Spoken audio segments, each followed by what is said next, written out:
Hello, welcome. We're live. It's going to be an interesting day. I have a gut feeling it's gonna be an interesting session. Let's see here. Any news? It's been such a strange week because I've been so busy the last 3 weeks that when I don't have news, I'm like, is something wrong? But no, I guess the only thing really is that keep an eye out for the investigator video coming out tomorrow at about 8 a.m. or whenever you want to watch it, obviously. It's going to be a good video. Investigator is my favorite class, so doing a video on the investigators was a lot of fun. And this week we are also missing our dear friend Cyrus from the game. But we should be having everyone. I mean, technically we had everyone last week, I suppose. But the internet didn't really get to see much of Zexel's antics. So, hopefully today that changes. Also, I will try to get Fredboat working. For some reason, Fredboat's been not having a great time.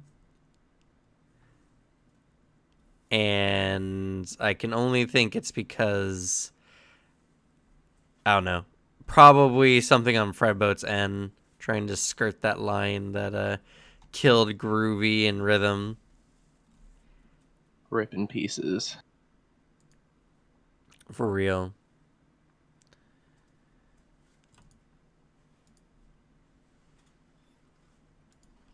But, with that, so let's see here. Try to get the music list up.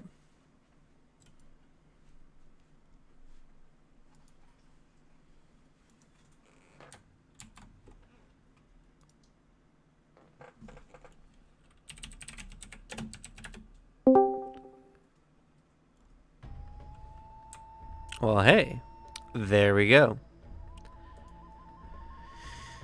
Also, I got a little late started this week, but it's fine. It's fine. Just I made sure this time. I restarted my computer first. Let's go. So, hopefully we won't have anything that happened last week with Shadows of Laugh. I feel like for some reason. Okay. Doing that seems to fix it. Turning on my Logi program so that my camera actually looks good. Yes, Spooter is alive. Somehow. Barely. Debatable. What is life to a man who has no life? True, though.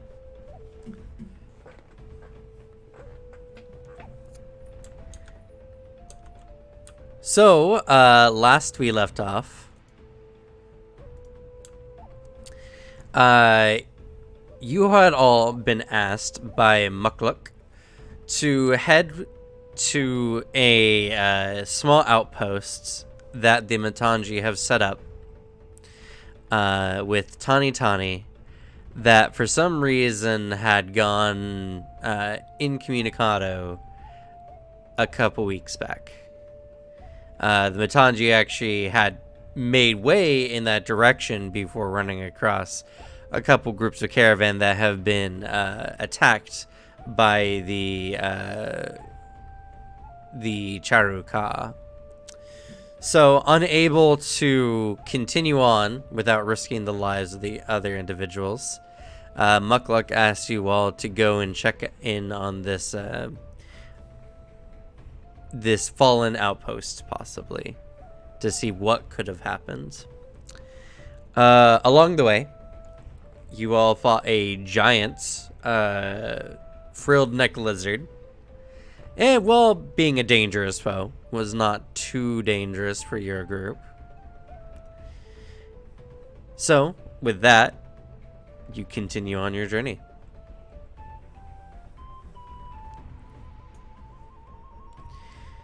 It doesn't take much longer until you all arrive at the site. As you all arrive, it's peculiarly quiet. And as you're kind of navigating through the jungle terrain to the opening, you see a bunch of half set up or taken down buildings. As if somewhere in the process, everyone here had just got up and left all at once.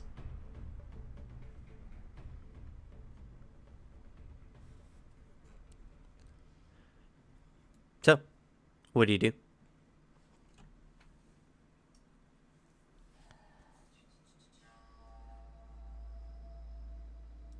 I'm gonna look around for footprints. All right, that will be survival.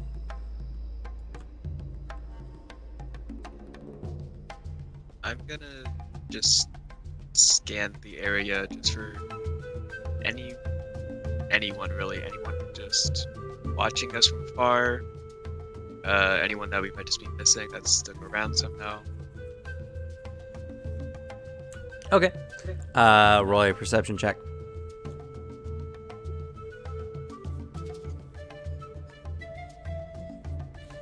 Anyone else doing anything? I would like to survey wildlife.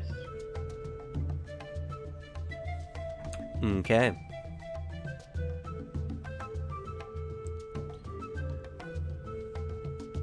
And what about you, Zexel? Are you doing anything specifically?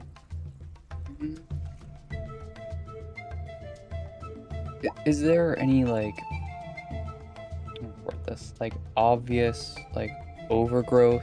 Has this been abandoned for a while, or is it just been a couple days and nothing like that? You can inspect that around using a perception check. Okay.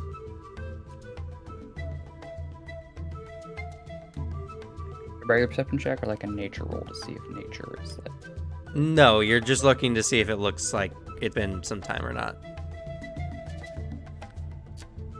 Alrighty. not bad. So, Takuma, as you're kind of looking around for tracks, you do manage to find a few. Very light in the dirt. This area does look very lightly tread. But there seems to be a bit of a lot of cross-pathing and everything like that. You take some time to kind of further scan and navigate around, and you do see what looks to be a footpath leading through the jungle on the eastern side of the camp. Raph, as you're kind of looking around, you don't find anyone watching you from any nearby shadows. Do I hear laughter? You don't hear laughter. Yeah. I see what you did And there. Zexel, as you're kind of looking around, you can see that much of the area was cleared out not too long ago. It's somewhat hard to exactly pinpoint how long ago the camp may have been set up in this fashion, but you don't see any plant growth on any of the buildings nearby or anything else like that. Much of it is just being cleared out. So, at the very least, this camp has not been here for probably much more than a month or so.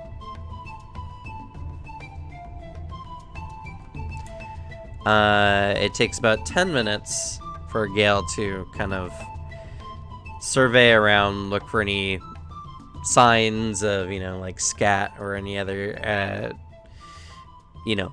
anything else animals might leave behind. And it's very difficult. you don't seem to find anything that's all that new, and you don't feel confident that there are any beasts necessarily in the immediate area, or at least nothing that's come through recent enough.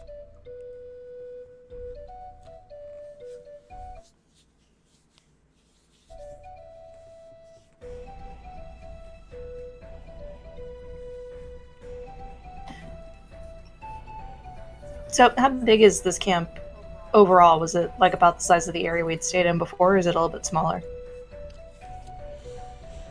It's a little bit smaller, but this camp probably held about like between 12 and 15 orcs at one time.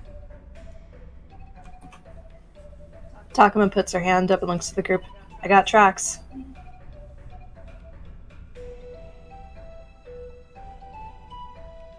I don't suppose with the roll I made, I can tell if these are orcish prints related or if it's another creature. They... Unfortunately, you can only tell that they're mostly humanoid. Like, they're humanoid tracks, and they might be a little bit bigger than, like, your average human, but you can't say for sure. Okay.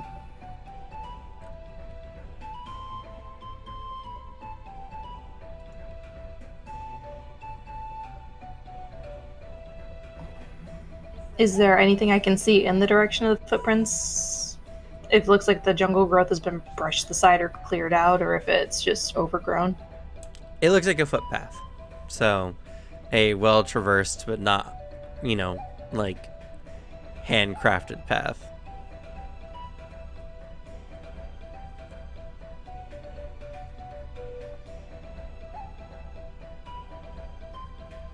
You said there were a lot of buildings that were like half established. Yes.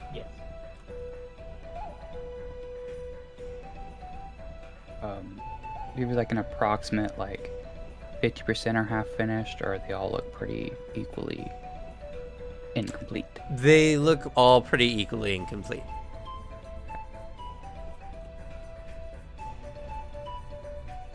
Almost as if something had interfered when they were being set up or put away.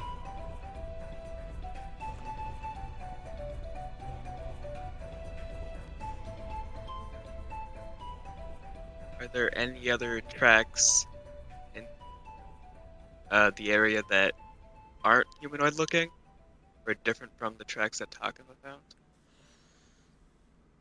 found? Nothing that has been pointed out so far. Okay.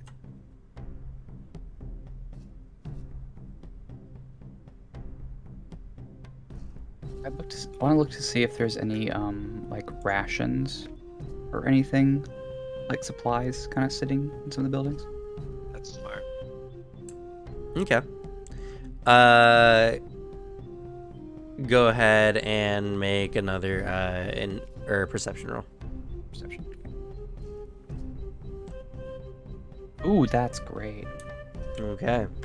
That's a critical success. So, looking around,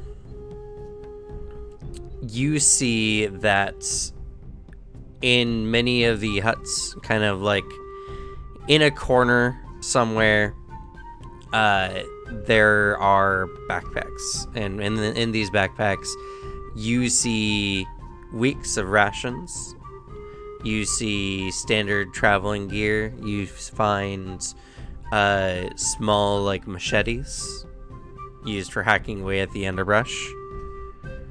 And now that you're kind of like taking a look in the buildings and like surround their general like vicinity, you notice that set off to the side in the brush is a lot of the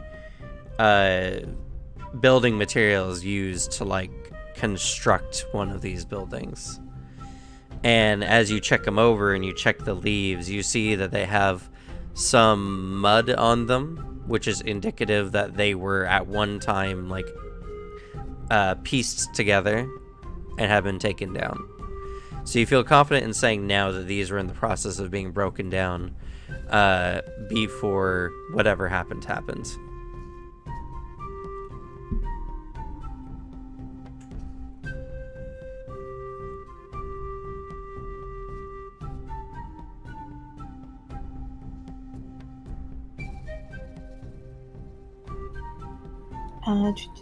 With the tracks I found, can I look around to see if there were any signs in the dirt of a scuffle?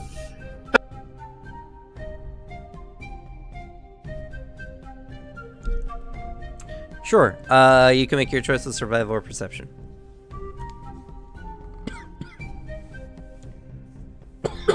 Let's try survival again.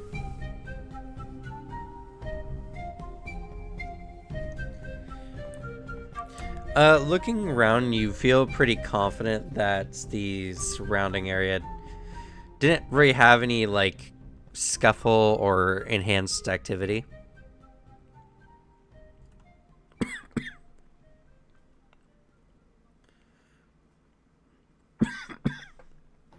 Looks over to Tani. What could cause them to just be taken away? The Matangi are known for putting up a fight.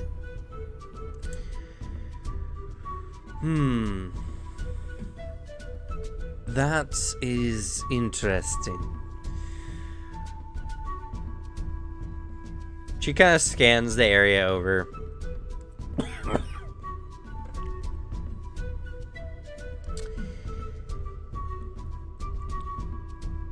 It must have been something dangerous, because it looks like they all left at the same time. Maybe they heard a noise from the jungle. Or maybe some scout notified them of some nearby threats.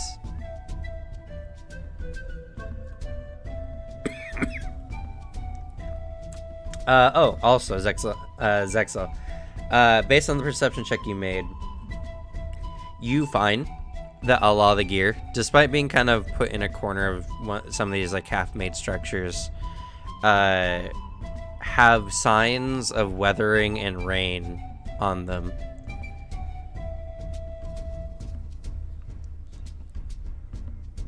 These packs were probably here for a pretty decent time exposed to the elements. Is there anything like usable, or most of the? I'm sure in the elements, most like rations and stuff would have spoiled by now. Nope. Preserved. Most of their packs are pretty waterproof. Okay. I mean, they live in a jungle after all, so Right. even on the best of days, their packs need to be pretty sturdy. But in that line of sense as well, they wouldn't necessarily leave them out to the elements just because their packs were waterproof. That everything has a limit, so. Right.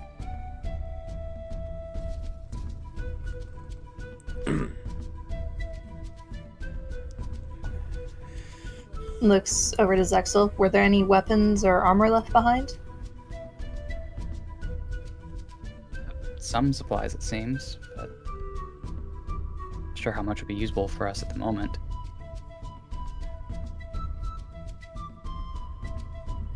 I think she's more referring to if they left any of like their battle gear behind, which you didn't find any of. Okay. Alright, well then I'll tell her. No, looks like it's just tools, not weapons.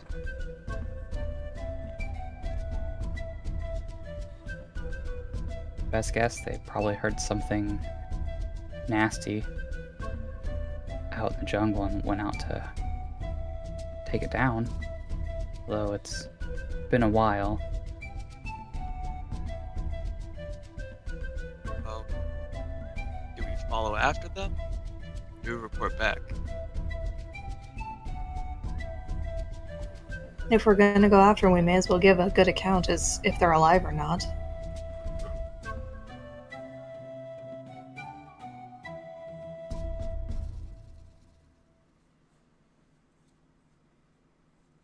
It's a fair point. If we try to leave now to let them know it would take days by the time anyone could come out here. Even if there were survivors, there probably wouldn't be any more. Say we should make haste and see what we can find. My only worry is if we do that, we won't live if they get everyone.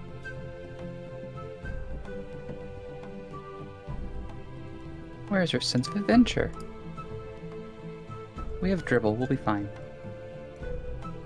It's behind my wanting to live.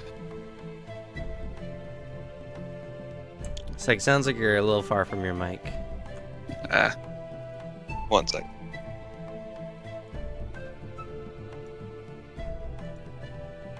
How's that? Much clearer. Okay. It's behind my wanting to live.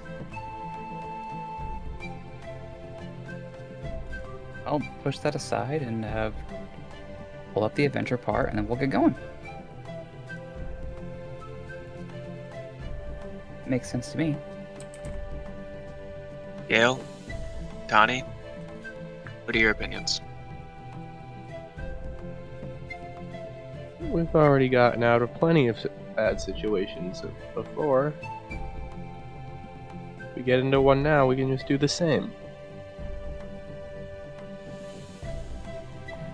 I say, if anything, even if it's just to cautiously say we found them, I'd rather go all the way back to Nine Wall with as much knowledge of what happened to them as possible.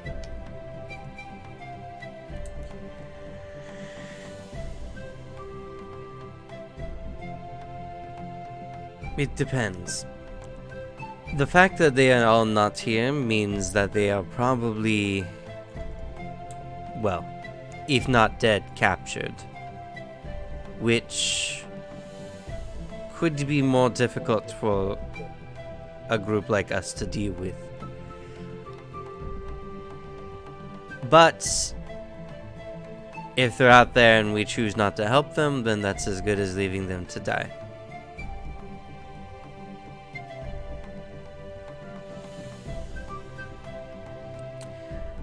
That's right. How about we approach cautiously? I don't know about anybody else, but I'm pretty light on my feet.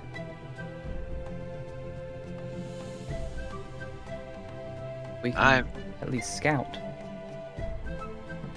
I'm not really. I can hang back for that part. I'd hate to leave now and then what little tracks we have get swept away in the nature. Okay. We'll try and find them. Rescue We them. don't have. If we Awesome. can.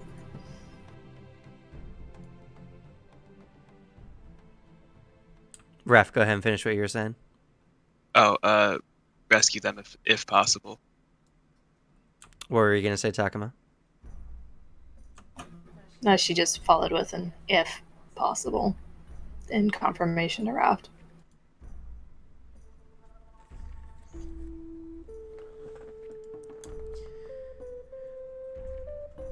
Okay. So, what's your plan? Which direction do you go?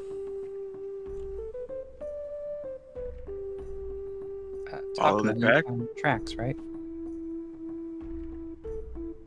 Yep, they were heading east.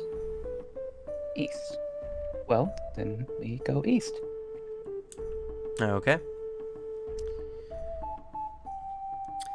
I need a marching order. So let's go ahead and throw on our initiative tracker here.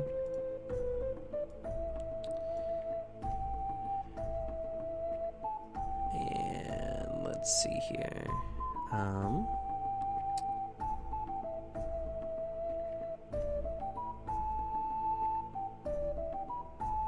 Actually, let me do it this way.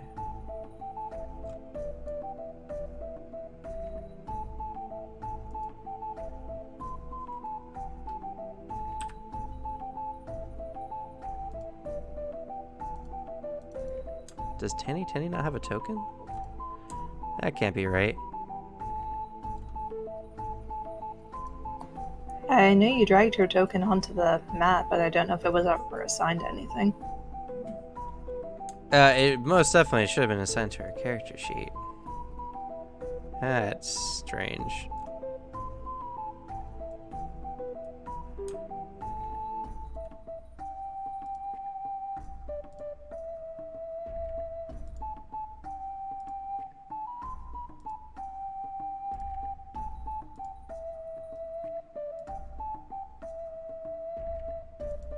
Okay, I had to go back and reclaim the token. For some reason.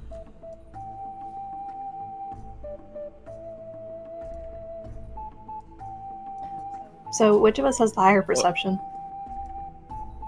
6. I'm at a 5 myself. 5 for Zexel.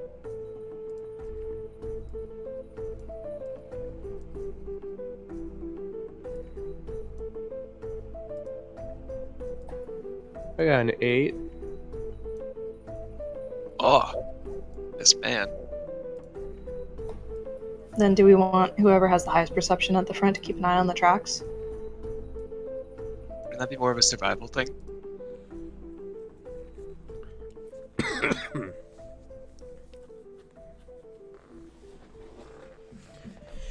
No, if it's for survival, I also have a 5 in that.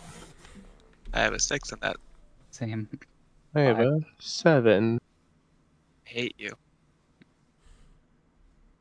Well, it's a 6, but it's a 7 in the jungle.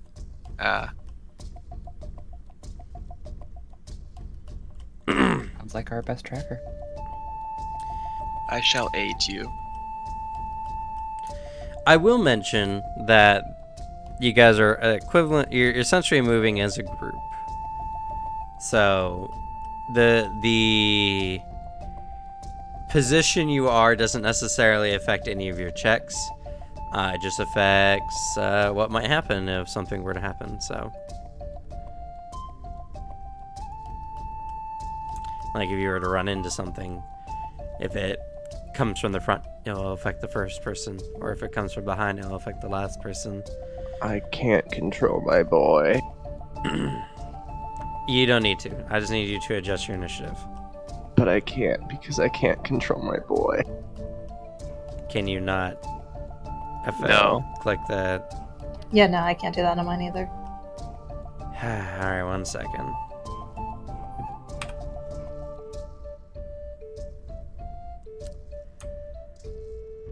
I don't know what's going on.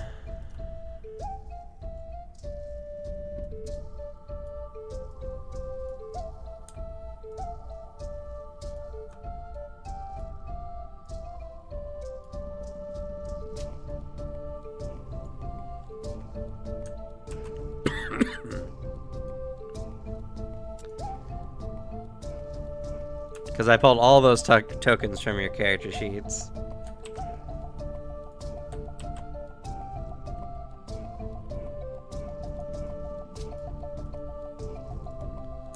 Alright, how about now? Yep, I can edit mine now. I can. Wait, you're in the back?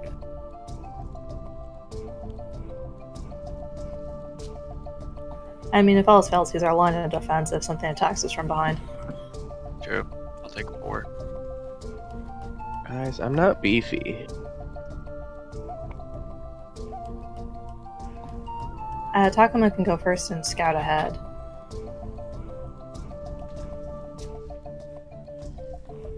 Is there a reason mine still says I'm feared? No, there's no reason. That was just where we left off in the battle the other day.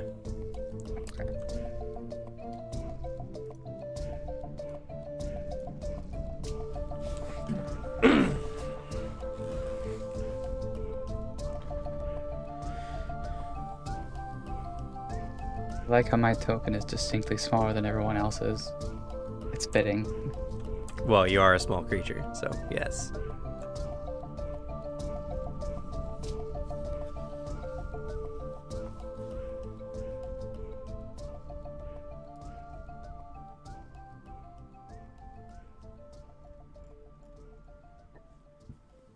Well, we have 3 people who've decided their place. No. You need to adjust Oh. in the turn order on the left-hand side here. Well, yeah, I put myself 4, There we go. so I was moving myself there. Okay, there we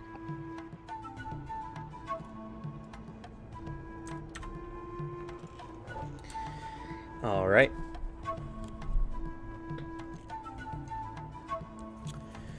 So,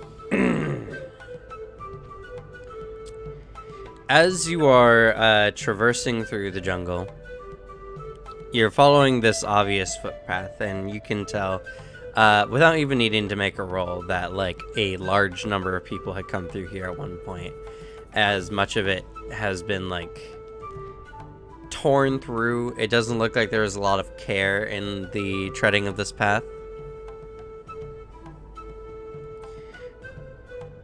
Which seems indicative of some kind of rush or hurry.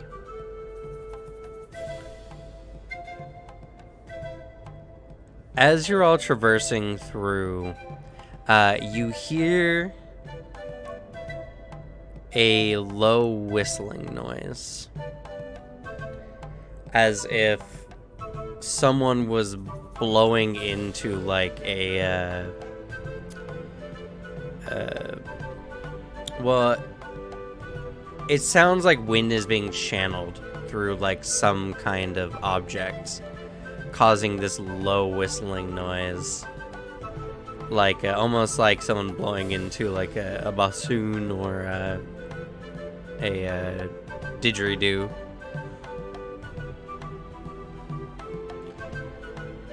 Looks like a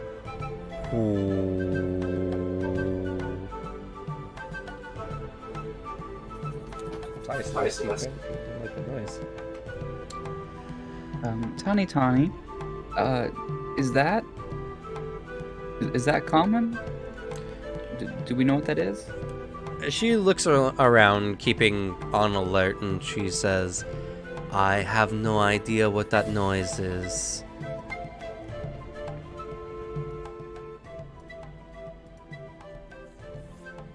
Could I roll a warfare lore to see if I know what that is? That is Sure. concerning. Society or can I roll a society check? Sure. Takuma, your warfare doesn't really seem to indicate that this is any kind of battle horn or anything. It seems too mellow, and it seems not like any horn you've ever heard before. Both Raph and Gale, you do know of, there's a few places, especially places that get a lot of winds, typically closer to the coast, like in the Sodden Lands or near, Sengor. There are fixtures that are like wooden beams with a hole carved into it, and the way that the hole is carved causes any winds that passes through it to create a low whistle, and it can be done in a very artistic way, kind of making a living sound system in a sense.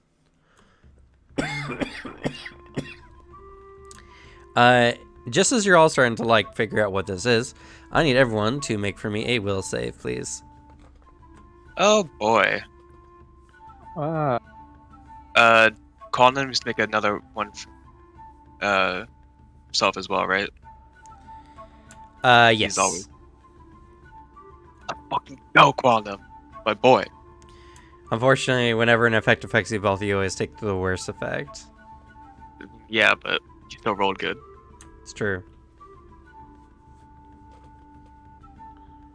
Okay.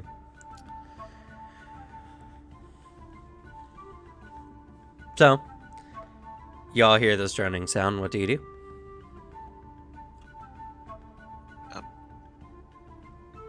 Don't worry, guys. It's just a fixture that can be made in certain parts of the jungle. It shouldn't be anyone in particular making this noise. Oh, I've heard of those. I like those. They're really beautiful. But we weren't that far from the coast, were we? No, you're not that far from the coast. Is the sound coming from the direction of the trail, or does it sound like it's off the trail in another direction? You can make a perception check to try to identify where it's coming from. I will go ahead and do that.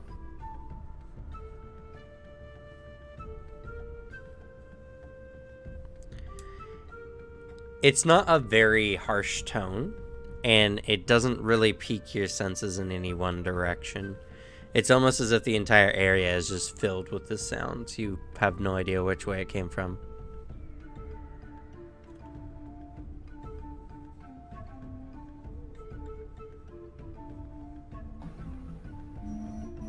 No, if it's not anything connected to us, maybe we should just keep going.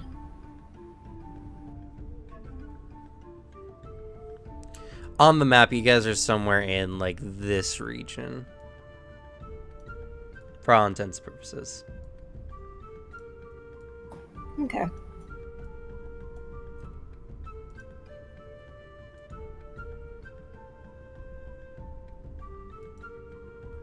Zexel would like to detect magic. Okay. As you put up the area, Okay, nothing beyond what you guys have rings up to you.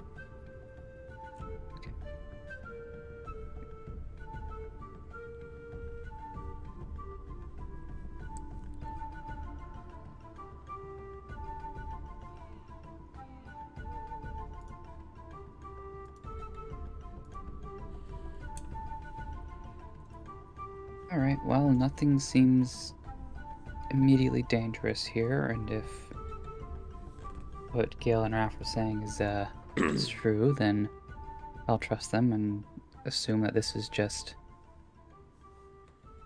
decorative, otherwise fixture around here, and I say we keep going. You should probably be more cautious as well. I'll keep a lookout. 'cause I mean, I'm always cautious. I don't know what you're talking about. And with that, I think I might want to stealth. Yeah, I'm looking at that too. All right, well, let's use this handy dandy initiative that we set up here.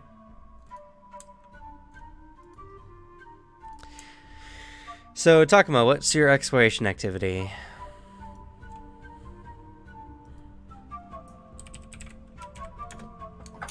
She's gonna scout. Okay. Zexa, what are you doing? I don't really remember all of them. I'm trying to find the page here that's mentioned them all.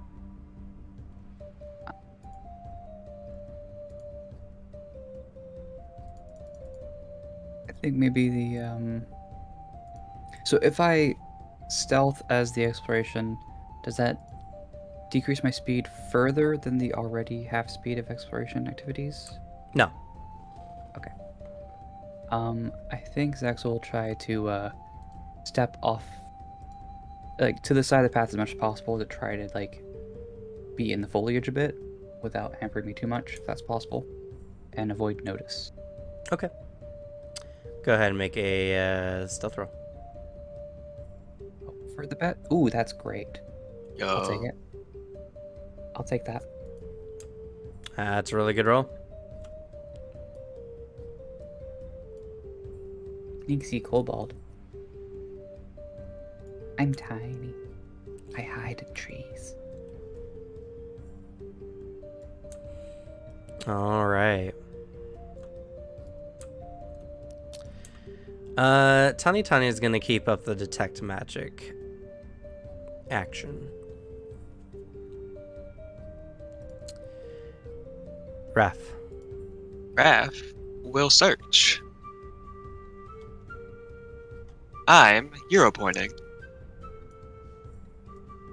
That's even worse. And Walnem will also hide. Okay. Okay. Well, fortunately, because they're an exploration activity, Oh yeah. your perception does default to 16. And are you not trained in stealth? Nope. Alrighty then. So then, well, that's as good as Quantum's gonna get.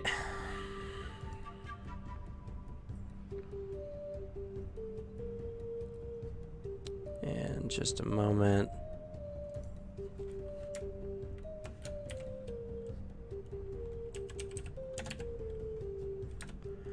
And what about our good friend Gale? I'm in a stealth. Okay, go ahead.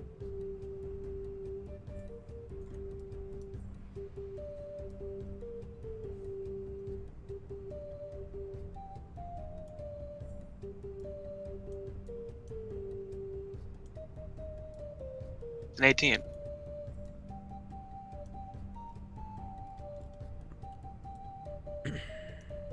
Okay.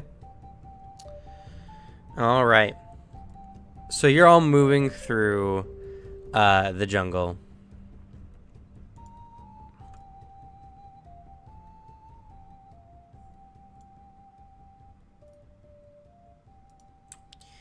And as you're following this footpath, you see that it begins to start quickly turning, and you start making very tight turns around like large shrubs or leafy plants, moving over small like sinkholes in the ground. And as you're continuing along,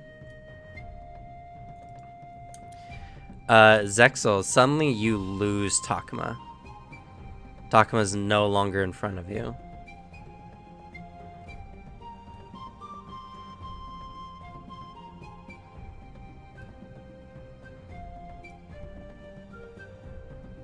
That's concerning. I turn around as Gale behind me. You turn around and Gale is not behind you.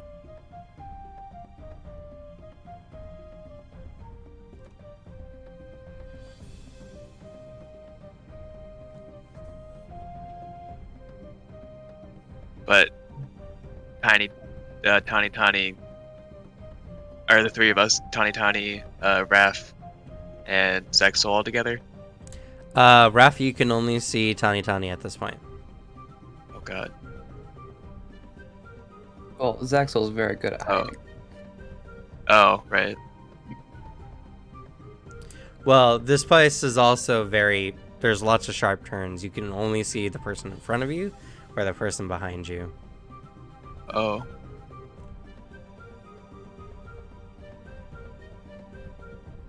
Okay. As the So- foliage gets especially dense. So when you say they like are gone, do you mean like vanish out of thin air or took a turn? They took a corner, and as you were walking, Zexel, they were just gone. And Raph, when you looked behind you suddenly, when the group stopped, I'm assuming, because no one mentioned it, Gale was gone. Love it. Okay.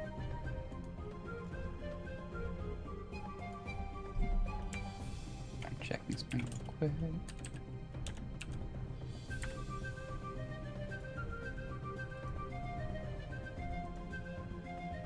I'm going to assume that for the purposes of using message, I need to be able to see my target, even though it doesn't actually say that in the description. Well, 1 second. Let me take a look at it real quick. Let me I post think it. you just need to know where they are, right? 'Cause Well- it doesn't actually. They need to see me to respond, but it doesn't actually say I need to see them. It just says it transfers to their ears, to the target. doesn't say anything about me knowing exactly where they're at or something. I'm just assuming it has some limitations like that.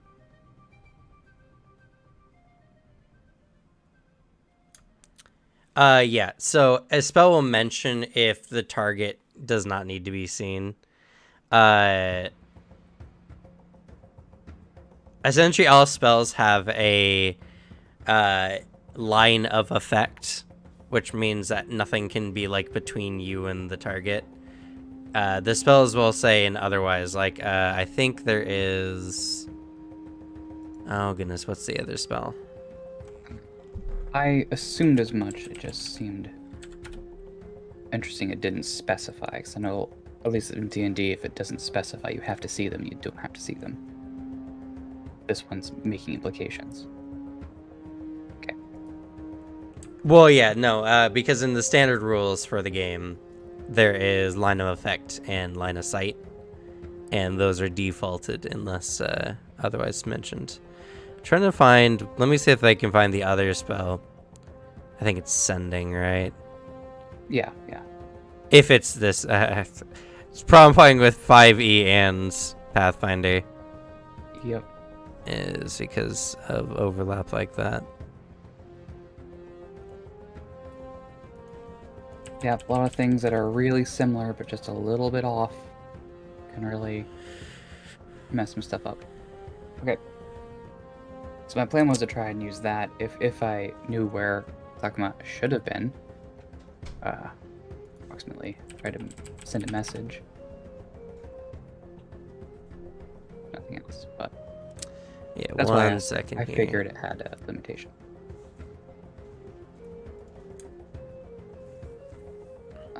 Yeah. So the difference is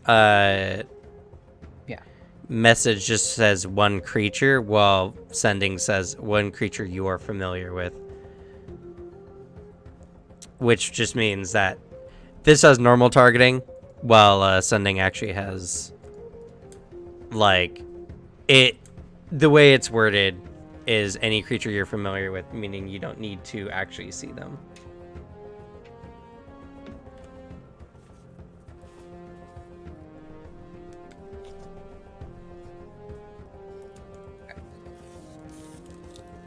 And Tani was doing detect magic the whole time, so we'll just sense there was a magical thing that happened. Would be my assumption. Do you ask?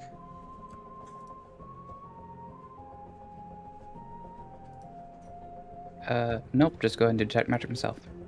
Okay. You detect magic yourself, and you do not detect the presence of any magical force beyond ones you're already familiar with.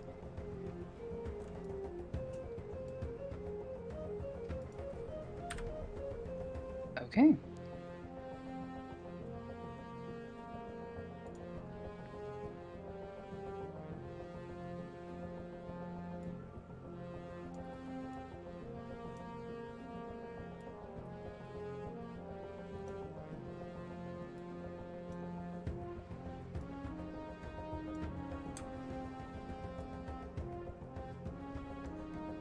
So what do you three do?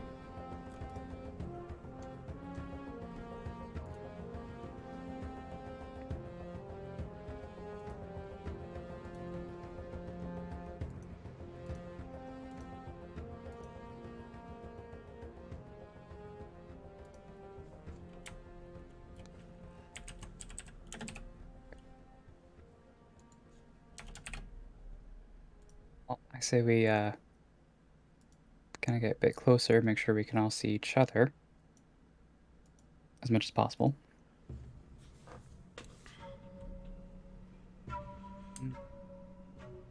Alright, my mom came in, and I missed everything. I forget when I stopped missing things, but I came back when you were asking about message.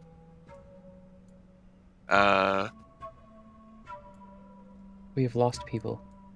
Yeah, I remember that. Pretty much all that's happened. Okay, just making sure. Yeah, and that message requires that you see the Yeah. target, so.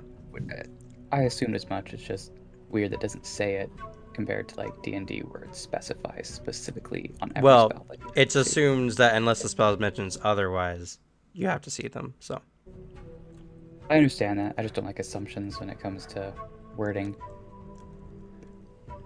well, it's not an Uh, assumption if you read actually the rules of magic.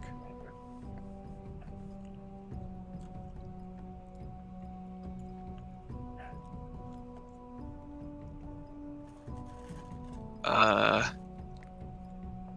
what do we do? Well, so we just talk my base just vanished. There's no magic going on, so that's just strange. I assume they just got lost. The twists and turns. Just make a general perception check and see if we can hear if there's like something going on here, creatures, I don't know. Sure, go ahead. Something in the trees that snatched up our friends. Hope for the best. Oh, that's still pretty good. I'm rolling pretty good tonight.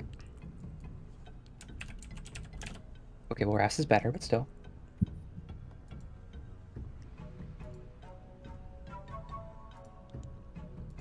Any more of those monkeys in the trees snatching up people?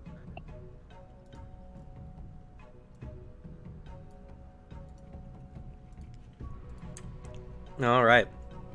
As you both kind of listen and look around, you just see you just hear general like jungle noises, sound of wildlife, and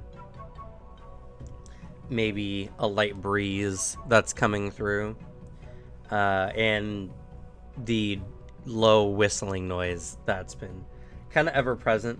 You kind of tuned it out for a bit, but now that you're paying attention again, you can still hear it. I have an idea.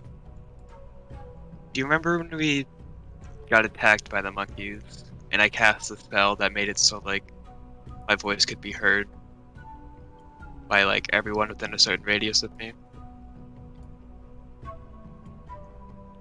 Yes. Are you... It's doesn't make it so my voice gets louder. It just Right. makes it so everyone can hear me. They won't really be able to tell where it's coming from. That's a pretty fair point, I guess. If it's the same volume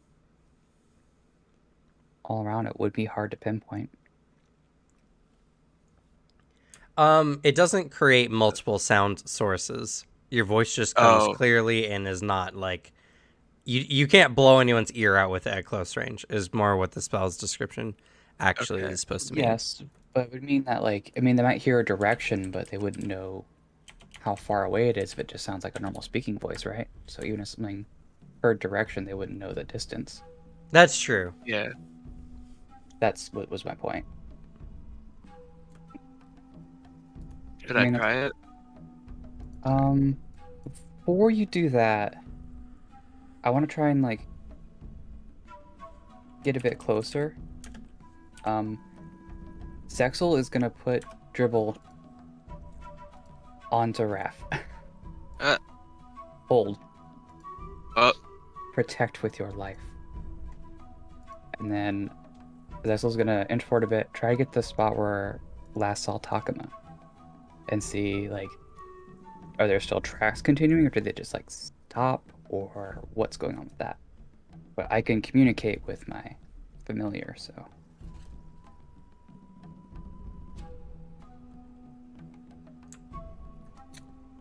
Okay, go ahead and make a survival roll. Raph kisses Dribble on the top of the head.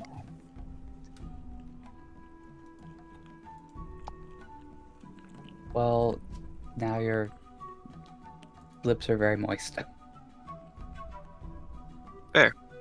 As Dribble is a living cloud. Just wanted to see if I could. It's fair. Dribble has the best cuddles. Man, Zexel is the best tracker. I mean, I don't think I've rolled less than like a 16 full day, so I'll take It's it. true. It's Doing okay. well. I can barely roll above an 11. 15. Okay. Well, at least we're not in combat yet. It's Hopefully very in combat, you'll- strange. You kind of backtrack a bit until the last point you saw Takuma. And you see your group's footprints, and you find Takuma's. You feel adequately enough anyway. And as you're watching, it just looks like Takuma kept following the path along with you all.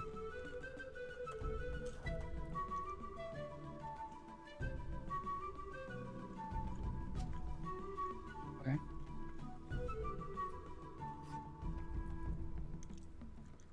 What about Gale? Sure, make a roll. Ooh, that one's not great. Gale was keeping rather light on his feet and was not making as much tracks as possible. This, unfortunately, is the downfall of the situation. No, I'll save my hero point for later. Wow, yeah. Gale's gone. Goodbye. Shit.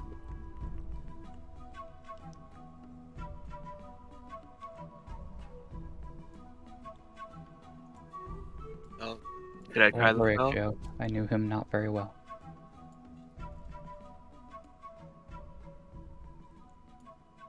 Okay, well, go back. Yeah, looks like Takuma just kept going. Strange enough that they haven't come back or noticed that we're not following anymore. But what about Gale? I mean, I hate to break the news, but it seems like they probably got eaten by a dragon. So I think we're just going to have to cut our losses with that one. How did we not hear a dragon? I mean, Dribble's a dragon, right? Basically, and you didn't hear Dribble. Dribble's very quiet, unless Dribble's snoring, and then it gets kind of loud. So cute. But like It's really cute. a dragon that can just eat Gale would be pretty big. Dribble very tiny. I mean, that's true, but if it's like a forest dragon that's used to being in the forest, probably pretty quiet.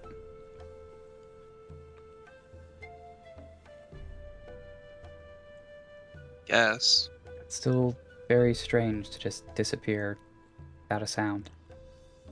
I mean, I can get Takuma. Takuma's pretty fast, probably just kept going, but Gale was behind us, so should have still been visible, or they just are gone? That's strange. This is pretty much just like one path, right? It's not like a bunch of branching paths. No, it seems like one solid foot trail. You don't know why anyone would like intentionally dive off the path. It's only one direction, so like they. If Gale got lost, then that says something about Gale. I've been here the whole time. I'm just stealthing so good. He does claim to be an explorer. Should I try the spell?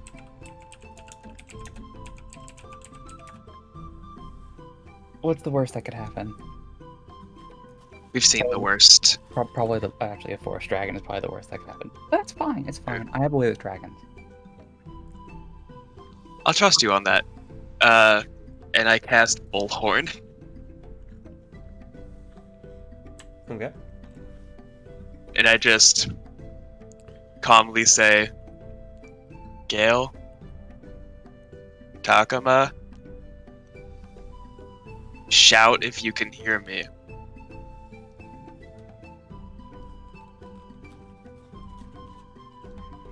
Wait for a response.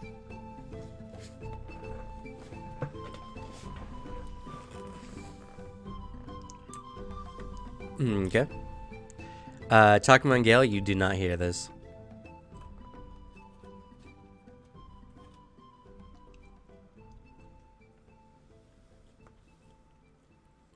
Yes, this is me you're hearing.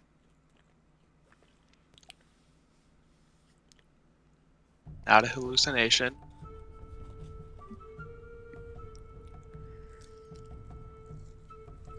Wait,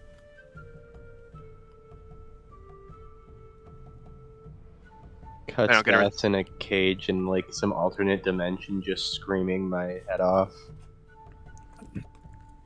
and if I don't get a response 20 seconds after that one, I dismissed the spell. Okay.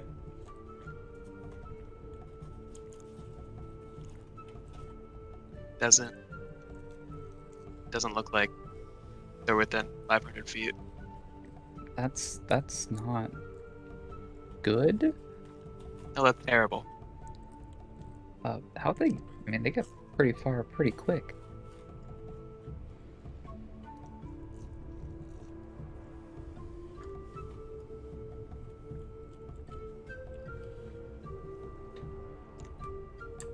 Well, it depends on when or if they kept moving. We have been talking for, a few minutes now.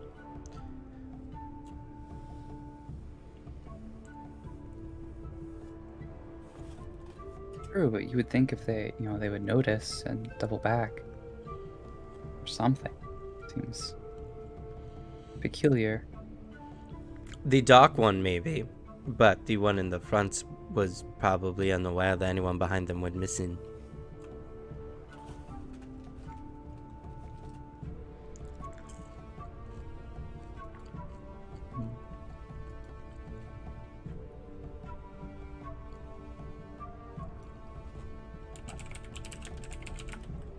Tiny, do you have any magic that could help us out here?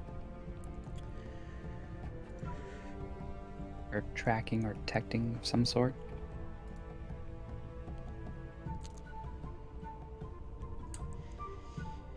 Not anything that would be helpful right now. I have my staff, but it only helps me within a short distance. Other than that, I'm more known for my offensive capabilities.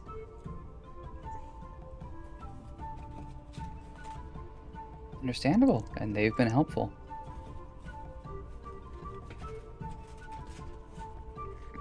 Fortunately, my detect magic sensed nothing around us. So either it is a very strong ability that is beyond my knowledge, or this isn't a magical thing. That scares me.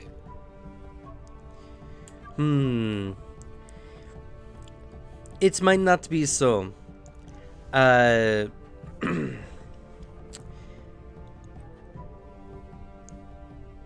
Detect magic is good spell, I'm sure, but it necessarily is not for something that might be more subtle.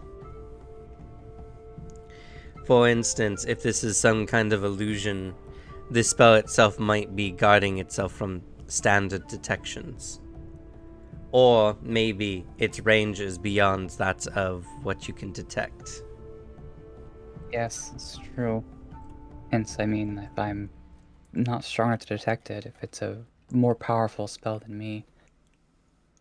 We could take some time and inspect the area. Maybe we can see any traces of magic. That's a good point. So this is actually there is an exploration activity which is known as Identify Magic. This is used for discovering the magical properties of items, locations, or the ongoing effects of magic in an area that you're in. It takes 10 minutes to do so, though.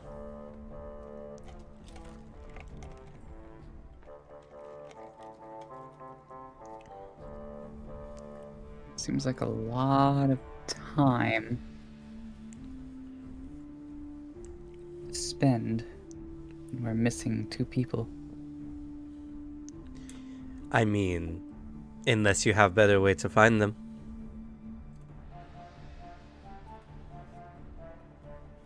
we could pick a direction and try to at least find one of them, and if we can find one of them, then we can turn around and try to find the other.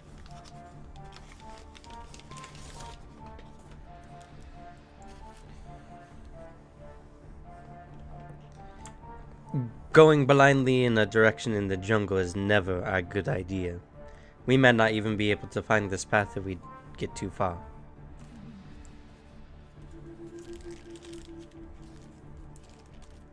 I would rather stay on the path than check every once in a while to see if we can hear anything, but I suppose we could take 10 minutes to search. Just seems pressing in limited time. What kind of checks do we do for this? Well, this Identify. isn't necessarily her telling you have to. It's just me letting you know that there's this action you can do to identify magical effects in an area. Because detect magic would only be able to detect a source if it's within its range.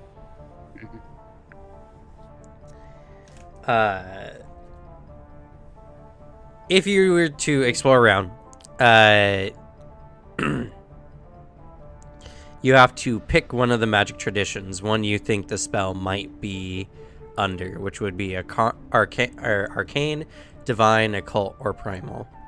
Now, as any general spellcaster knows, each of these have like their own types of effects that they usually associate with arcane being more of a general, all-encompassing school. Divine magics tend to work towards positive or negative effects, or effects that are, impose penalties or give bonuses, all that kind of stuff. Occult magics tend to deal with illusions and mental effects, and primal magics tend to deal with elemental effects and transmutation effects. Yeah, I was thinking more of an occult.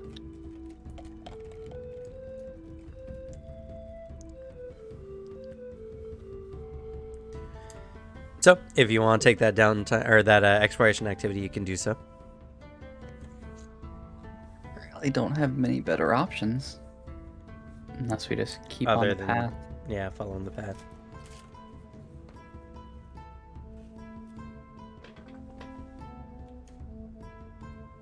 I say we do it. Okay, if you want to do it, then yeah. Yeah, Okay. because you could do occult. Tani could do primal.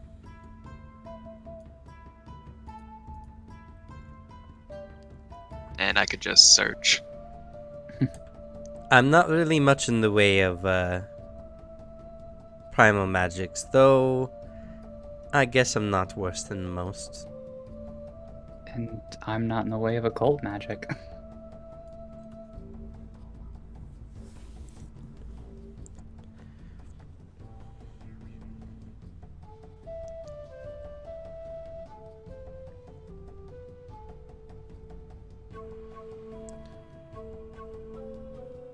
I'd probably have a better chance of finding primal magic. My nature score is higher. If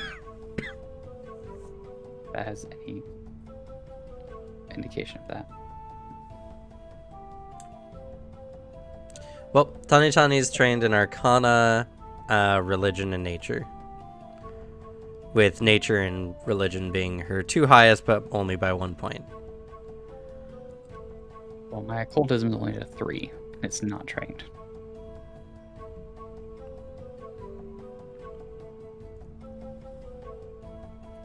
Nature's at a 5. It is trained, but still not great.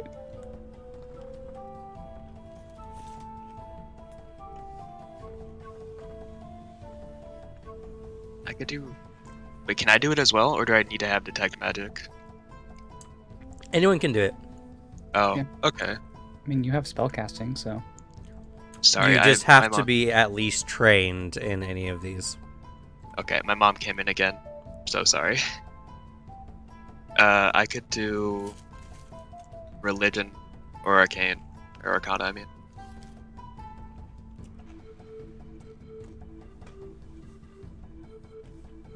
none of us are trained in occultism. No, that's unfortunate. Yeah, it is. Yeah, it is. I really doubt it's a divine spell. It might be primal. It's almost definitely occult, but no one has that training. Okay, well.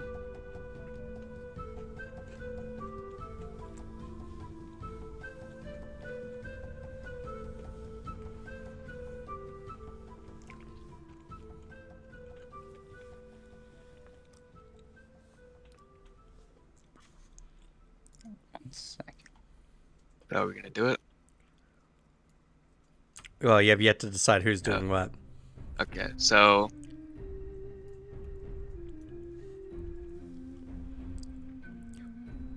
Well, you're gonna do. You go. unfortunately, we just don't have like the best layout of who doing what. Truly,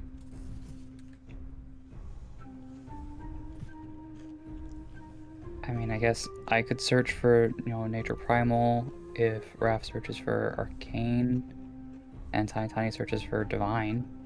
Though I really doubt it's that, but none of us are trained in occultism, so.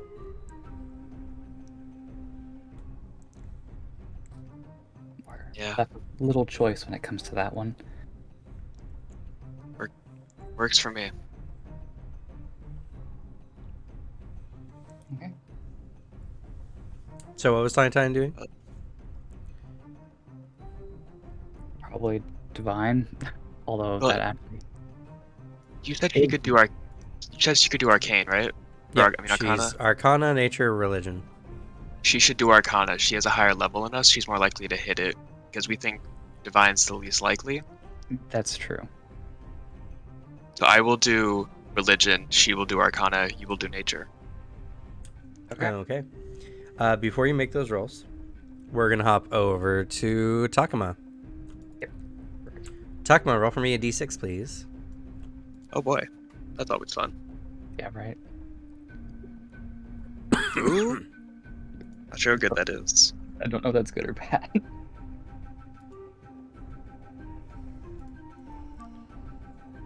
I'm not sure anymore. All right.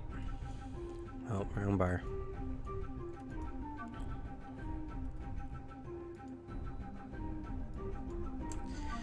So Takuma, as you're following the trail, it suddenly opens up into a wide-ish area.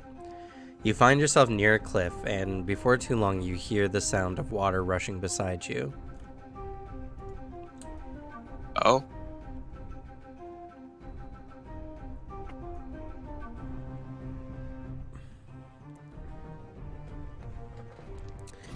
As you As look you look- around, this is the moment you notice that no one else has been following you for a while. I do see the trail behind me, though, right? When you look, you're actually now off the trail, which is strange because you were just following it moments ago. Oh.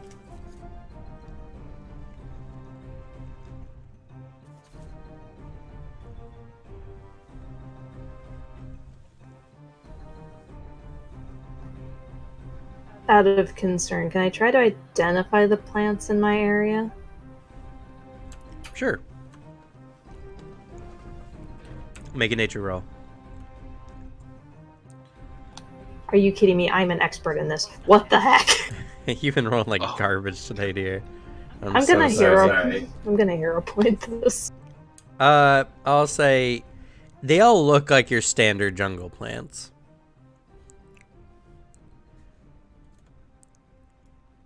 Nothing seems weird or off about them.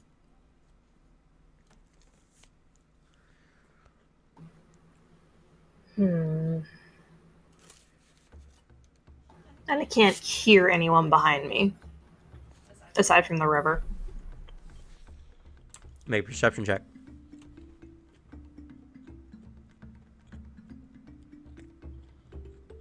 Finally I'm above a 15.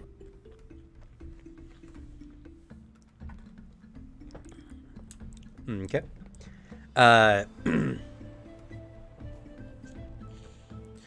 As you perk your ears up to listen, you just hear the constant sound of the slightly rushing waters next to you, but you don't hear anything. You do hear that low droning noise, though, off in the distance. Does it sound about the same, or does it seem closer? Nothing seems to have changed.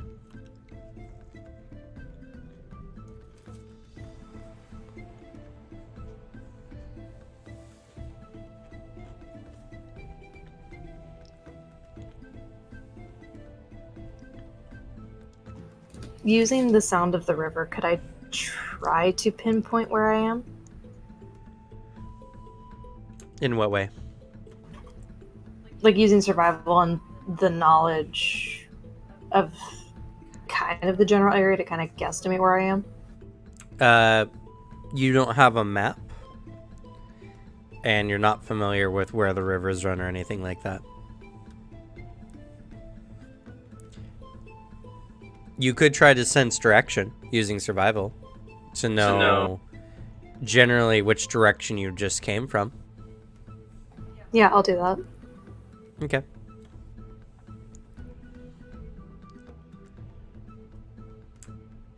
Okay. It's strange. You remember heading east from that camp, and while there were many twists and turns, you don't feel like it's deviated all that much from that.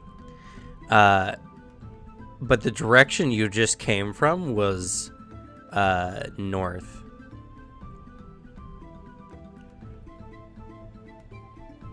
It doesn't seem to make sense to you.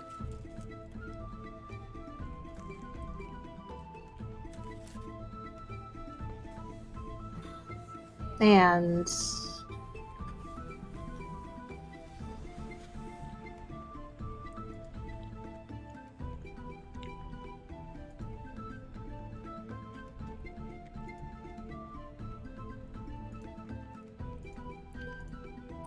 could I try retracing my steps?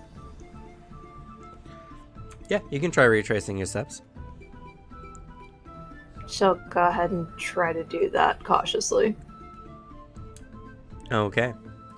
As you do that, we're going to hop over to Gale. Gale, roll for me a d6.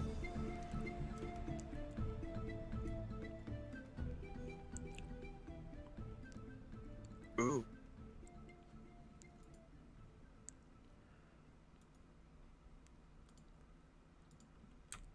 Okay.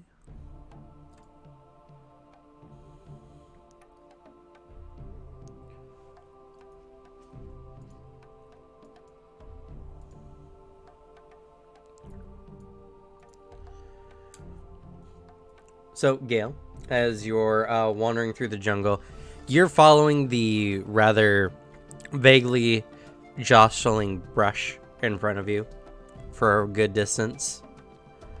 And as you're kind of doing so, following the trail with everyone else, there's just a moment where the rustling stops and you suddenly walk into an open clearing. You seem to be near a pretty steep cliff that goes down for like 50 feet or so. And you don't see anyone in front of you for, 100 feet. Now wait a minute.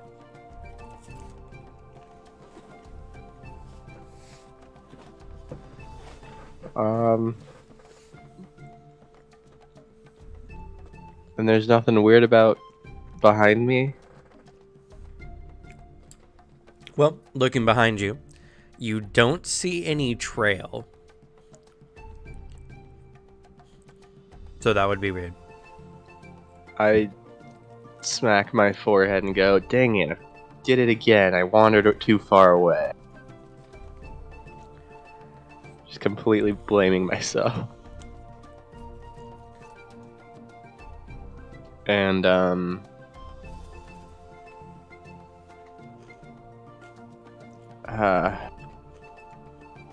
don't know, does there seem anything like there's anything here? In what way? Like, I don't know. Any reason for me not to just turn around and try to find my group again? Make a perception check.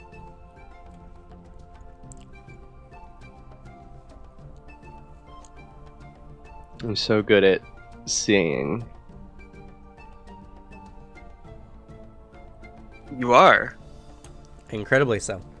You see in front of you that it appears that some earth has recently shifted and slid, almost as if someone was walking by and the ground just dropped from beneath of them. Looking down the path, you see this bush here, and you can see what appears to be a leg sticking out of it, slightly greenish in tone. Oh, jeez. Okay. I'll try to make my way down there safely.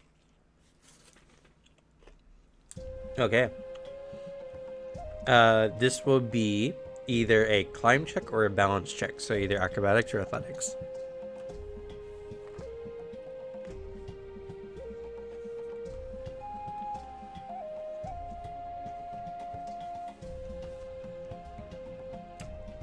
Okay.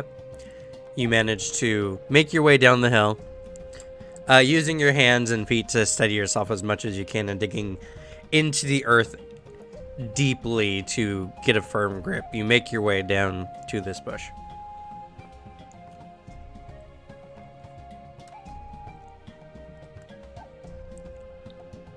Hey, bud, you okay there? The leg does not respond. I'll like try to push the bush a bit to try and get a better look at it, hoping that it's more than just a leg. Okay. You open the brush and look inside, and you see a female Matangi orc there, not one you recognize. It seems the fall had grievously injured her, and she was unable to move here. You're not sure the cause of death. Okay. Like, You're breaking up really hard on us. oh, And then it came up clear as soon as you said, "Oh." okay. Can I just like search her for like anything that would help someone else recognize who this was? Just something like a necklace or something. Sure. It doesn't take too long. You look through, and she seems to have a few, like ornaments that look pretty unique, like handmade. So you collect those from her and put her away. You can put Matangi Orcs effects, or effects in your inventory.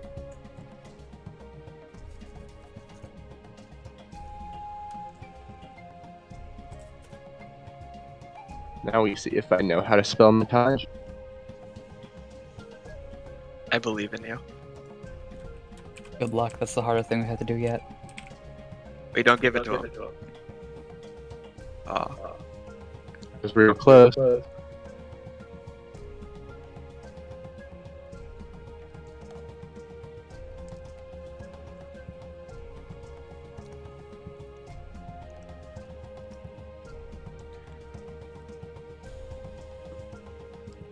No. Well, area and find any. Cannot hear you. Is this Oh, there we go. okay? I just like look around the general area to see if there's more orcs and stuff. Looking around, you don't see anything more using your prior perception check. So you feel like this orc may have just been moving along and accidentally slipped off this cliff. Okay. I guess I'll try to return to the group then. Go back the way I came. Okay, making her athletics check to climb back up the hill.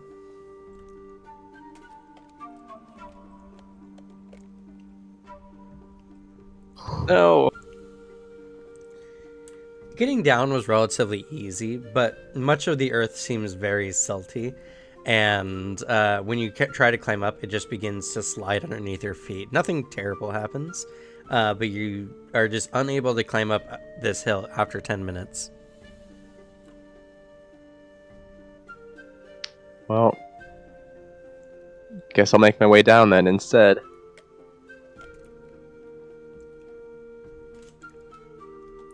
See if I can find another way around. Okay, same check. Athletics or acrobatics.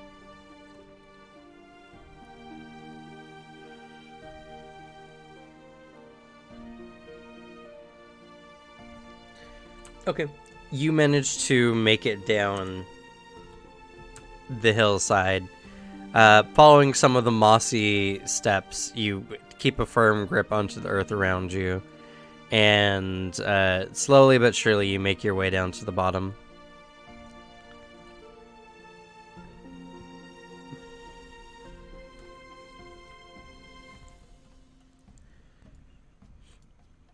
And so you start heading through the woods. Yep. Okay. Try to just see if I can make my way back to that general direction that I last saw everyone. All right. We're gonna head back to Takuma. Takuma, roll for me an RD6. Oh no.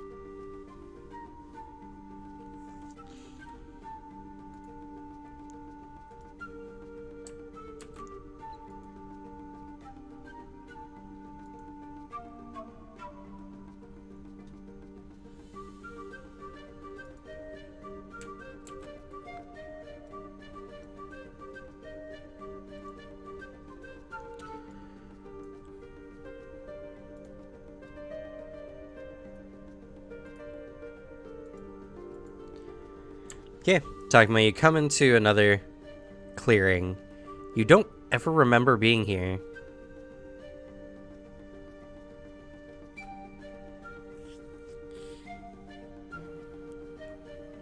Internally starts to panic a little bit, then takes a deep breath, attempts to calm herself. Looks around the area.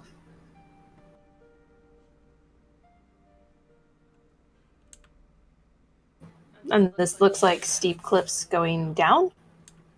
It looks like a variety of terrain that has some sinkholes into it. Like the earth is soft and like some ravines kind of got created into it, which have probably only been worsened through constant rainfall.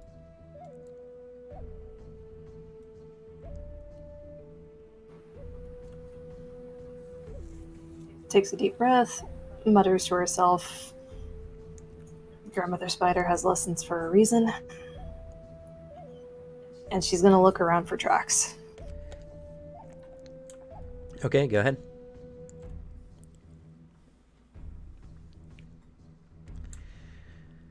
Looking around, you don't see any noticeable tracks on the ground. This is a pretty open area, though. And the part you were heading before was rather dense. But that's all you can pick up from this information.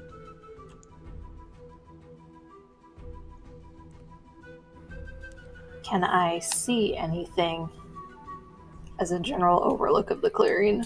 Sure, make a perception roll.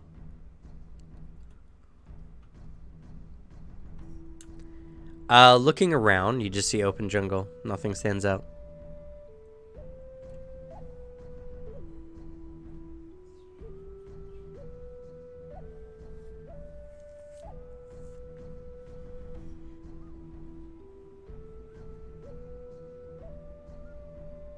Can I sort of acrobatics my way up a nearby tree to kind of gauge the distance I came from and kind of figure out where I got turned around?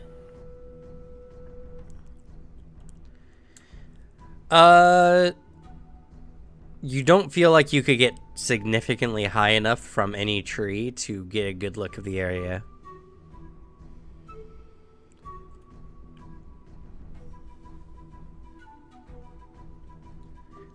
And the noise is still there. And the droning is still there.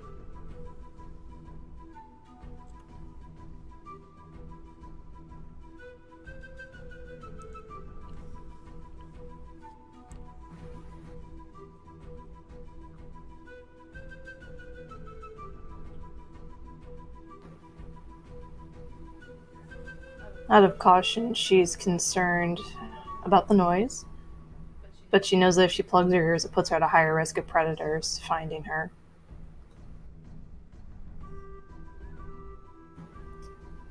But she's gonna take out some spider silk and plug her ears. Okay.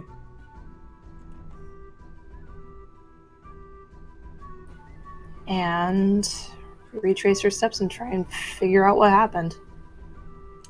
Okay. Stealthfully. She's going to attempt to be stealthful in this just because she doesn't want to be caught unaware. Sure, make a stealth check.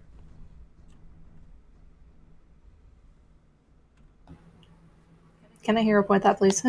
Sure. Better. I'll take it. You know, someday you'll roll above a 10. No, Takuma's just doomed to fail. That's rather sad, actually. I can't hit anything. I can't stealth to save my life, and now I'm lost in the jungle. Gale, go ahead and make a 96 roll for me, please. I guess your next character should be based on saving throws. Well, Takuma's a monk, it already is. I'm an expert in everything.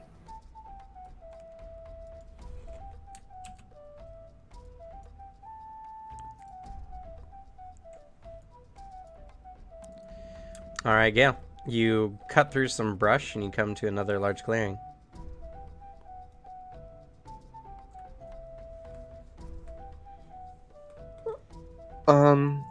I'll like move to the center and then I guess just try to make another perception check for stuff. Sure.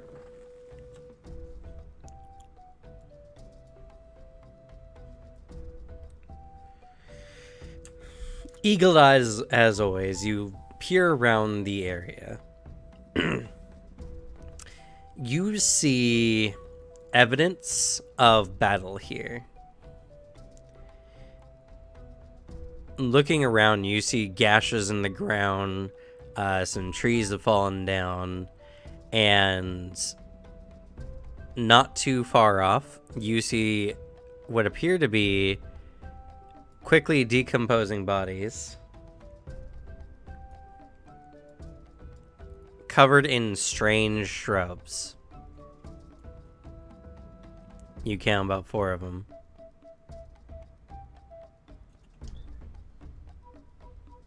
Does it seem like these shrubs are growing out of the bodies? It does. Oh. That makes me more uncomfortable to touch them. But I guess I'll go try to collect their stuff too. Okay, you head over, and your assumption is correct. They are more Matangi orcs. Brooding through, you gather the effects of 4 more Matangi orcs. And you see that the plant life, while it's growing over their bodies, doesn't seem to be like exceptionally, like virulent or like it's not growing in an absurd pace. It was like they were seeded not too long ago and are just beginning to sprout. Would I know? 'Cause me as a player, I'm now assuming that they died to a plant monster or something. Would I know something that would do something to people's bodies like this? You can attempt to recall knowledge, sure. I would love to do precisely that. All right, what knowledge skill would you like to make a roll on?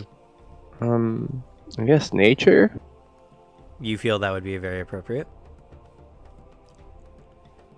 Nope. That was bad.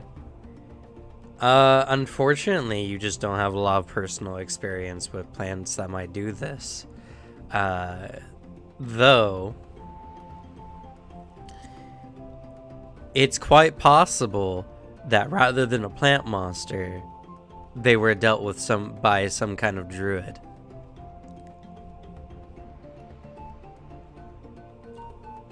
Interesting. I'm going to cast No Direction Okay. and just try to head back to the group again. All right. Your mental compass points you in the direction, and you begin heading north. Yeah, my shadow just changes to point north. All right. Going back to the group at this point, and we'll make this even more thematic.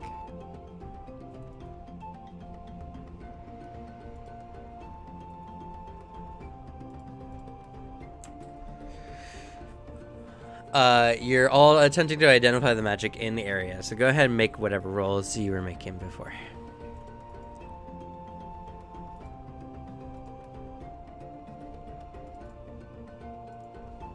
Oh, you're the best. Hero point. Because that's not great. Go ahead. Worse, way worse. Oh, no. Okay.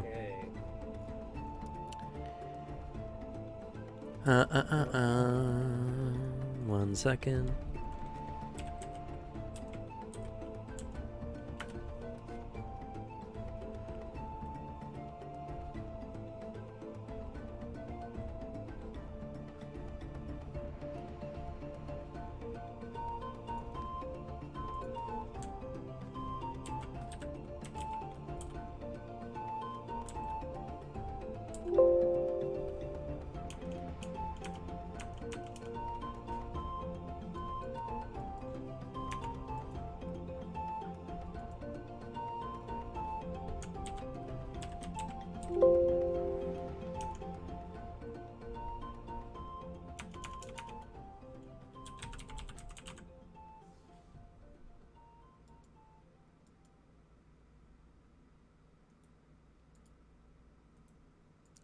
Apparently, I don't know how to spell hallucinatory.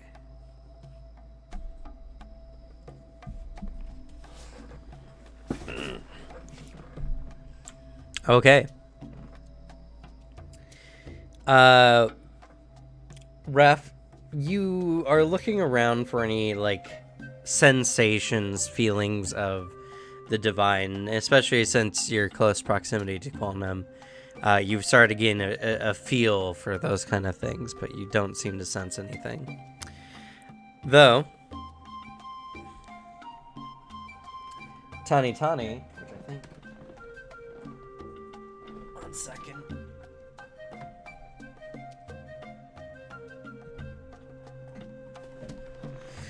May have just made the check. Yes. Wasn't just made the check. Technically, Raph would have made it too. But, spell doesn't appear on that list. Coincidentally, it's the only list that the spell did not appear on. Wah! Rude. This is the effects of a much bigger ranged hallucinatory terrain. Tani, kind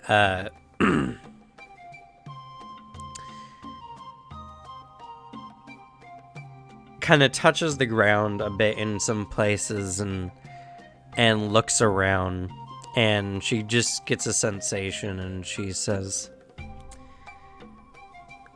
something's causing the terrain to be changed for different individuals.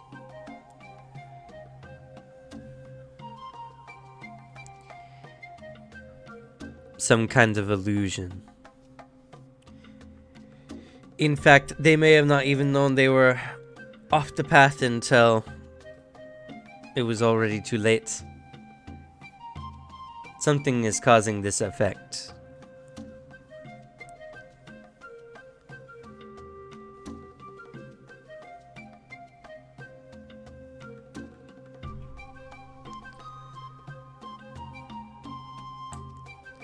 Oh no. So, for all intents and purposes, hallucinating terrain creates an illusion that causes the natural terrain to look, sound, feel, and smell like a different kind of terrain. So, individuals who are caught in it could be diving through thick brush and feel like they're walking an open path.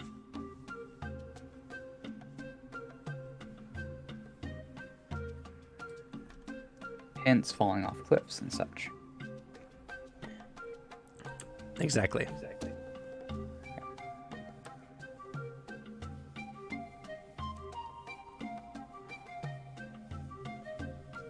Somehow we seem to be, at least currently, unaffected by it. She nods.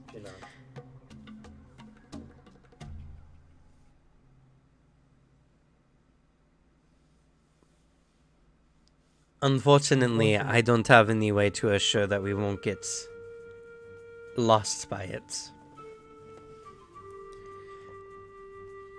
Maybe for a short time, but I don't know how helpful that would be.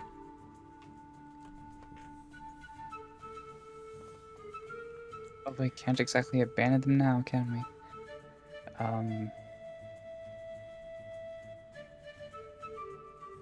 Perhaps if we have any rope or other such.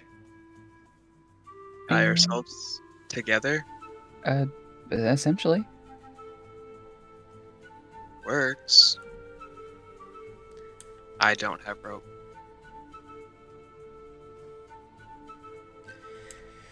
I have enough to bind us all. It will take everything I have, but we can do it. Worth it. Just untie us when you need it. I also have rope, so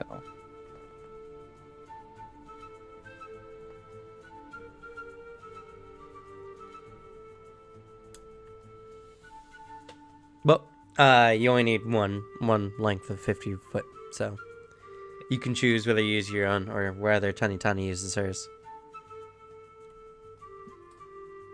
that's how Tiny use theirs. Okay. So you all wrap your waists with a cord of thick rope, and then you have to decide what to do next.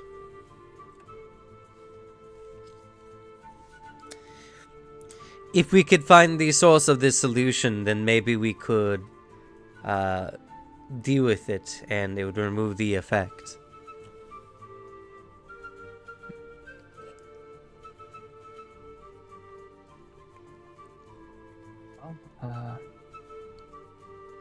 It's hard to say what the source would even be. An object, I would assume, but Or a person. true, but that could be even harder to find. And Thing. Could it Frankly- be the wind? Okay, what was it called? The thing that Gale and I know about, the wind's blowing through? Is it called anything? The layman's term is their wind totems. Be their wind totems? Or the I wind am totem not- that's around you? I am not familiar with such things, so I wouldn't know.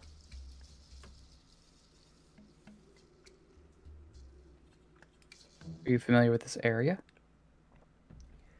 Only loosely. I don't think I've been here specifically. From what Ralph was saying earlier, these things should be fairly common things in the area they're meant for, right? Which means even someone with loose knowledge of the area should be aware of these if they're meant to this area. If they're not meant for this area, that means that it's out of place. Just as a point of clarification, the wind totems are typically found on coastal regions like the Soddenlands or near the bay. The Matangi orcs are typically closer inland, somewhere in like this region.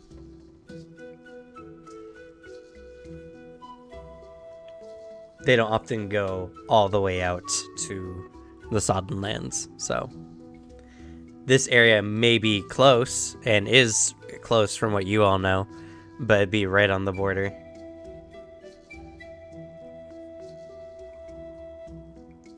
Means they still seem out of place. Even if only slightly.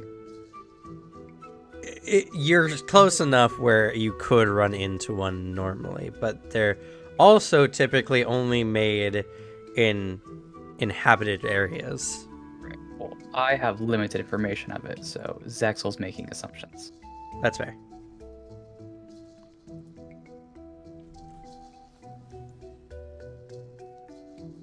Well, things went bad after we started hearing the things and traveling, so it's the best guess. Did we try and head for it? We couldn't find where it was at. So we tried before and then ignored it because we couldn't find any information.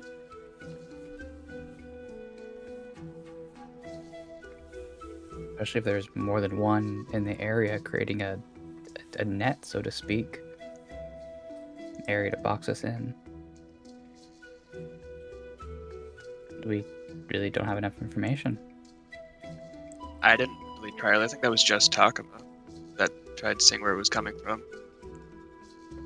True. We can all try to listen out a bit and see if we can find anything more about it. Okay. You can all make a perception check. Okay, there we go. Go. Oh, I'm gonna have Qualnam make one too. Sure. Let's go. Summoner's OP, make 2. Fuck you, Qualnam. Zexel, being so closely associated with, cloud dragons and aspects of air and wind, you listen in and you feel like you gain a general sense of direction for it. Curiously enough, it seems to be moving in the direction that the path is going.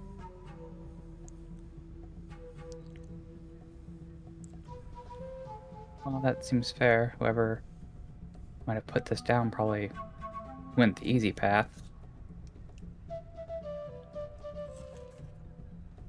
Alright, well, we continue down the path then.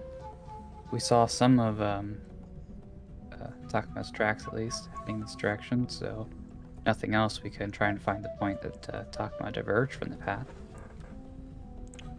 That's fair.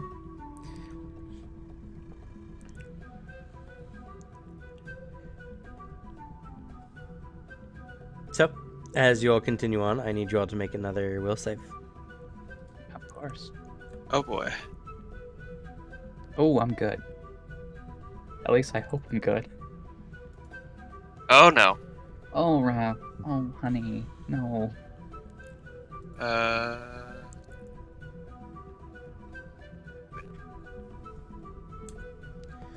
So, as you're all continuing along,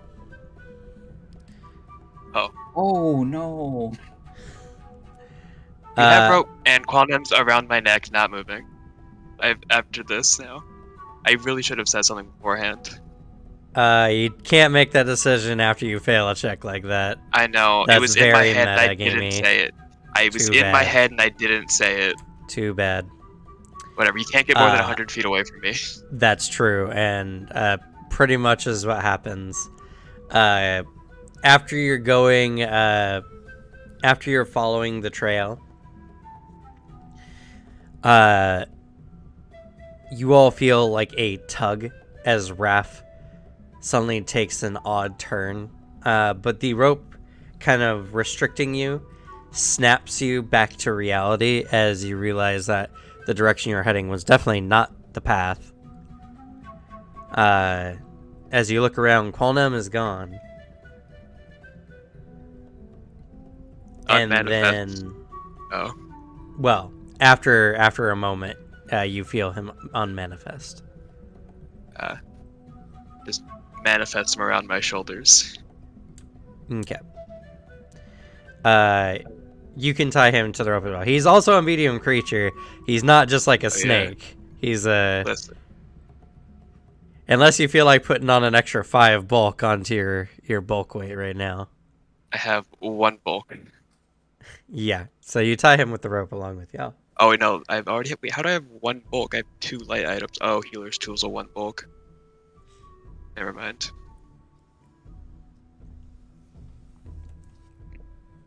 So yeah, tie him to the rope. Okay.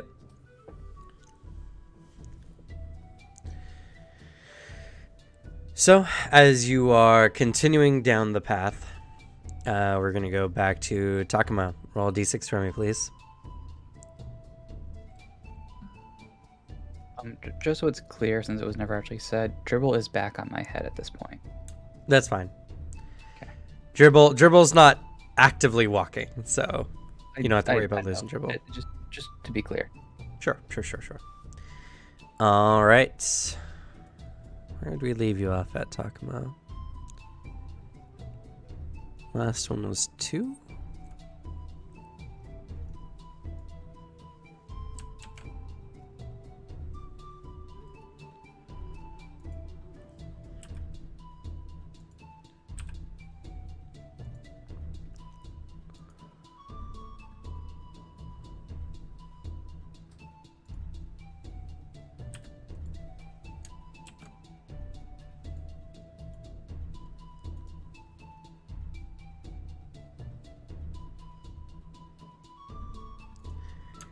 So Takuma, you come walking in through this area, and you see that to your right is a very large cliff, which is just not making sense, and it's getting frustrating now. You weren't aware of any like massive increases in elevation in your immediate area.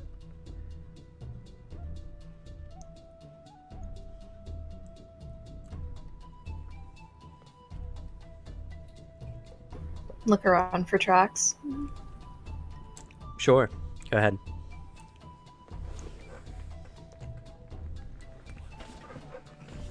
Let's give perception a shot.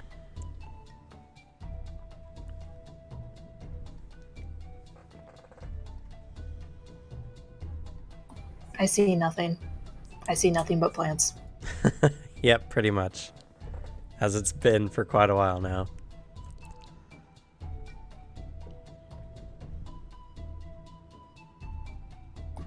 So just out of curiosity, when I plugged my ears, it doesn't... I can still kind of hear... Yeah, sound.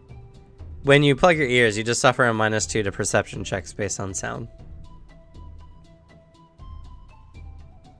Technically, you get a bonus 2 to saving throws against sound-based effects. Alright then.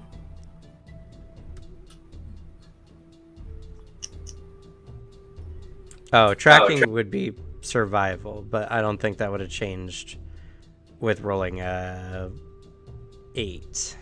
So No, my survival was the same as my perception.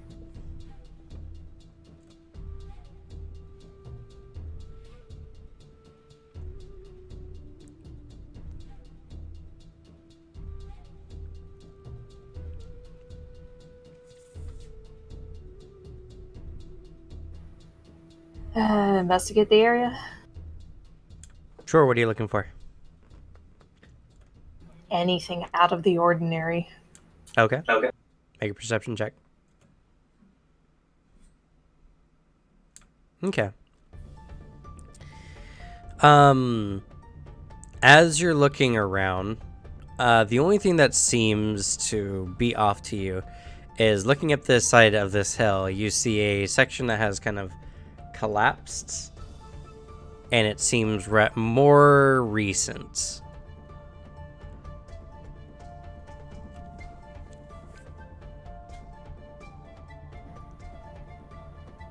She'll head up to investigate. Okay, make an athletics to climb up. Can I use acrobatics? Nope. Okay.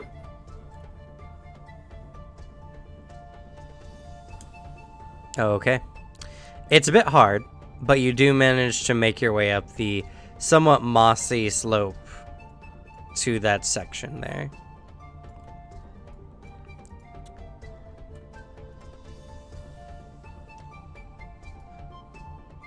Based on your perception you made before, you can see a set of newish grooves that look like they were made very recently.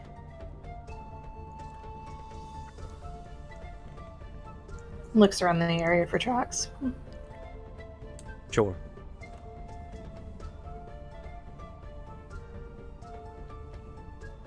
Finally. With evidence now that something was here recently, you use that to help, and you can definitely see a set of tracks that made its way through this bush and down this path. And when you check the bush, you see a Mitanji corpse.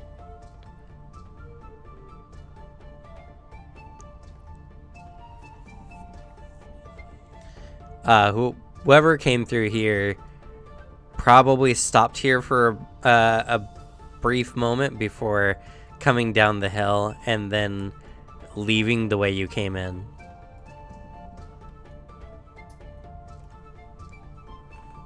Can I use my natural medicine to figure out what happened to the orc? Sure.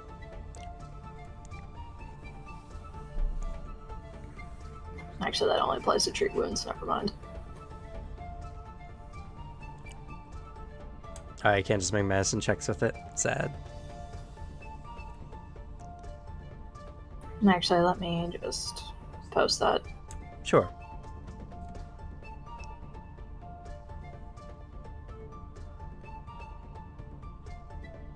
Yeah, unfortunately, this just means that you know, like, of salves and such to help with injuries. Not that you get any special knowledge on the anatomy of an injury or injuries of such. Could I use medicine, or could I use something else to try and gauge what happened? Medicine would be to figure out how they died. She's not trained in it, but she'll give it a shot. Okay. Pretty good for not being trained, honestly. Looking it over, it's really hard to say. They looked really scuffed up. They probably fell here. The fall could have been what killed them. But you're not 100%. Well, since those tracks she found are the only clue she's got, she may as well follow them.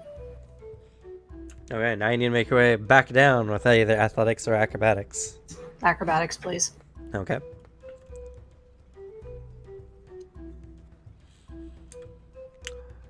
Much easier than, climbing up. You slide down on your heels and toes, making your way down to the bottom, and then following that path. We're going to go to Gale. Gale, roll for me a d6.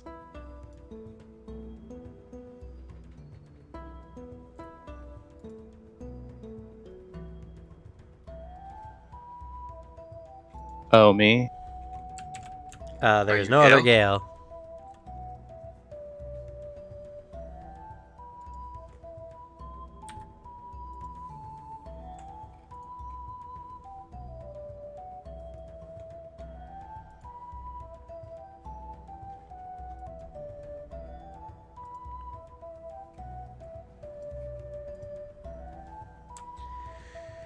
So, you walk through an area and you come to yet another, open area. Nowhere you've been before, sadly. This is just like a hill down. No, this is it's sloped in both directions. It's actually like a small ravine. I guess I'll just like stand on the edge here and make my usual body check. Okay.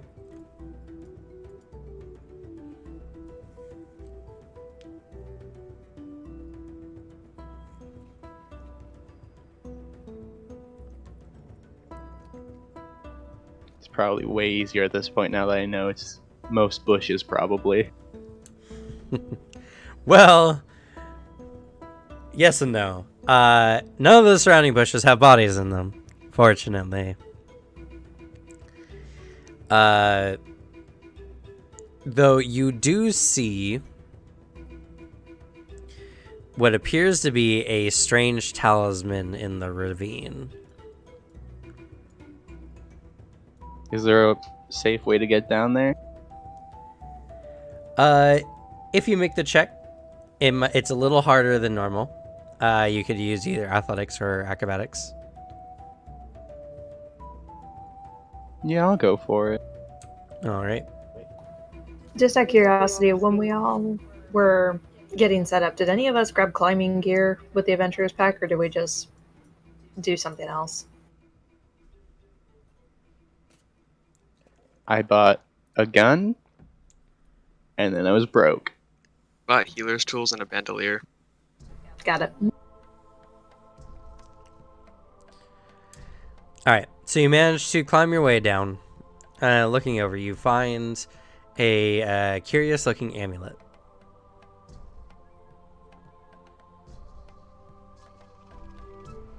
I don't know what I would do to try and figure out what this is.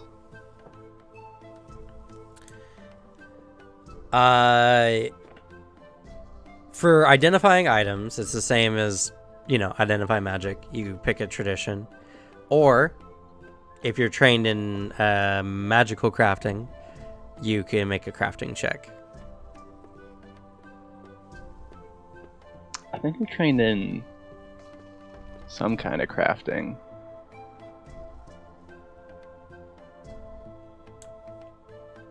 I believe you have alchemy. Yeah, I think so. Which Yeah. wouldn't quite help you at this one. I guess I'll do a religion check, just because that's the only thing I have more than 0 in. Okay. Well, we'll get back to the result of that in a bit, since that takes 10 minutes. Nice.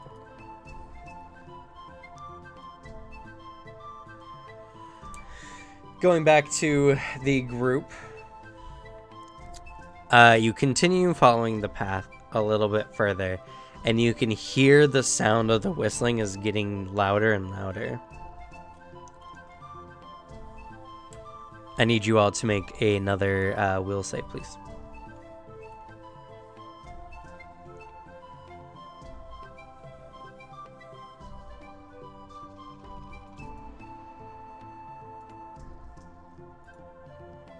Let's go. Double 16. Nice. They're in sync.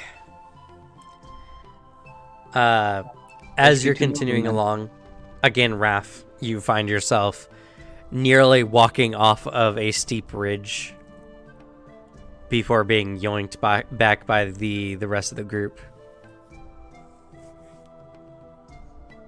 Thank God for this rope. It was a good idea.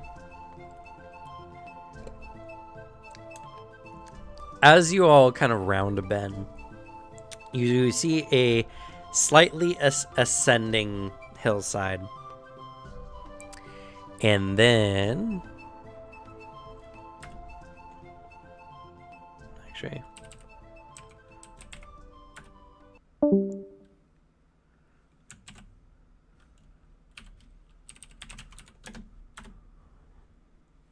What? front boat died. Oh.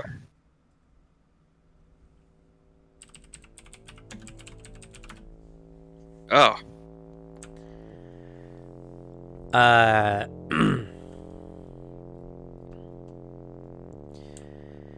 As you're all kind of ascending up the hill, you can hear as the droning gets louder and louder. And as you're kind of walking up this hill, you see a large totem that has been carved in the shape of a baboon's head with its mouth wide open to create the channel for the winds.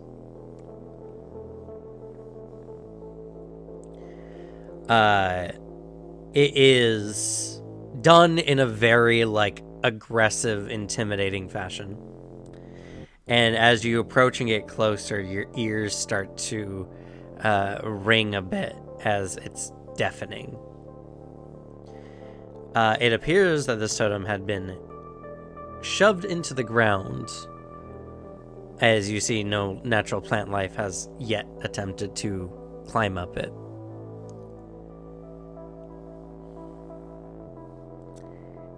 And you also see the carving of tribalistic runes on its side.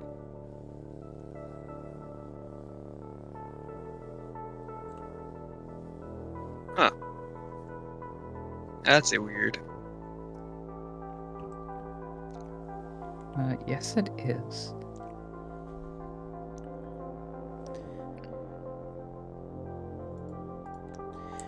Tanya holding her head. He's just like, I think we found the source of this. I would have to agree.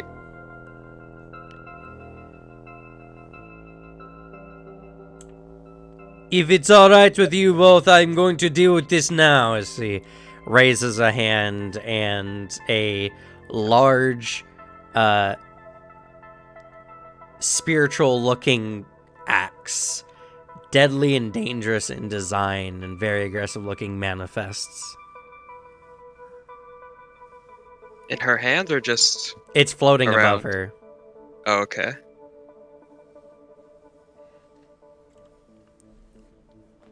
Yeah, no, please, deal with it. Oh yeah, go for it. This is fascinating, actually.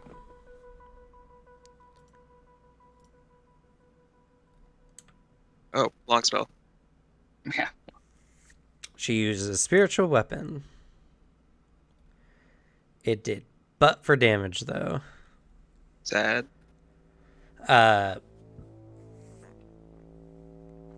It comes out and it lashes at the totem, dealing a decent-sized mark in it. It takes her a few more tries before it finally breaks down, and as it falls to the ground, the sound instantly stops, and you're left with an eerie silence.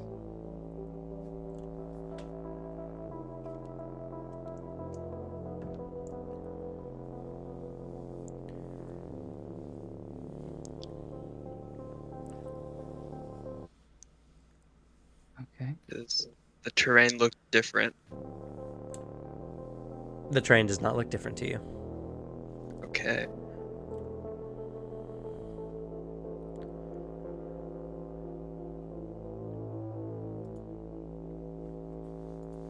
Well, should we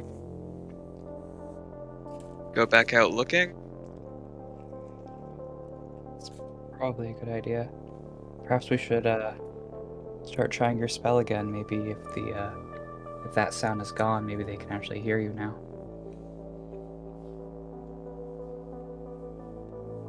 Makes sense. Yeah.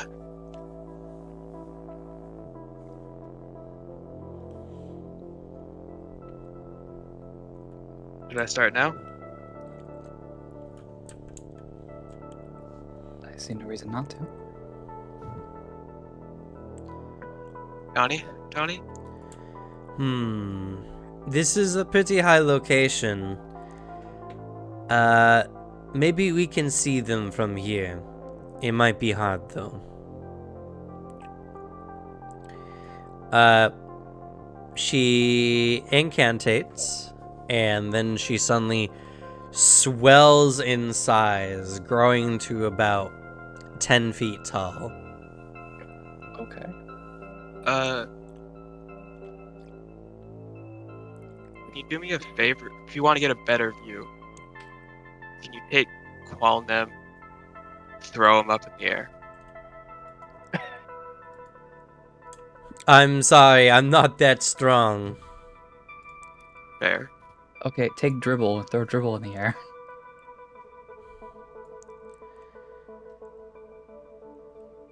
Sure, her massive hand comes down to you.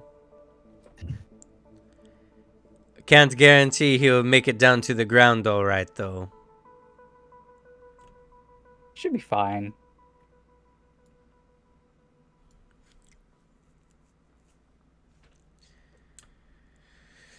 All right. She grabs Dribble and chucks Dribble into the air.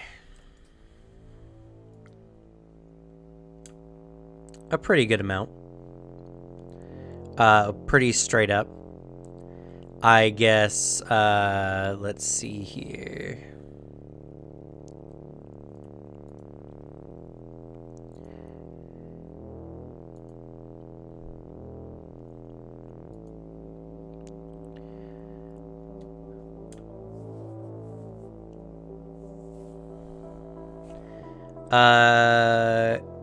Go ahead and... Oh, wait, there's no spell attack roll. That's so dumb. Add your spell attack roll to, just roll your spell attack roll. Okay. Because Dribble's perception is equal to your level plus spellcasting ability modifier, which is your spell attack roll, so... Do I have a way of just rolling that, or? Well, I guess technically it's not even trained, right? Yeah, no. No, and there's no good way to actually just roll it. Sadly, which is really weird. These sheets are really good, except for that one area. You have a attack. Yeah, your Divine Lance is an attack roll. Okay, so just go for that. Alright. Just roll that and then subtract 2. And that'll be essentially what the check is. So 22. That's pretty good. It's pretty good. Alrighty. Can Dribble speak? Yes. Alright. Looking around, Dribble telepathically lets you know that it sees both Takuma and Gale. They're quite a ways off, though. Probably over 1,000 feet away. Well, I don't know if it can actually speak telepathically, but it has the ability to speak. Let's see. Because one of the abilities gives it telepathy for touch telepathy. So I don't Oh. I think Then I have an empathetic feeling, but not like true telepathy. But it has the ability to speak language, so when it it can always shout, or when it comes back down, it can tell us. okay. Fair point. You get a sensation that it is very happy and feels a sense of success. Now the problem is catching it. Yep. Tani will do her best. Unarmed attack should be fine. No, it'll be another athletics check. And be to grapple it. Yeah, that makes sense. No, I would make it an unarmed attack.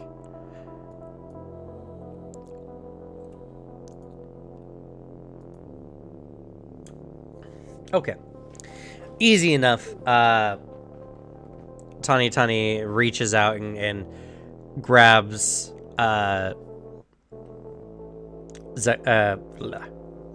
Dribble before lowering it to the ground, where it tells you emphatically what it saw. Lovely.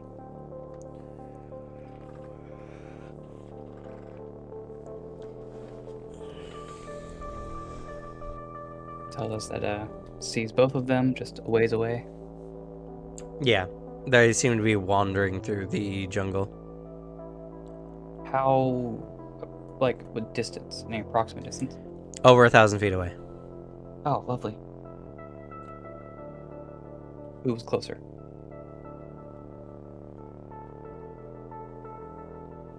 Or at least fairly easy to get to. For what? Sorry? Like, who's, like, closer, kind of easier to try to, like, intercept?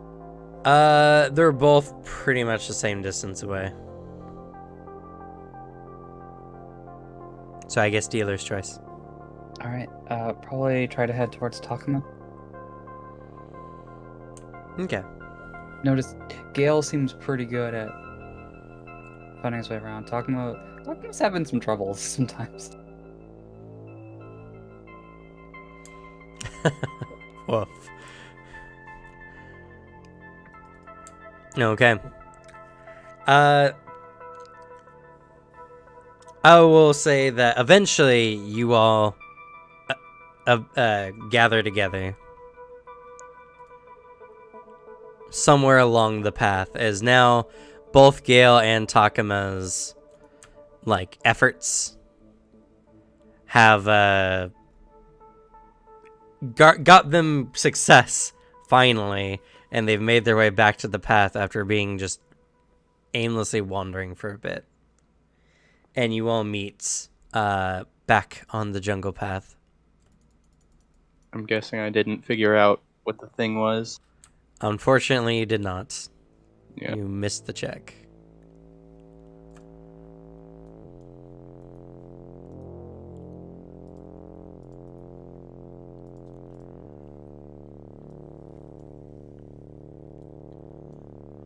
Okay.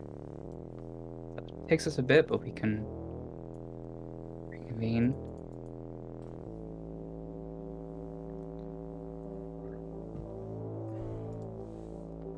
Yes, you all meet.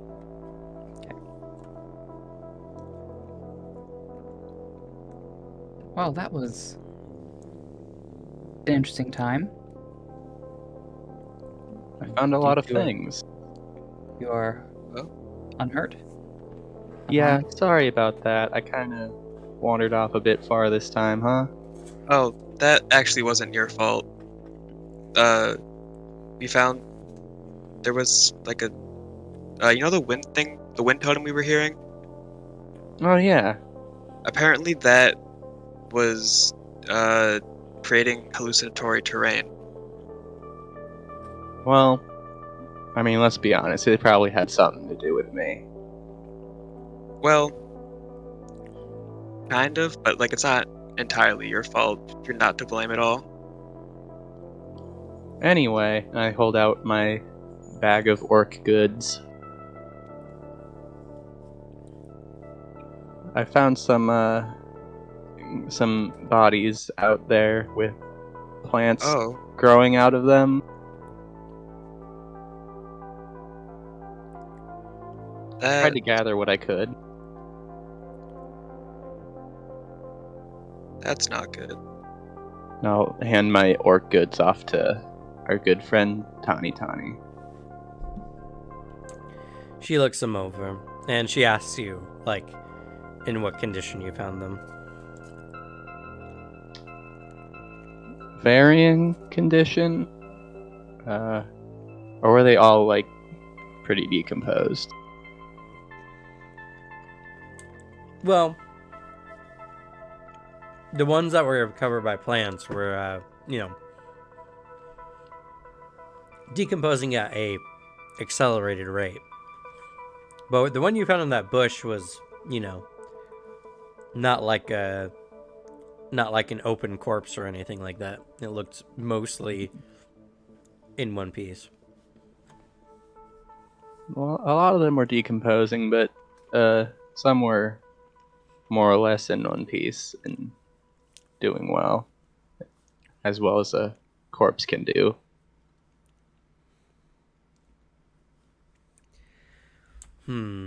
She looks very saddened by this.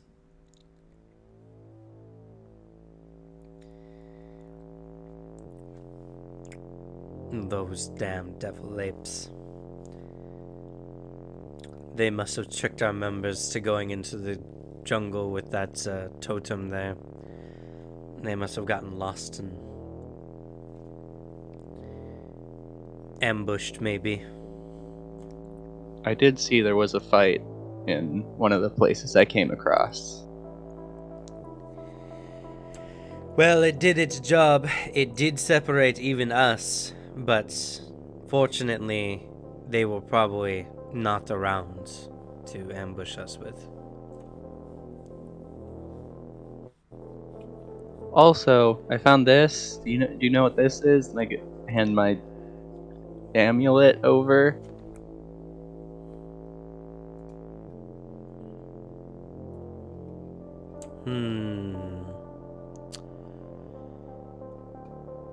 I could maybe identify this with time. It does look like one of our talismans. Sure. I'll leave it in your care then. Could I roll a recall knowledge on a plant that would cause, or something that would, something natural that would cause rapid decomposition? Sure, go ahead. Oh, nice. Hey, congrats, your first over 10 roll. There's been a couple. Just Has there? scarce. Yeah, it's like the third one. Wasn't there was like a natural 20 acrobatics to get down that? Oh, that's right. There was that natural 21. That's right. All right. So, thinking it over, there are a variety of plants that do, but they mostly do it as a method of, well, hunting. Meaning that whatever it was would have been on their bodies, feasting upon it when Gale came around. Since Gale wasn't attacked, nor did he mention, seeing any, plant life, actively devouring them, it probably wasn't a natural creature, or a plant creature.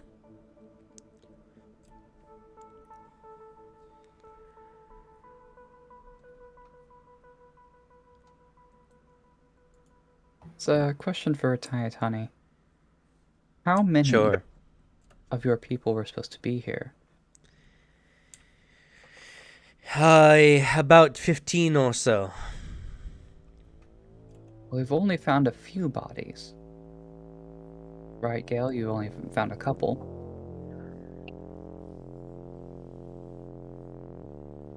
Yeah, around 5 or so.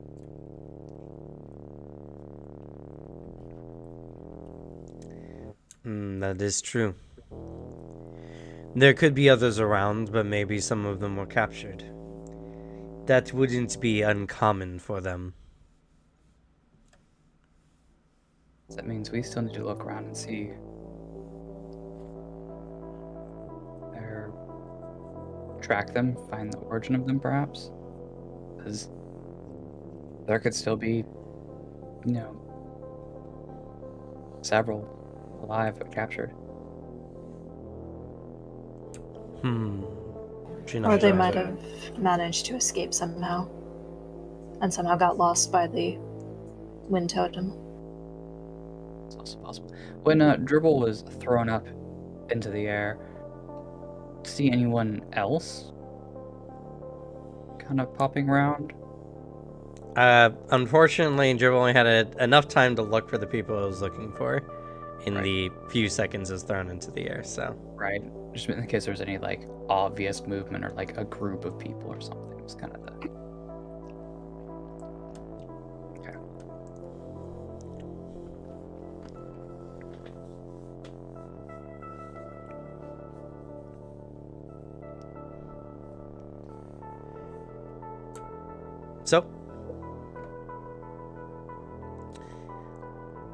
Gail, did you find any tracks?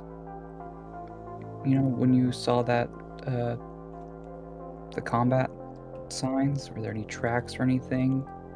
Not that I noticed.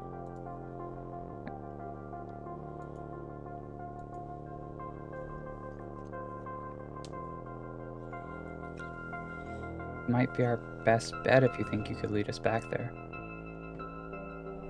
I can sure try. I cast no direction. It tells you where north is. Yeah. But I came here with no direction on, so I should know what direction I came in.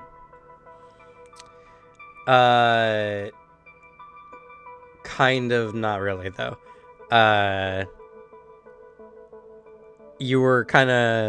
You wandered around after using no direction, and even with no direction on, the illusion was still misdirecting you. Also, no direction isn't like an active, like, overtime thing. Yeah. It's just you mentally for a moment know which way is north. But it's better than nothing. I'll give you. Nope, I won't give you any bonus. Just roll survival. Oh, Okie dokie. Well, it is a 15 because you have your circumstance bonus for being in a forest, Yeah. and it does succeed. Woo!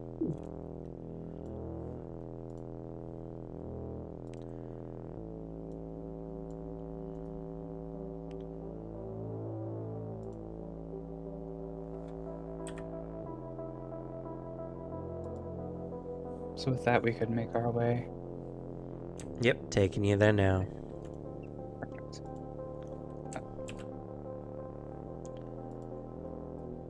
Definitely want to look for like tracks and such. Perfect. You get to the site, and you can see the decomposed corpses.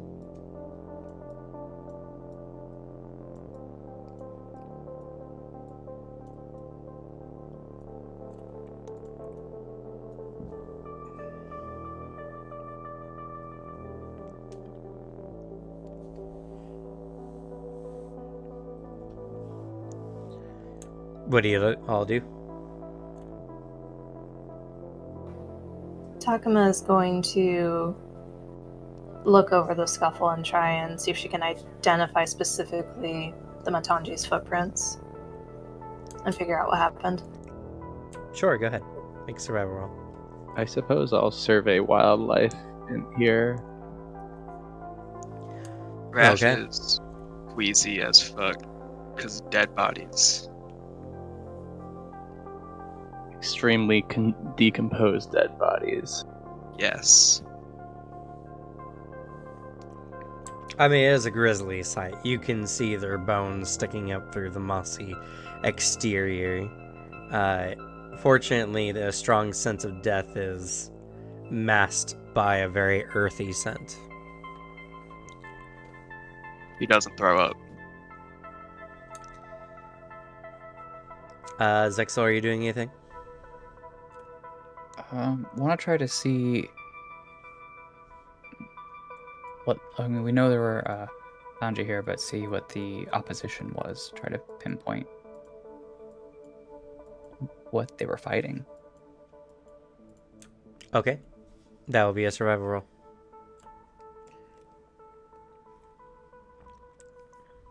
Ooh, no, they weren't fighting anybody. Just air. Despite it being pointed out to you several times, Zexel, you can't seem to identify any tracks in the ground that just doesn't look like ground. Takuma and Gale. Takuma, you're kind of looking around,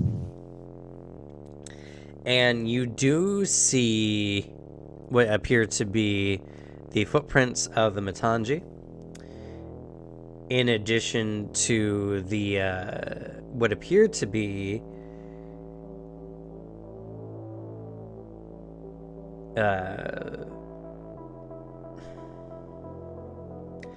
ape-like footprints.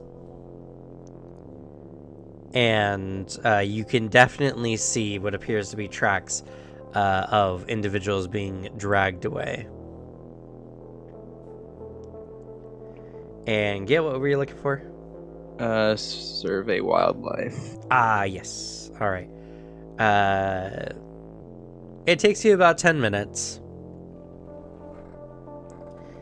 But with that, post survey wildlife real quick.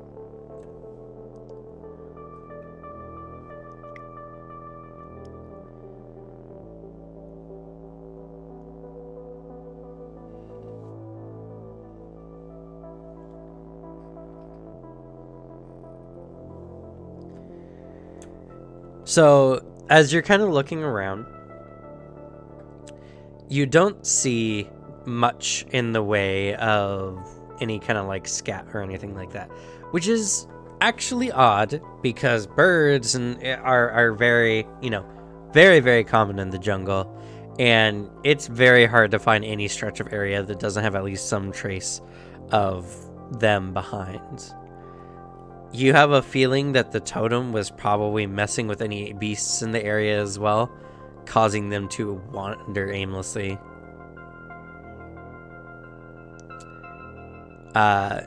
Most beasts kind of losing their sense of direction would probably avoid the area, being much more sensitive to such things. Rip.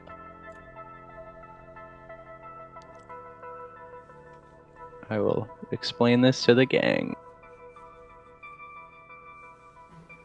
Well, that's interesting to know. Definitely got signs that they took prisoners. And she points out the tracks to Gale of them being dragged off. We could follow these tracks. Be a good idea. Yeah. Give us a knowledge of where they are. Why we followed the trail.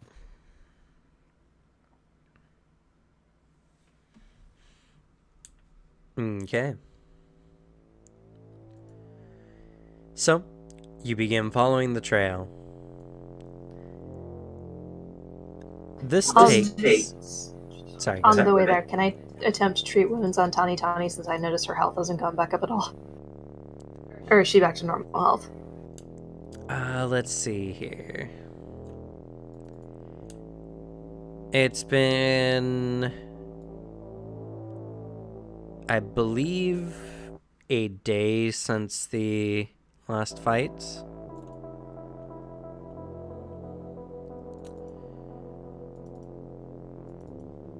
So she should have...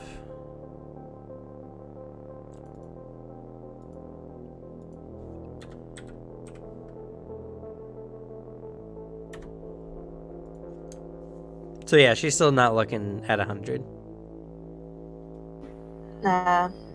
Takuma would offer to treat wounds on Raph and Tani Tani, since there's plenty of useful plants nearby. Oh yeah, I'm not full. That's right. You would have healed at least once, so take your con times level, or con modifier times level, HP back.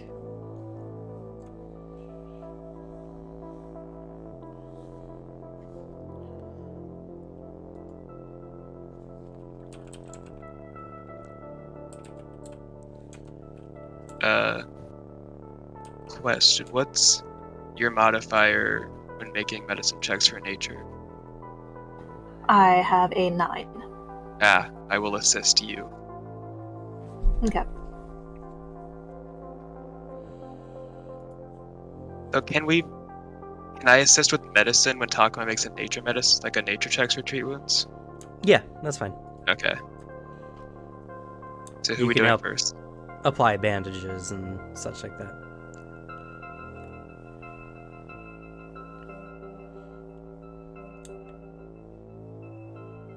Raph asks who are you working on first.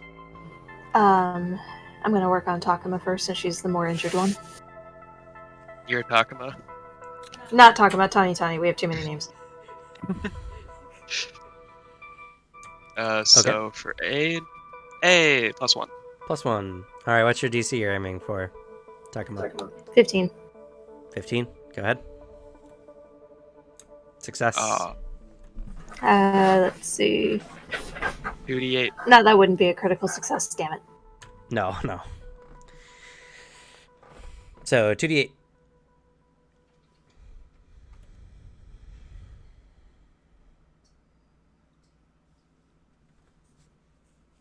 No. Nice. Solid. She's looking better. Alright, Raph, your turn. +1. Nice. That is a critical. Yeah, because I'm going to keep aiming for the 15 until I can guarantee I'll get a 15. Fair. So 48.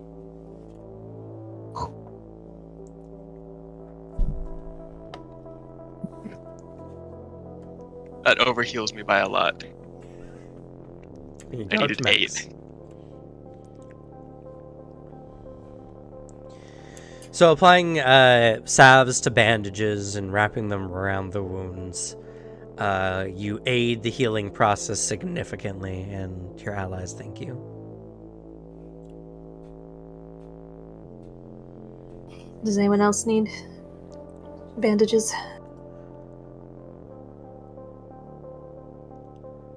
Sexel's fine.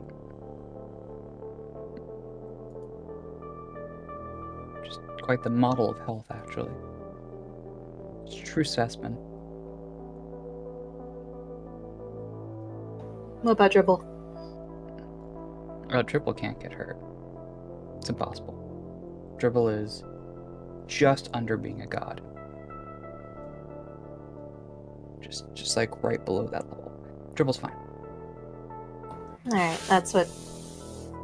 After that, Takuma will resume her scouting for the rest of the travel.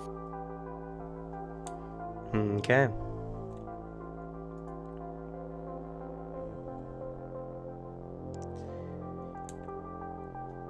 So, it's going to be 2 more days in the jungle.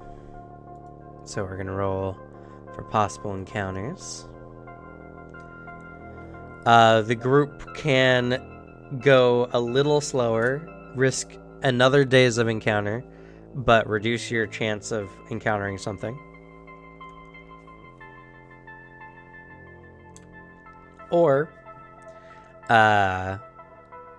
you could just do your normal exploration activities and be prepared for any encounters. It will give you an extra days of encounters, but you might be prepared. What is our current goal right now for doing this day travel? You're traveling and following the drag marks. Okay, cool.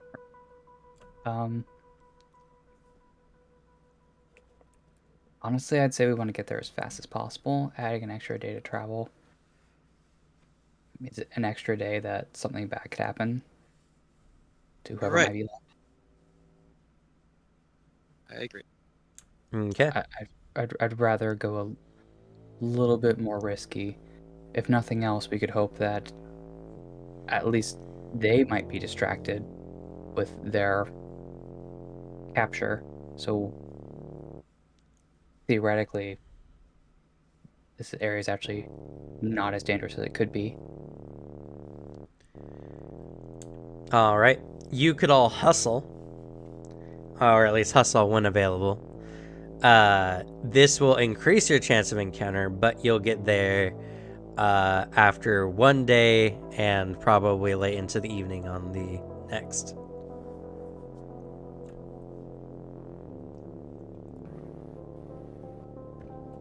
Actually, a good question while we're doing this. Are the drag marks extremely obvious on the path we're following? They're obvious if you know what you're looking for. Zaxel's pretty sure there's no drag marks. Yeah, and Takuma's...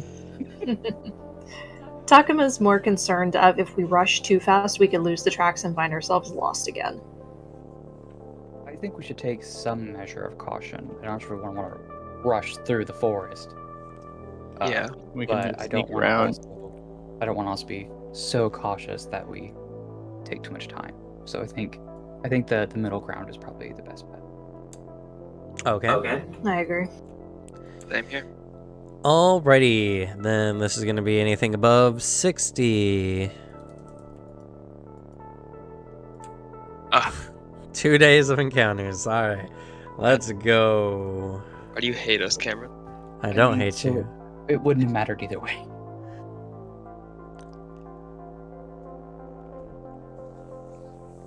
Well, if you had taken precautions, you would have at least avoided one of those. Yeah, but then that would have taken an extra day. It's true. So there There's might have still been one. So Alright, let's roll on this table, shall we? let's do it. Forest dragon, here we go. That would be fun. another totem.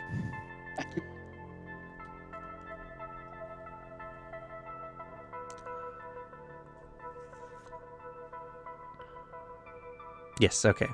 Here is the proper table. 66.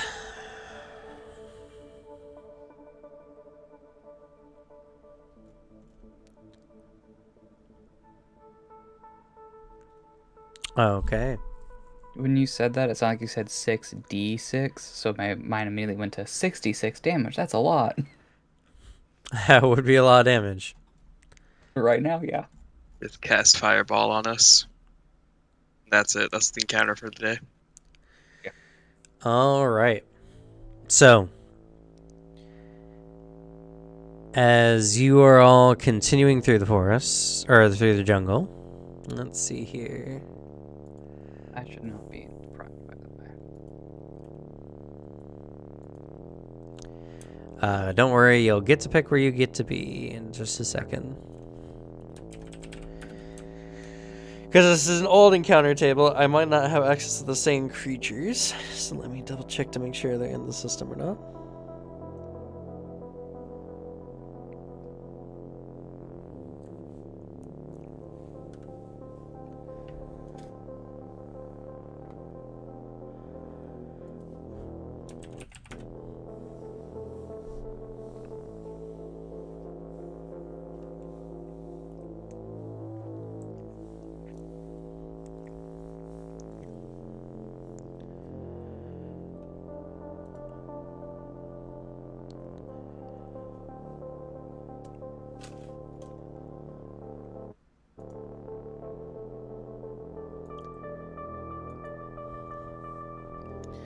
And what's the challenge rating?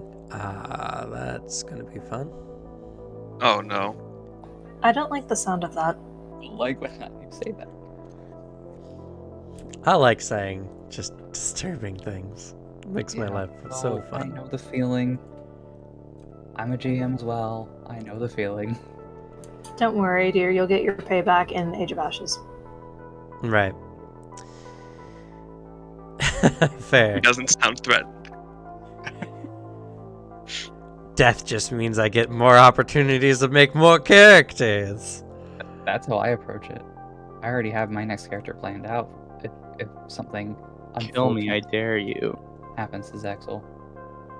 I don't want to like manifest Wrath's death. I'll manifest all of our deaths. If TPK something right happens to here. Zexel, I'm gonna play as Dribble. That's the plan. I think choosing a god for your player character would be too much. Not quite a god. A demigod. All right. This I'm is the kidding, map. but that would be great. Go ahead and place yourselves anywhere in no. the square. I don't like this. Oh yeah, don't forget to up Tawny's health. Oh, darn it all. And I also need my snake.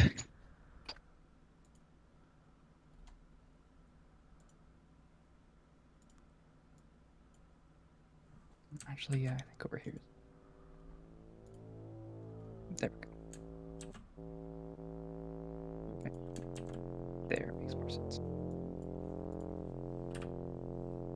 Oh, how much health? Oh, I got the full, right? Yeah, you went back to full. Good, you're gonna eat it. Yeah.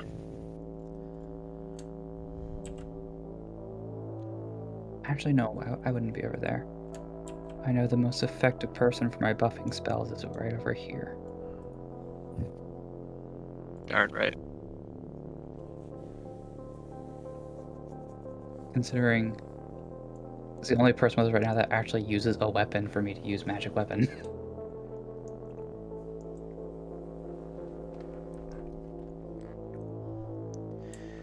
Let's see. And Tanya got some more health back because another day has passed. Almost full. All right. As you're all moving through the jungle,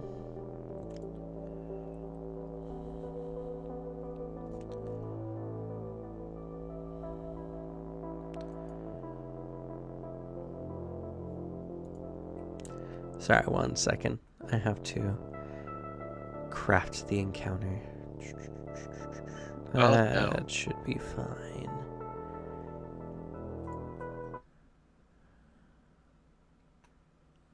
Yes. Okay.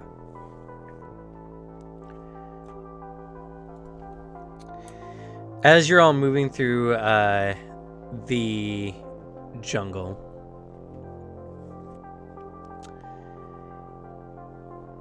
you hear something coming up ahead, and suddenly you notice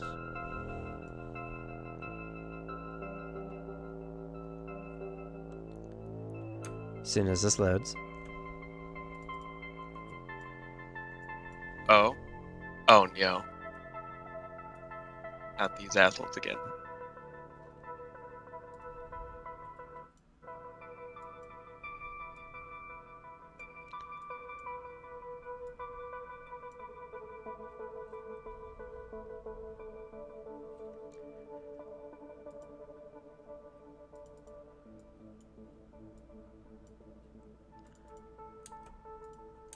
And okay, they're all small.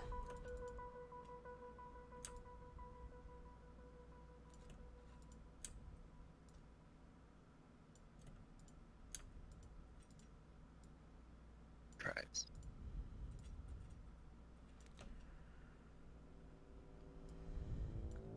Prize.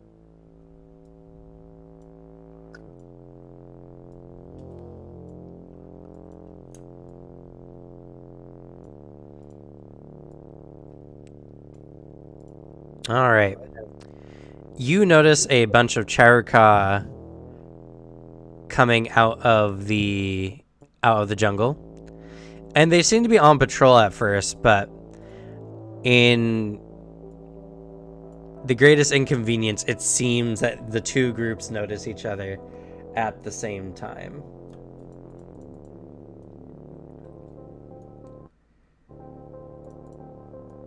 Which means we're just going to be rolling straight into combat.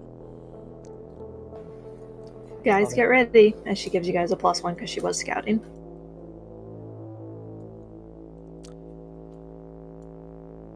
Sure. Would anyone else like to do some exploration activities?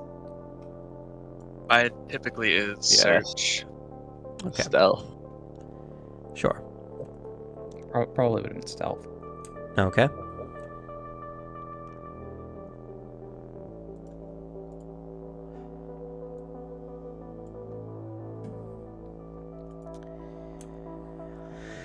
Go ahead and make your stealth checks.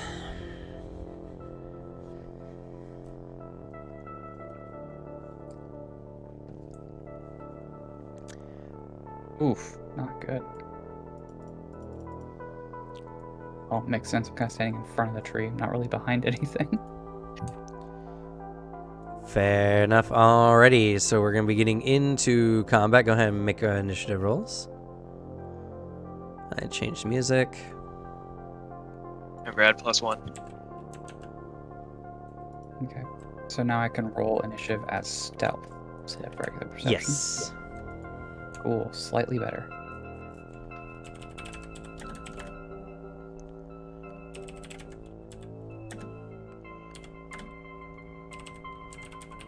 Oops. Did it bad again. Oh my god, you fools. I did mine as initiative stealth, but it says it isn't. You didn't select your token. Did I not? You have to right click Yeah, it. you gotta click your token and then roll initiative. I never did that before. That's what I have to do every time. I- It's okay. It didn't work. I did do it last time, so I didn't know. Wild. So It's all good. So you just add it on to the initiative tracker there. with a +1, so it's 19. 319. Actually amazing.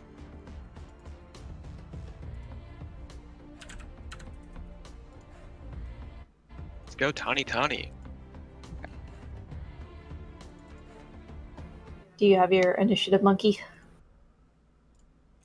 I have 2 initiative monkeys. Guys, we gotta kill the initiative monkeys first. Yeah, I gotta go No. for those first. They're up in the corner. You're not gonna get them. Bet. Are those ones actually enemies, or are those just there for your initiative? Yes, they're for initiative. So you don't have to deal with remaking initiative 1 each time we kill it. See, we can't even see there. There's just a void. Just avoid. Bet I have dark vision. From It's the void. There Do is you no have light. greater dark vision? pure darkness. Maybe. I can No. speak Shadow Tongue. That has nothing to do with your eyes. Wow, you can peek at the darkness. Yeah, hey Darkness, can you like chill out for a second? Oh yeah, sure. Thanks. Oh, Anyway, you did say for a second. what was the second? You know, the darkness can be literal. Darkness is always like too literal, you know. It is very too literal. Like you know what I meant, Darkness. It's either black or white with darkness, really. True. Alrighty. Tawny's turn. Tawny is going to... Let's see here.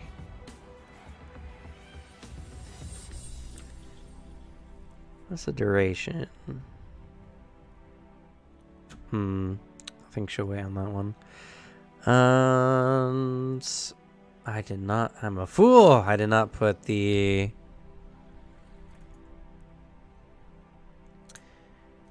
Did not put her spell slots on her sheet. 1 second. Wow. 443. Got it.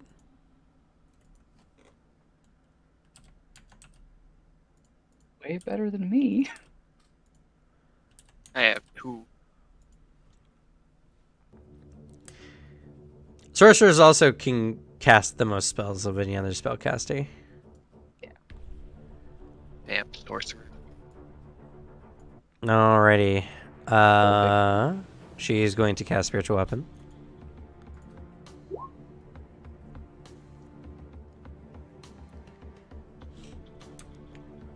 And rolls the damage but not the attack. Did you turn spell attack on?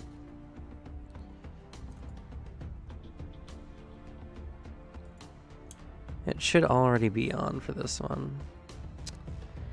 Make sure all the stuff is right. Yes. Okay. One more time. With feeling. Alright. She hits one of the warriors. That does not crit. The spiritual weapon flies out and the giant axe slams into it, though, dealing 8 points of force damage potentially.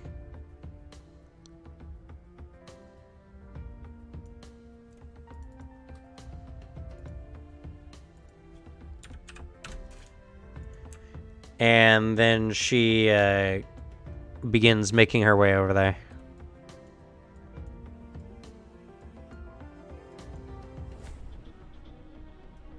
As she's running up, ready to go to war. Zexel.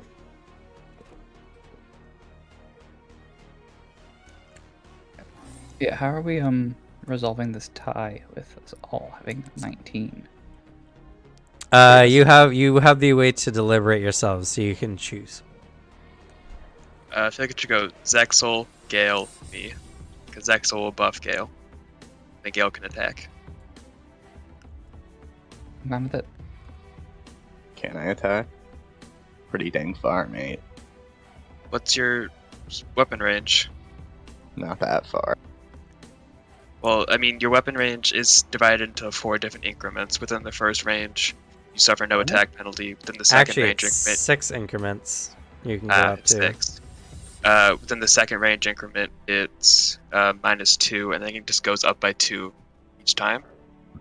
It only shows me my first one on here. Your second range increment is double it. Your third range increment is 3 times it. It just goes up by each thing. It's just multiplied. So Yeah, what's so if you your have what's your range increment range? of 60, then My range is 60. yeah, so then you 60. can attack. They're like what 100 feet away, less than 100 feet away. So you can hit them with a -2. You just have a -2 penalty, but you can still like attack them. And since I'm about to with my turn, I go ahead and use magic weapon on you. Dab. On your gun there, you get a +1 to that attack roll, and an extra damage die. Okay, Zexel, you have one more action.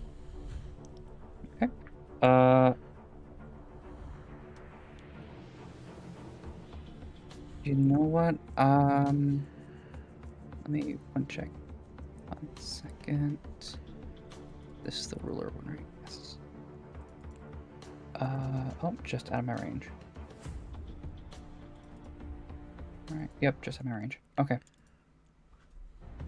I'll do that.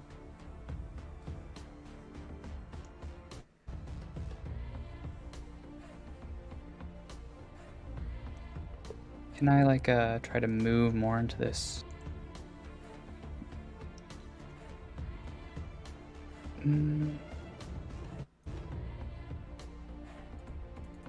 Yeah, I want to try and move here, but it'll let me. Oh, right, I have to switch to tool. Sorry. I want to get like over here into the brush kind of area. Okay. So next turn I can try to like take cover. Fair. Gale. I don't know. Should I move up? Well, you're going to be attacking at a -1 because +1 from Zexel, but -2 from range increment. So it's really up to you. At least where you're at right now, you're kind of in, like, you can get into brush and stuff, so you can at least do like take cover kind of things. If you move, you won't necessarily have that ability.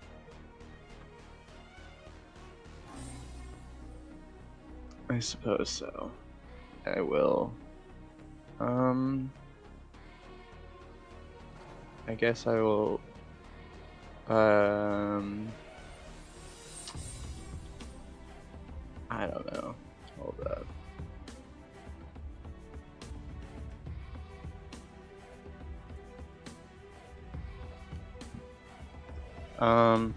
Shoot. That's my first thing. I guess. Which monkey you're shooting? Yeah, because you have that one shot, one kill sniper stuff, Yeah. right? Let's see. I don't know. I guess I'll hit. The boys in the back like spellcasters, right? You're not sure. Okay. But we're pretty sure they're bigger boys, right? They're the same size. I'll hit the ones in the back because it's probably harder for the other folks to hit them. Okay. I'll do a double barrel shot on that boy.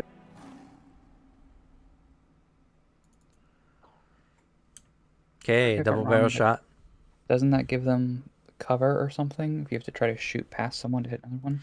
Yeah, it will have a lesser cover bonus for being behind its ally, which will increase its AC by 1. So it's like a total of -3 for me. -2 because you have a +1 from Zexel. Sure. Whatever, I'll do it.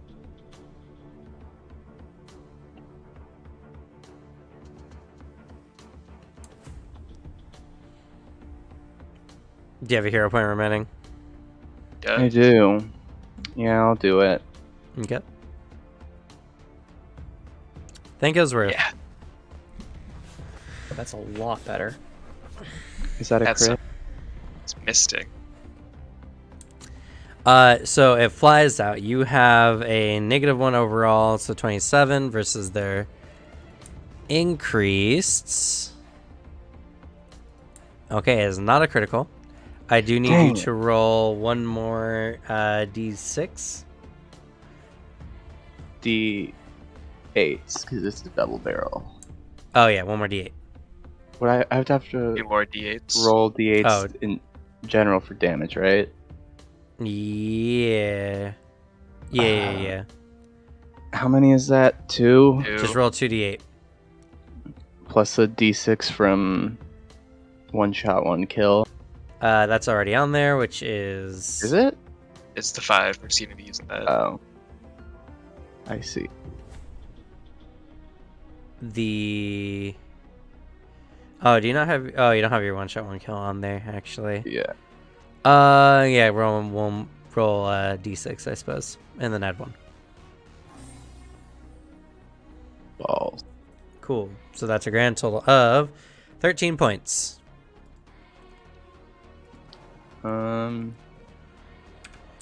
That was my first action. The shot rings out, and you see one of them kind of react and like get shot. You can't tell exactly how terrible the wound is from here, though. Okay. Then I will Cloak of Shadow. Okay.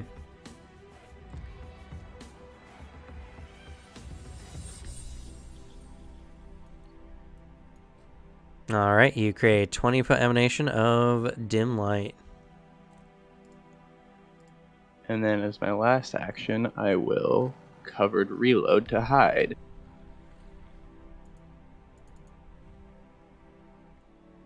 Okay, roll your stealth.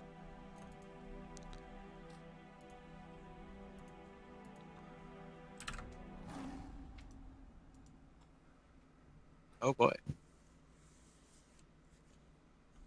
Alrighty.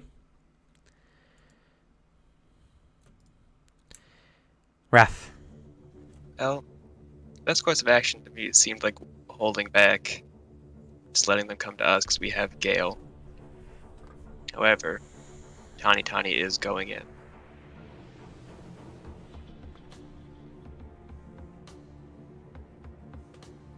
Problem. All true attacks.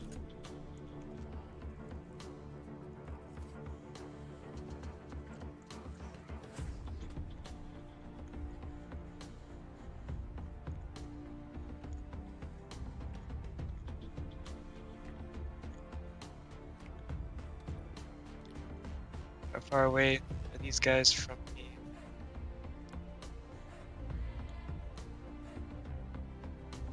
Actually, sure, why not? I'll move up to 25 feet, action, and then act together, spending my 2 actions to cast Daze on the one Gale just shot. One Gale just shot. All right. Let's see. Is that 60 feet? Oh, wait, was it? No! The You're, final you're dude on 5 this squares monkey- off. This one? monkey right here. Or I you shaded do on the one this one. that... Oh no. Did I move up? Yeah, I'll do it on that one then. Okay. Alrighty, I'll make a will save.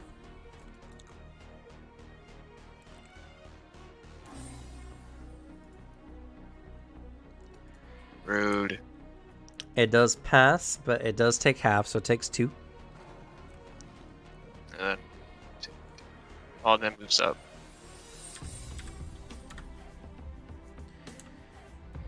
Alright. The warrior's turn.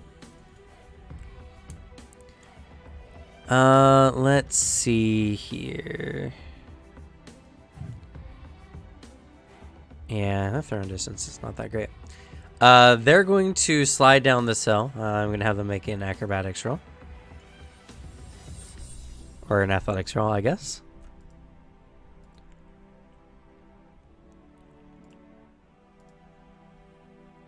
Herod, please, I beg of thee. Stop rolling good. Okay, they all make it, so they all climb down. And then move.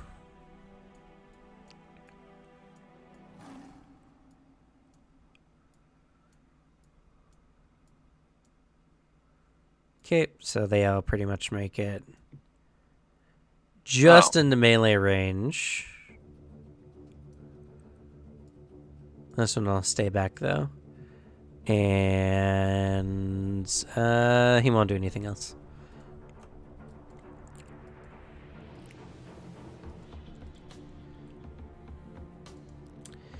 All right. These guys up here, on the other hand, though, are going to... Let's see here.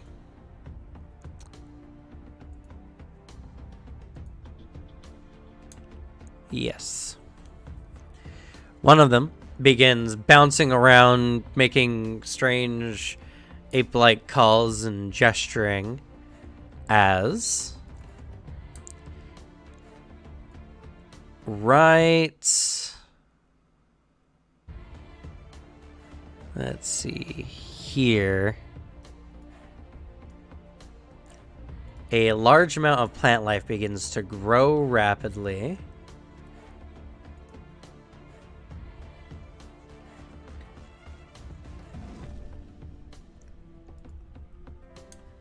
Let's see if I have...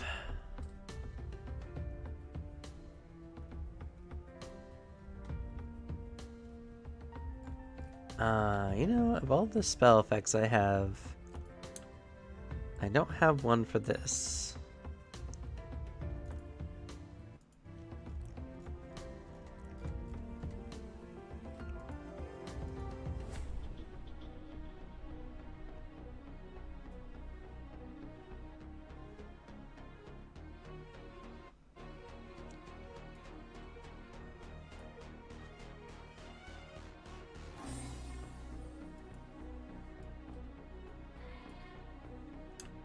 Let's see here, we'll put it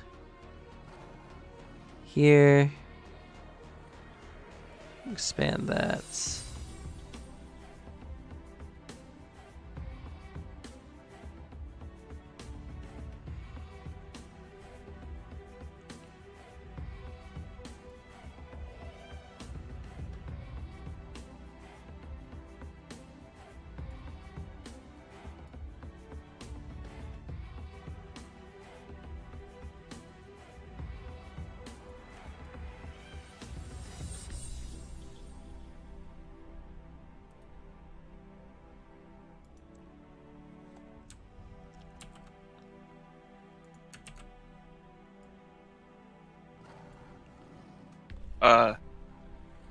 Okay.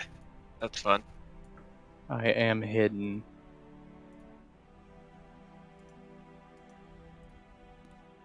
Pretty sure we just got swallowed by trees. As all kinds of vines and such come up to grab y'all. I need everyone, which is going to be Qualnem, Tiny Tiny,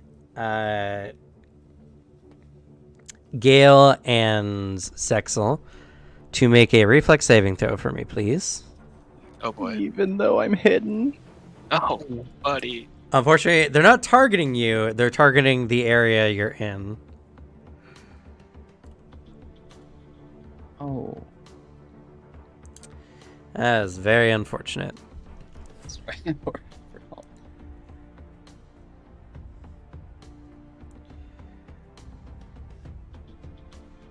All right. So Qualnem becomes immobilized. Where's Tawny? I'll get hers here.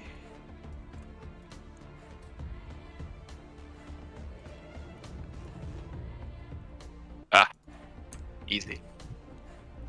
Oh, well then. Is that a critical? That is a critical. Oh shit. So, she is fine.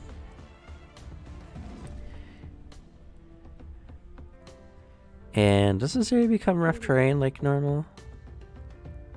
No. Strange. Alright. So, Qualnem becomes immobilized. Which we're going to have a, that. And Gale passes the check. Tiny passes the check. Zexel passes the check. Yeah.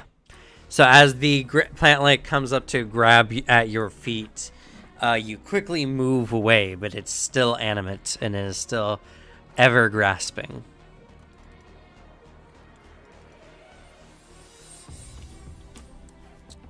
Oh, actually,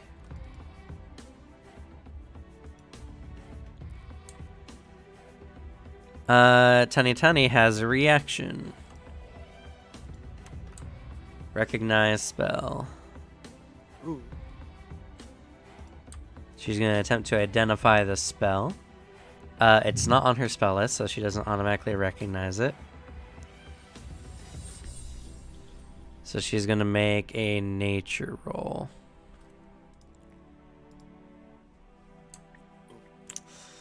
That's a failure, and that might be a bad one.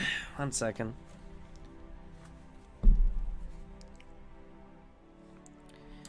That's not a bad failure, fortunately.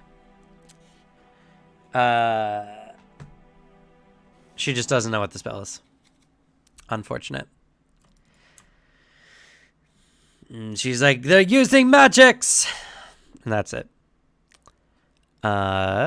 The other ones are going to also make their way down to y'all.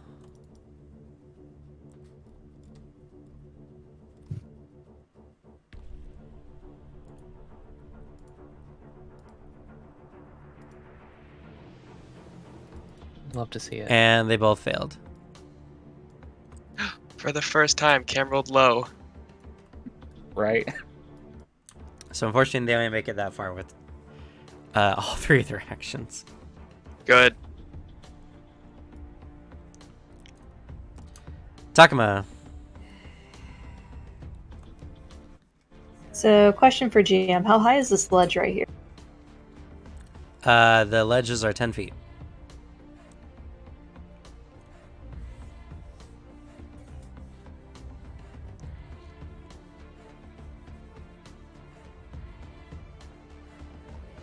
All right then, spider form.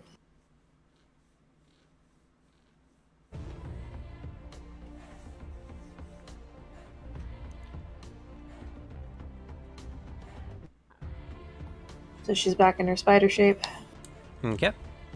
and she is going to make her way up there. Okay.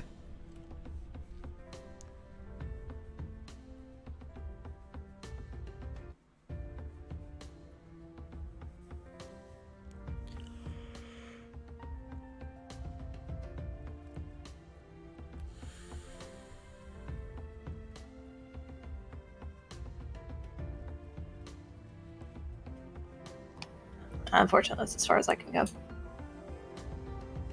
That's 2 movements. Yeah, because change shape is an action. Oh, you're right. All right, it's Tani's turn.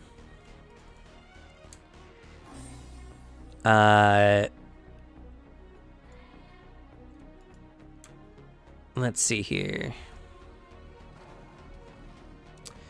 What is her...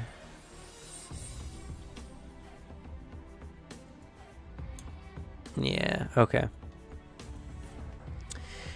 She moves her hand and... Actually, no. First, before she attacks, she is going to cast Bane.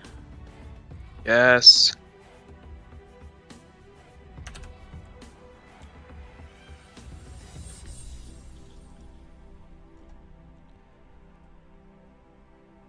And that is a 5-foot emanation.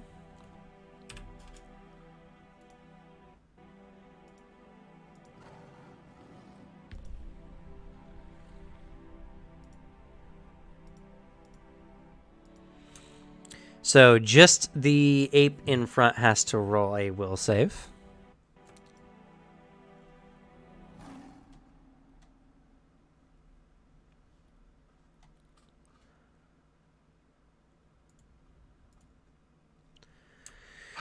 Whew, almost made it. But it becomes baned. Suffering a -2 its attack rolls as long as it remains in the area.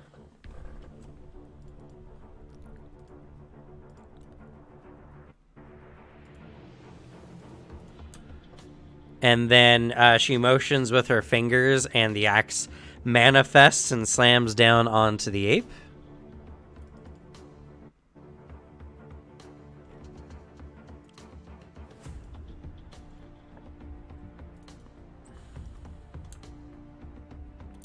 Hitting, barely, for 8 potential damage.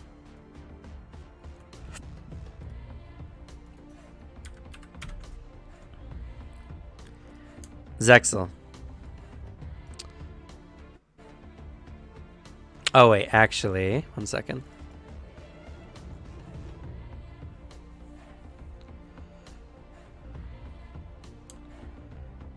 Let's see. Tiny also has to make a reflex saving throw real quick.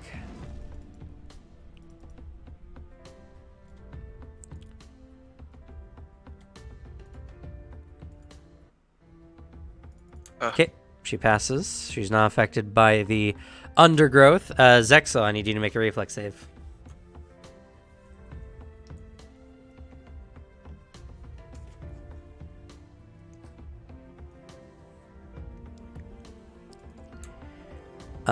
That is a success.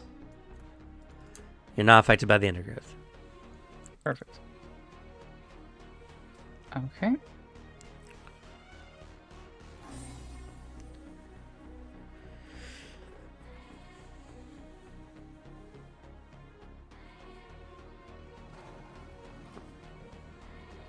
So there's a question. For a sustained spell, if the target of my spell is no longer in the range, does that stop it? Or No.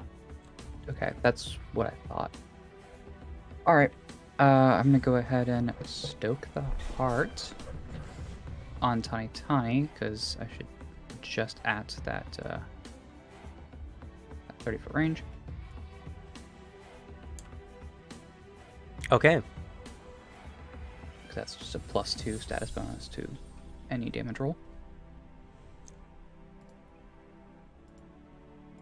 It doesn't specify weapons or anything. It just says damage. Yeah, no, I was just reading that as well. That's very interesting.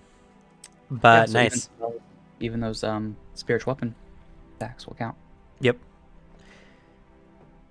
It just says any damage they produce, it does 2 more damage. Yep. It's a good spell. It's a really good spell. Drops off a little bit later, but at least the starting, it's pretty great. No, +2 is actually really relevant for a major part of the game. I mean, it does scale a bit. It kind of depends on who you use it on, I guess. It's fair. I mean, if you use it on like a Magus, that only gets usually 1 attack per turn. Not as relevant as someone like a, Monk. a monk or something. It's true. But Takuma's way out of my range. That's fair. All right, you got 2 action remaining. Yeah, I'm gonna try to move out of this undergrowth. Okay.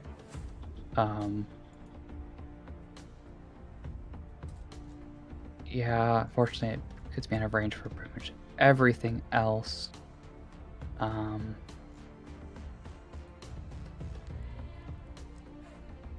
Yeah, there's really not much I can do here, but just like, all right. I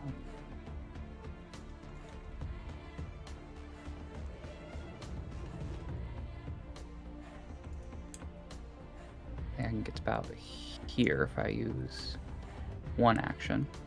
Yep. Okay. You have 5 more yeah. space of movement if you want. Yeah, I think that's probably my best bet. I'm just gonna get right next to you. Oh, hello. Buddy. Alright, buddy, we got this. We got this.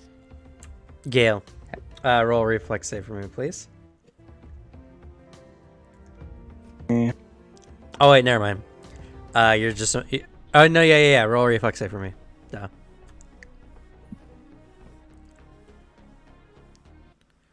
Oops. That's not good. Not crit fail. You have a -10 status penalty to your speed. Well, wasn't necessarily planning on moving, so It's fair. I'm going to reload. Okay, you reload your second bullet. Yep. And I guess I'm gonna shoot this boy up here in the middle. Yep. Is shooting through these trees giving them cover? No, it's elevated from your position. It has no cover. Coolio. Yeah. I'll shoot him double barrel. Double barrel shot. Go ahead. Range. What? Just within your range, too. Yeah, I know. That's why I chose it. Yeah, here we go. Oh, that should All right. That's a fatal shot. Ooh, Does so D12s. All right. So roll 3 D12s? Does the Doesn't double the damage on crit? Double damage die on crits? does double barrel increase the fatal damage? Yeah, it does. Okay, so then so first roll 2d12 plus 1. Cuz this gets doubled.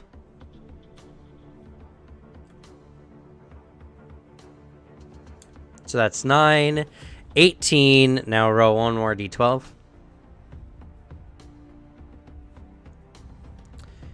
21 damage. Lame. That's still really good. You blow that monkey's chest up and it hits the ground. Oh, And then I covered reload to hide again.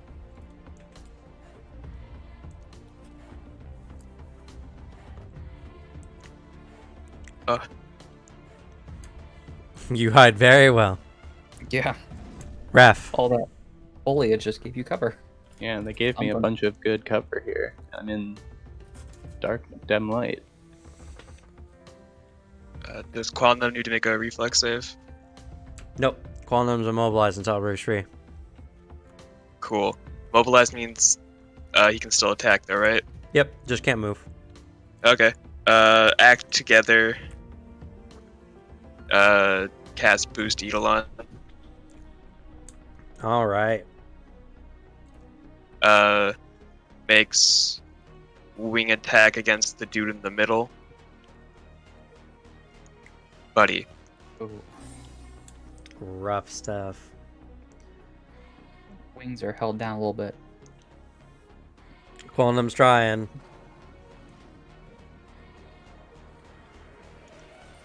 Okay. So 8. actually did better on the. That does hit for potentially 8 bludgeoning damage. Sure. Don't have a 1 action damage, so. Oh wait, no. I have 1. 2, oh yeah, only 1 action left. Attack a 3rd time. Okay. Miss. Wasn't that all of your actions though? Act together. Go ahead. I spend 1 to 3 actions. So what one of them spent 1 to 3 actions, and then the other one gained an action. Weird. So essentially get 4 actions. Yeah, most of the time.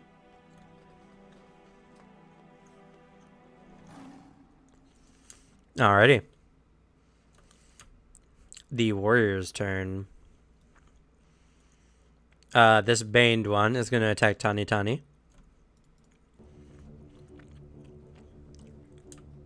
Let's see. Before it does that, though, it's going to start shrieking. And let's see here. Gotta go to the monster compendium.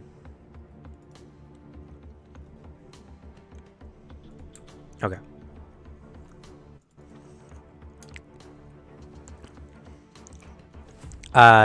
It starts shrieking, and it seems to whip itself into a frenzy. It is going to attack Tani Tani 4 times.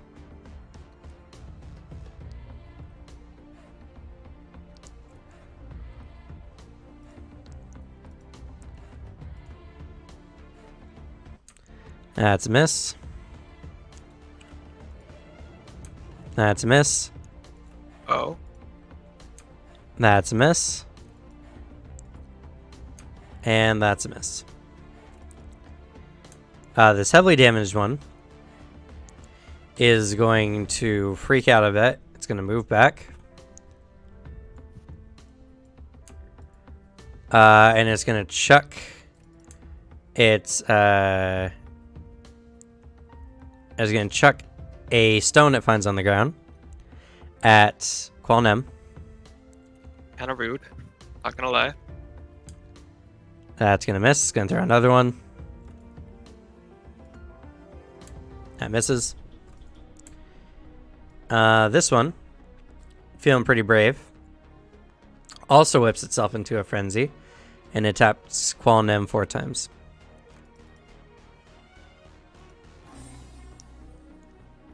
Does 20 hit. 6 slashing damage. Critical, 14 slashing damage.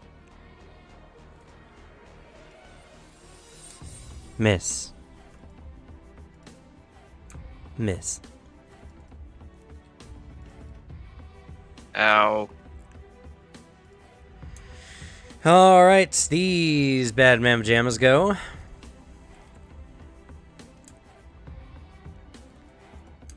Let's see. That one can't use that anymore.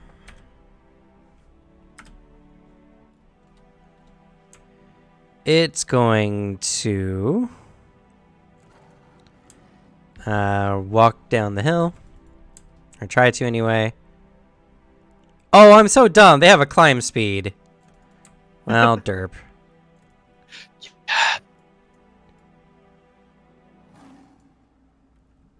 I mean, you don't have to give them a climb speed. It's just a really slippery hill.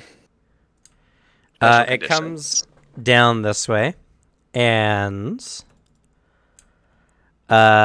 seeing a giant spider approaching quickly, it incantates, and Tiny Tiny is going to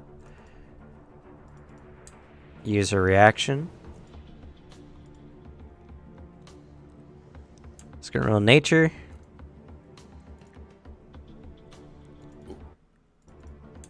I think that succeeds. It does.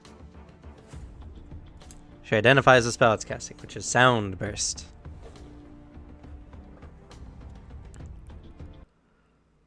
Alright, fortitude it is.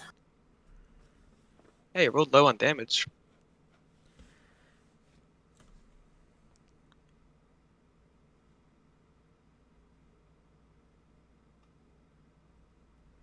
Oh wait, is Sound Burst not a primal spell? Or is it just set wrong? It might just be set wrong. Because I think they're primal casters. The DC might be higher. That's kind of sad. No, that's their DC. Okay. Just says divine spell. It does say acolyte, so I'm going to assume they're divine casters. Well, they have access to primal spells because Entangle is a primal spell. Only. According to the site, it says Soundburst is a divine or occult spell list. Oh. So, no, actually. Well, too late now. But technically, Tiny didn't identify it. Because it's not a primal spell. Interesting. That's so strange.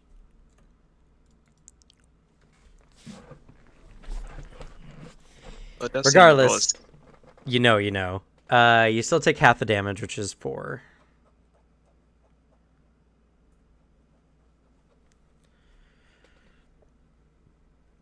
The other two are going to go over to assist.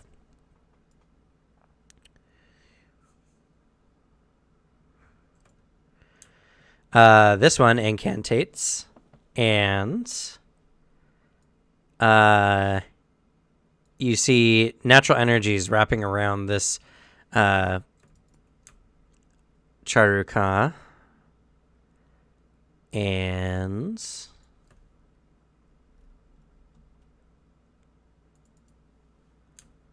I got to roll.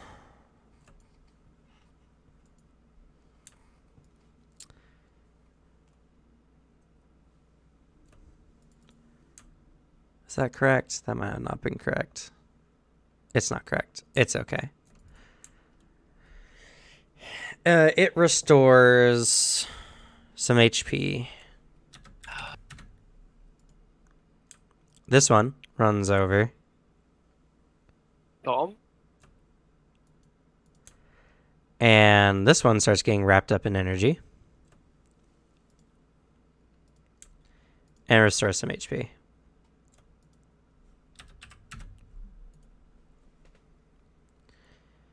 And for some reason, Fredboat died.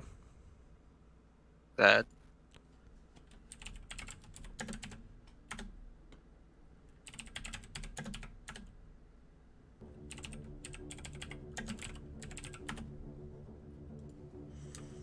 All right. Takuma.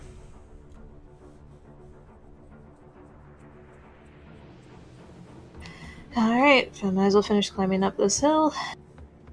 Roll on athletics. Wait. Pass. That signifying Takuma's in spider form or immobilized? In spider form. I'm in spider Oh. form. Okay. Because Quantum has the same thing. Just confusion. Yeah. No, I guess. I couldn't find anything spider related otherwise. Yeah, unfortunately, there's no, like, grapple. It's also a shame you can't have multiple tokens on a character sheet, so you can pick from one or the other. Also true. I guess I can do that. I like that. So climbing up those 2 spaces, that's 20 feet, Takuma. So you have 5 more feet of movement. Alright. Since she's closer to the other one, she'll step over. Finish up that 5 feet of movement. And she's going to flurry of blows and attempt to stun this thing. Okay, don't forget you also have your stance you could go into first. Because you have 2 actions remaining.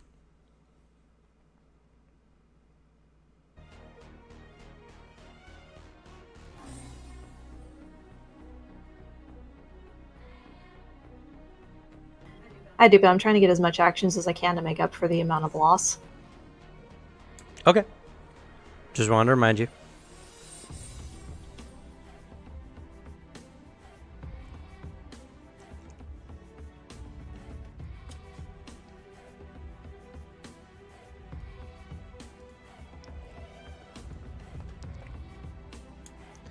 All right, that hits.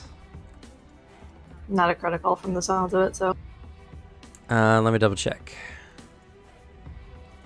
No, but it does hit.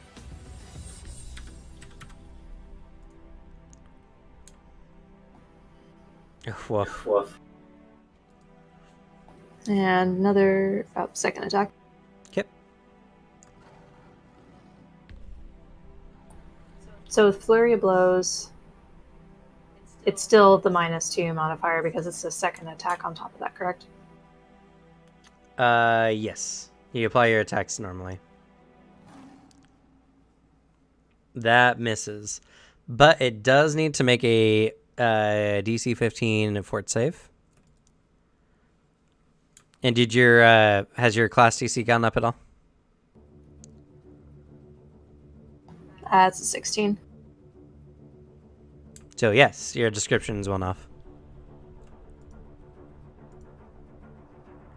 Oh, Pass. so rude. And we got a hero point to force this thing to reroll. It's not likely to fail this check. Left 8. Okay, you have 1 action remaining, Takuma. I better not waste the attack and go into crane stance. Okay. Go ahead and click it.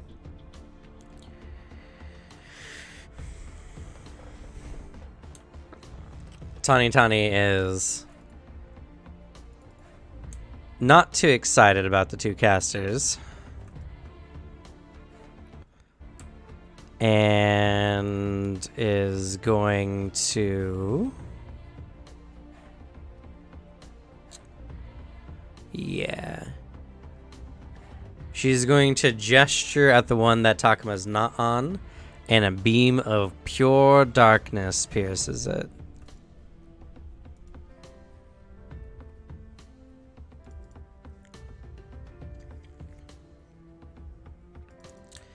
Oh, I also forgot. No, that's not in the list of spells for her blood magic. That's fine.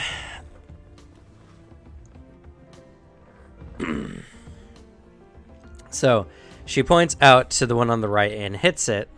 Oh no, that misses. Rough, she rolled a 4. Unfortunate. Beam goes flying by, and it leaves a darkened black spot on the ground as if everything was saturated by the darkness. She curses under her breath and then conjures her spiritual weapon to attack the same one she just attacked. Wow, these things are an 18 armor class. Oof.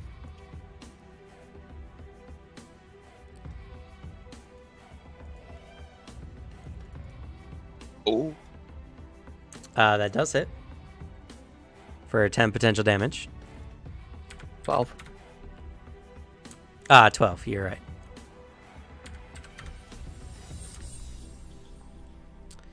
Striking it, it attempts to dodge out of the way. It gets hit a little bit, and it's sitting there bleeding somewhat, but not that damaged. Zaxel. Okay. Well, obvious first action, sustain, took the heart. Okay. So people have moved around now, so what is my... Okay, I could hit that. Okay, I could hit one of these. That one's too far away. Okay. Let's go ahead and... Don't really have much better options. Yeah, I'm just going spout. Who are you spending? Targeting. You know what? I think I'm gonna go for the one that Tiny just tried to hit. Well, just hit with the Sure. charge weapon.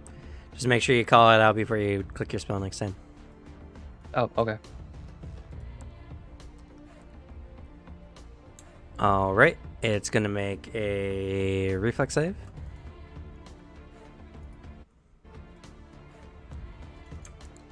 Passes it on the dot. Still takes 2 potential damage.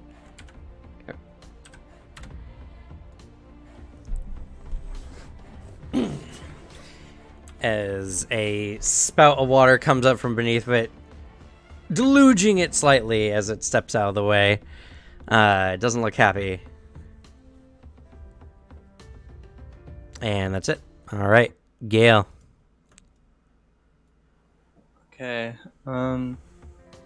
I will reload, Okay, you reload your second bullet.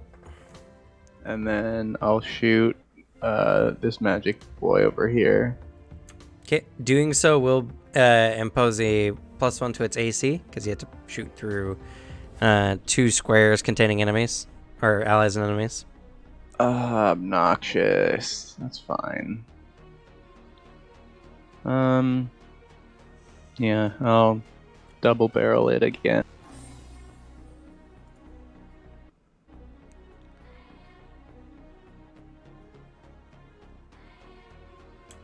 Okay, flies out. I need you to roll 2d8. 12. Yeah. Such a good fatal roll. I know. Why is fatal 10 plus 10?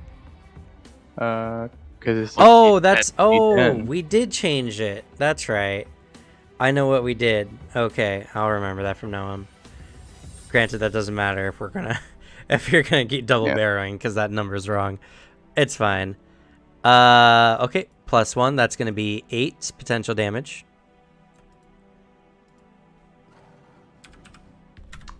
Yep.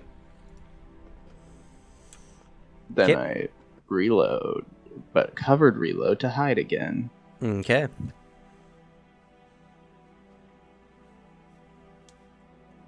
Ooh, that's Super not a good hidden. one. Ref.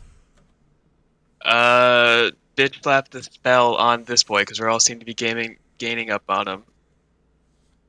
Okay. Cries. Admonishing Ray. Ah, the ranged bitch slap. He ducks the blow, unfortunately.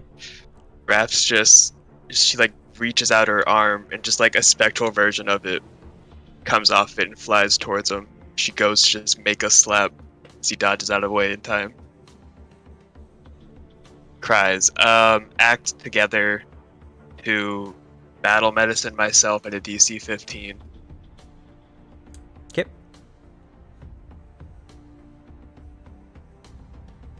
Success. 2d8. You give yourself 7 HP. And Quilnem 7 HP. Then Qualnem strikes this boy. Okay. That's hits. 5 damage. Let's go. For 5 potential damage.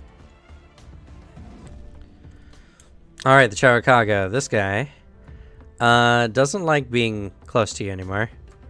He's gonna move away. Kinda rude. And is going to chuck a rock at Tani Tani.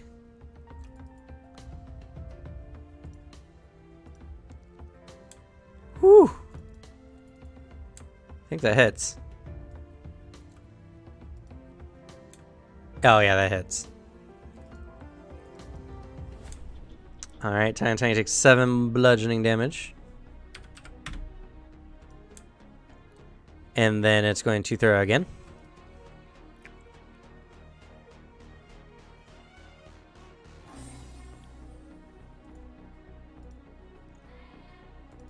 That's going to miss. This one's going to throw one at Qualnem. Rude. It's going to be 8 bludgeoning. Oh my god. Almost a crit. I think that one misses. No, that hits. 6 damage. And last one. Miss, thank god. Nada. Alright, this one. It's gonna move over here. Yeah, move there. It's gonna throw rocks at Tiny Tiny.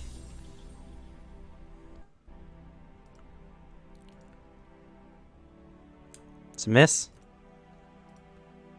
It's a miss. And that's all its actions. Alright. These guys are not in a very happy mood right now. Being attacked by a giant spider. Let's see. Actually, this one up here first is going to incantate. And Tiny Tiny is going to use Recognize Spell.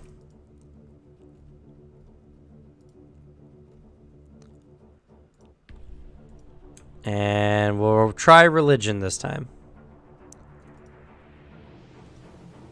Well, it doesn't say that it just tries. It says like the GM rolls a secret, whichever check that corresponds to addition of the spell being cast. Yes, but I never use secret rolls, Oh. mostly because I feel it takes the power out of the player's hand to make the rolls for themselves. Okay. Because technically, like, in the game, any perception check you make to find a creature, I make a roll for you. Oh. So you don't know the success or not. There's just a lot of rules that take the dice roll out of your hands. So instead, fair. I do it this way. Understandable. Let's see. For this spell.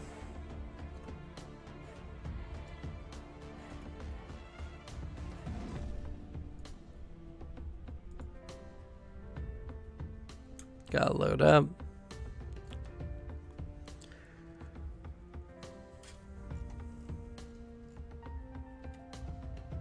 Okay. Tiny Tiny does identify it. It is casting Fear on Takuma. Takuma will make a will save.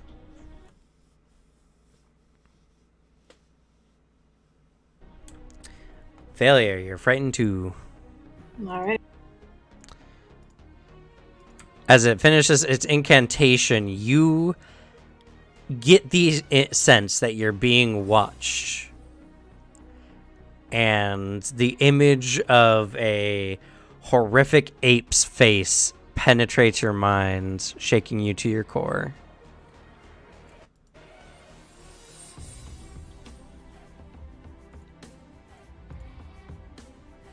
It's going to just move over here. This one is going to move back. And it shoots a sickening ray at you. I need you to make a fort save. That's a failure. You feel your muscles get weak, and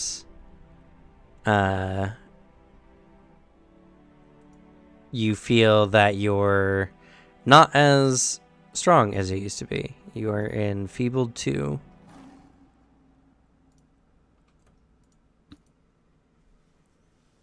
Can't wait for Monday.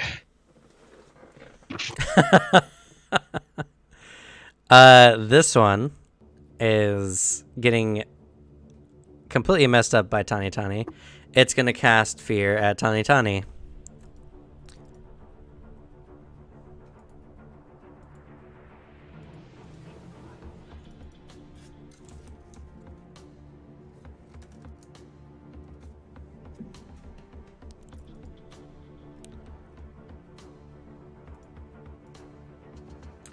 Oh, success on the dot. That's all it gives her frightened 1, though.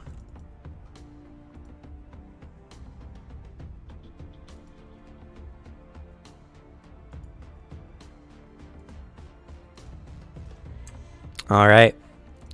Takuma. Obviously, the universe hates my character. I want her dead.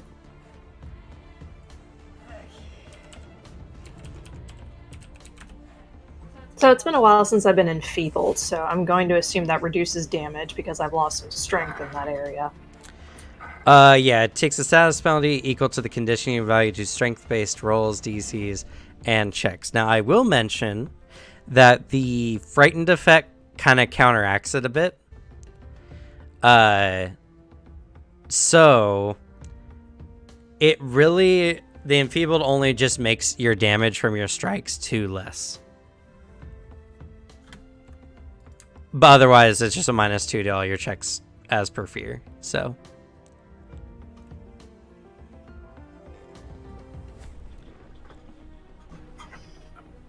Alright. Step over. Flurry of blows. Attempt to stun. Okay.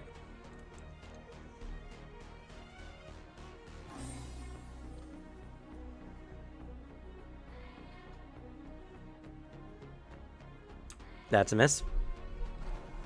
And that's a miss.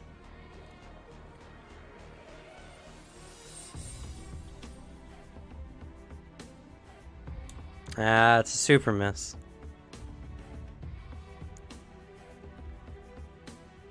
You stepped over. Right, never mind. Just ignore the last one then.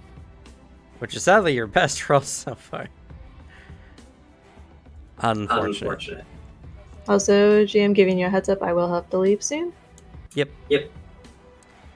We are almost done, honestly. Because they don't got too many more tricks in their bag, honestly. Tiny Tiny's turn.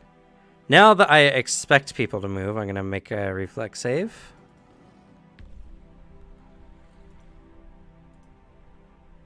Passes. She doesn't have to worry about the entangling roots. She's going to...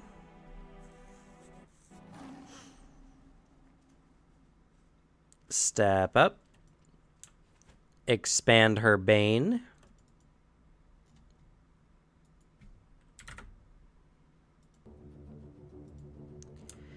And then this one over here is getting a flying axe to the face.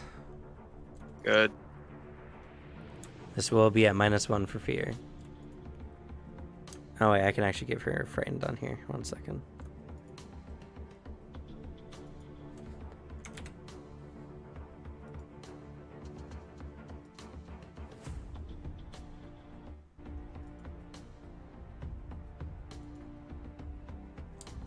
Okay. Oh, that's so cool. I like that.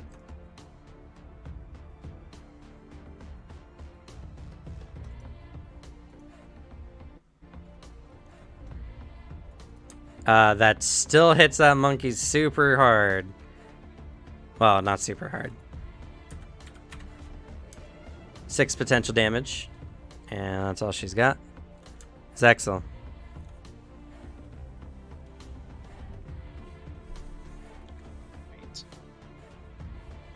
Oh, right. That monkey should have took 2 more damage. Yes. So I'm gonna sustain that as well. Not a whole lot of options. They moved, I think. So let me see if I'm still in range. Yep, still in range. Okay. All right. That same one there in front of Takuma. That's real weak. Go and spout that one. Okay.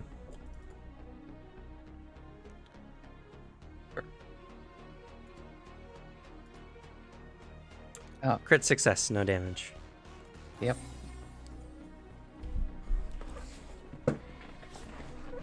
Okay. Alrighty. Gale.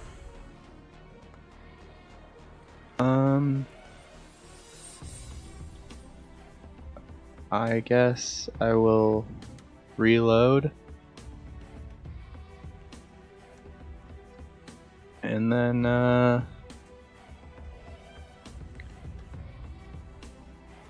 I'll shoot, the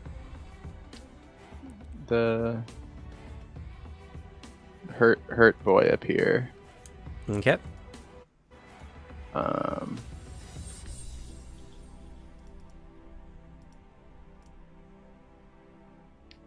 Yeah, I guess I'll do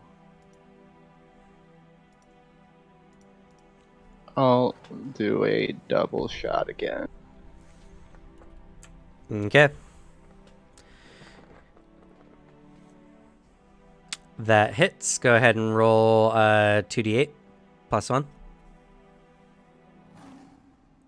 That's 11.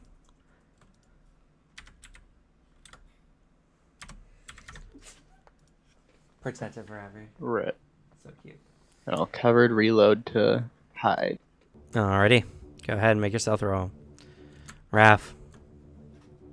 So it's an action to try to escape from the entanglement? Yes. It Okay. can make an unarmed strike, athletics, or acrobatics to escape. Unarmed strike it is.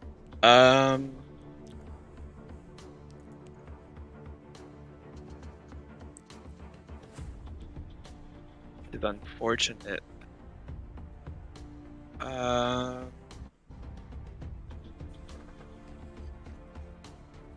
Okay. Act together. Spend 2 actions to cast heal on myself. Okay. Oh, that's 9 HP.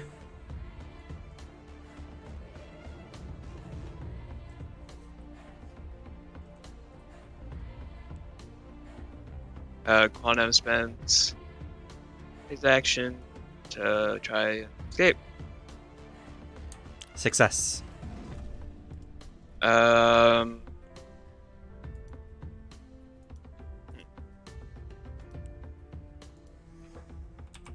Then I will spend my last action. Yeah, I don't know. Need more 1 action damage and cantrips. Cast Protect Companion on Qualnum. Alright, yeah, temporary +1 AC bonus until the start of your next turn. Probably a good idea. And that following reaction.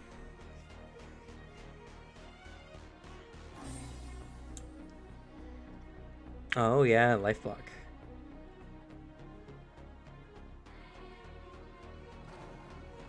No, that's really good actually. Alright, Charkar gonna move back.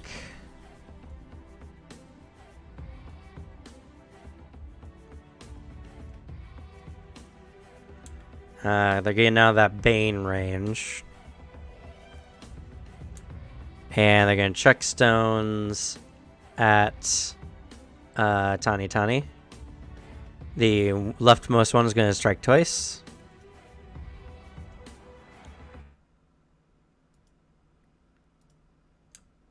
No damage. The centermost one's gonna attack twice.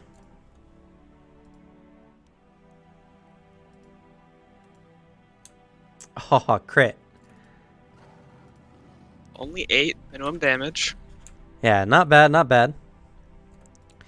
And the rightmost one's gonna attack twice.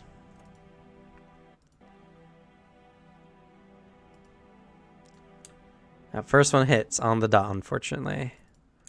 Stupid. Isn't it 5. more because the deadly?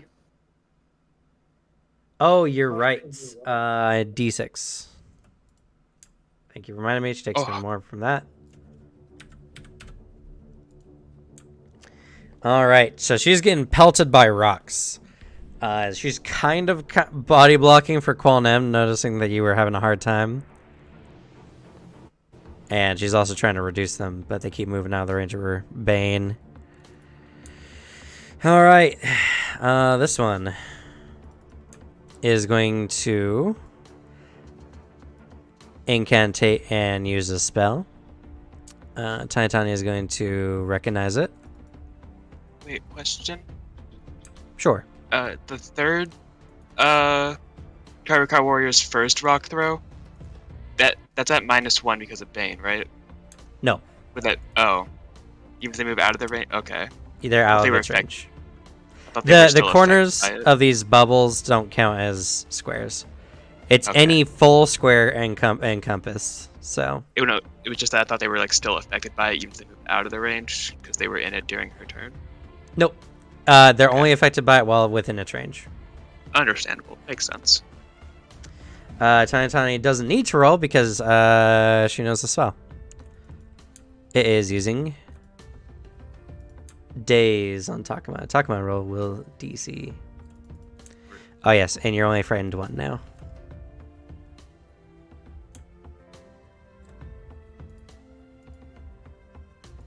Okay, that's a failure. You take...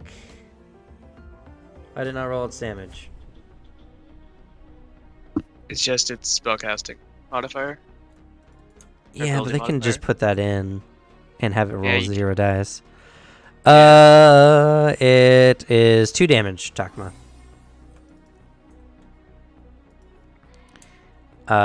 This one. It's gonna back up some more. And it's also going to cast Daze on Takuma.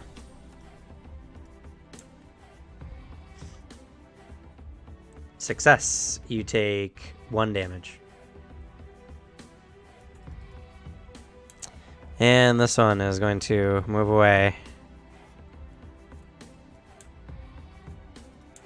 And also cast Daze on Takuma. No, actually, it's going to cast Sound Burst.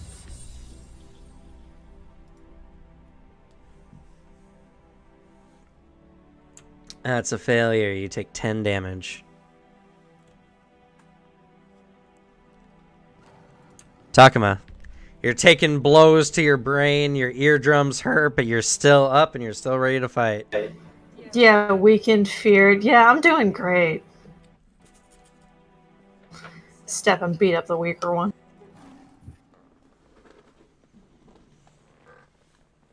Flurry of blows. Did that sound burst not hit any of the Characox? It was a 10-foot burst. They could easily position it so it doesn't.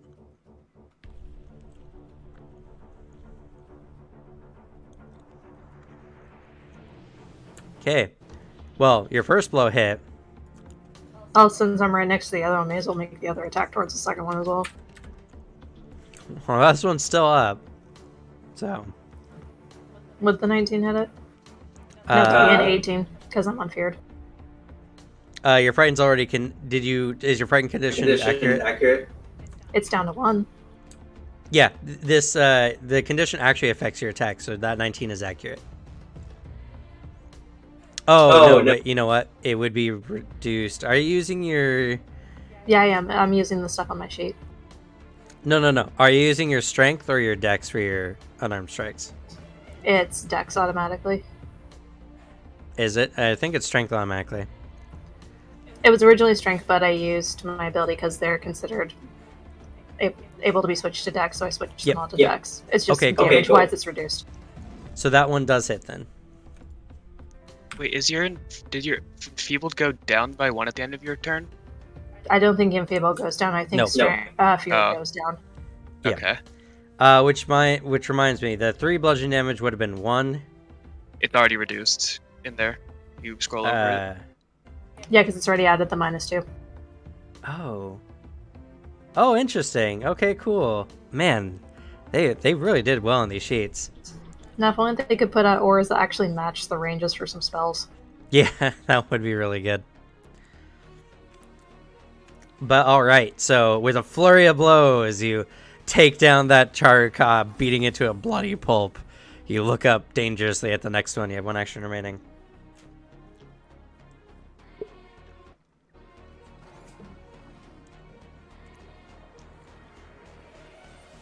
And attempt to bite it.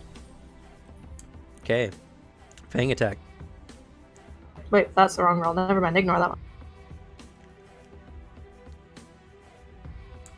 Miss. All right. Tany's turn. Tiny moves up. Expands the Bane yet again. Just a note, I thought Crane style made it where you can only do Crane wing attacks. You can't do any other. Oh, you know what? That would be correct. It wouldn't matter either way. I missed. Well, yeah, just future. No, you are correct.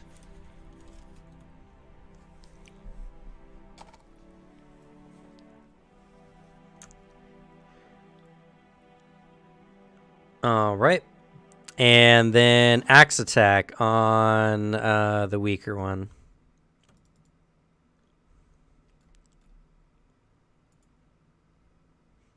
Oh, yeah, and she's also not frightened anymore.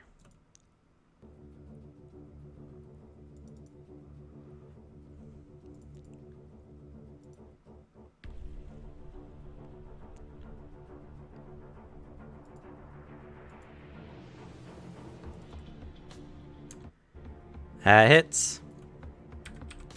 7 damage. 7 the damage. heart. Right. Always forget. Thank you for reminding me. All right. Zexel. Okay. First action, Stoke the Heart. I believe that's my 4th Yeah. use of that. I doubt this combo will last long enough for it to make a difference. 1 action. Do here. Is it worth doing this?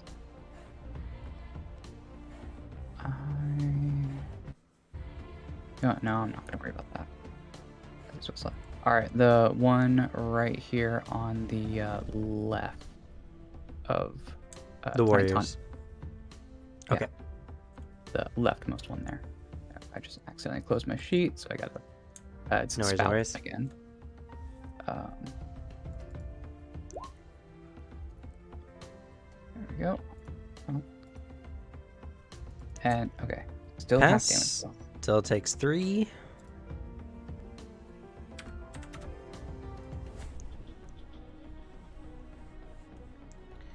Spout water comes up and gushes it a bit. It looks really surprised. That's it. All right. Gale.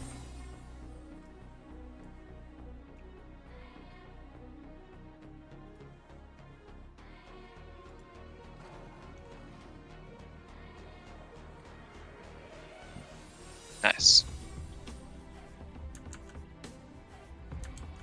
Is he dead? Gale. Oh no, and the booter pass out. Or does Discord crash? You just didn't notice. Oh. Hello? Hi. Hey, we can hear you. Hey. My computer was just being a butt for a moment. As it usually does.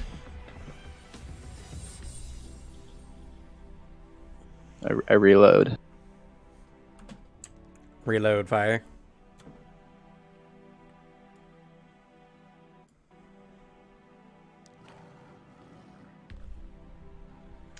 Roll 20 is now struggling.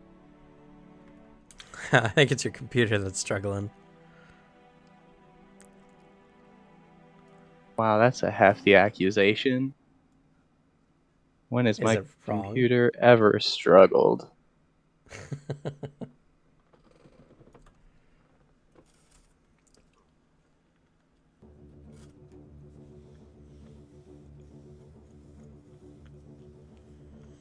Who you shooting at? I don't know. I can't see the map. Hold on.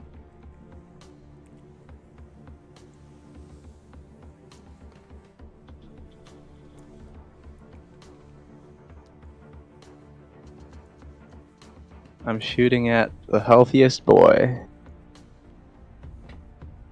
Healthiest boy. All right.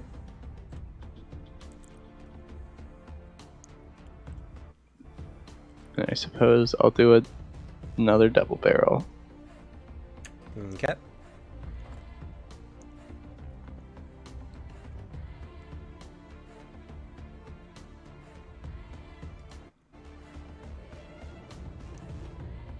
Do you want me to roll for you? Yeah, that might be for the best.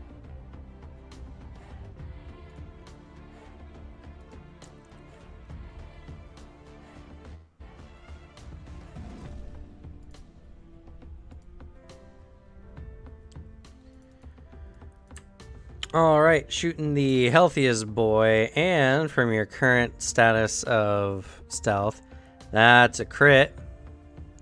Ooh. Dab. So I need you to roll a 2d12 plus 1. Do you want me to do Yeah. that for you? Yeah.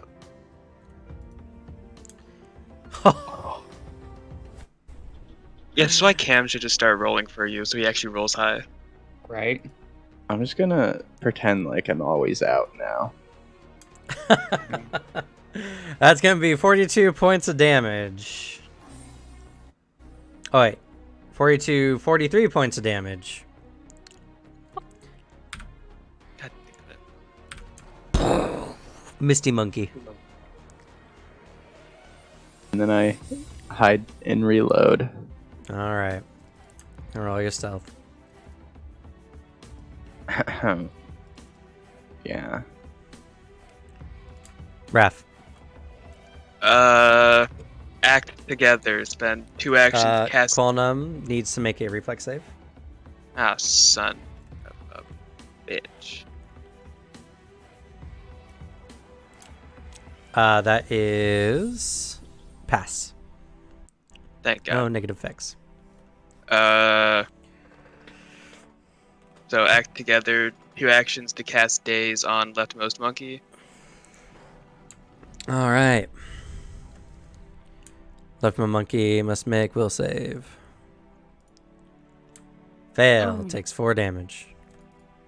Correct. Pawn then moves up.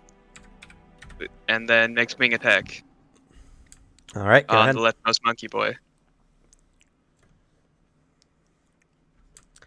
Hits. Amazing.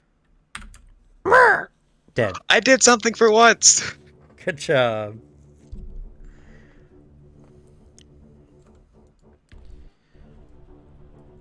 Okay. Chicago. This aura is getting really frustrating for them. They move out here. The leftmost one is going to attack Tani Tani.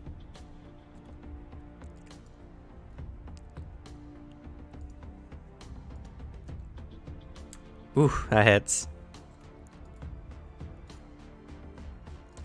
That misses.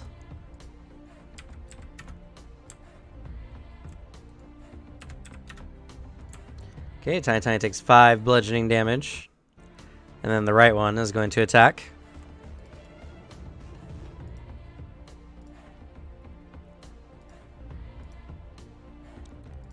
And misses Tiny Tiny twice. Alright. The remaining Acolyte.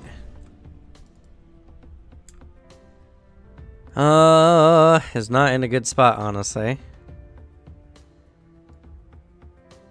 It is going to cast Heal on itself.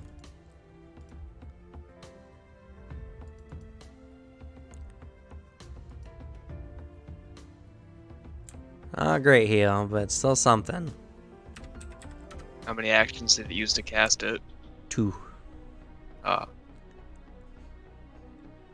And then it's going to back up a little more. Takuma, it's your turn if you want to do one more turn before you go.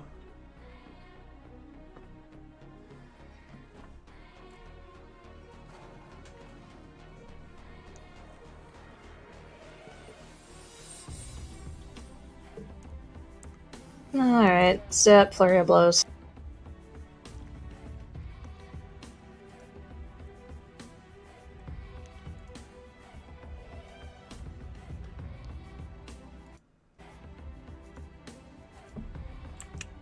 That's a +1 because you're not feared anymore.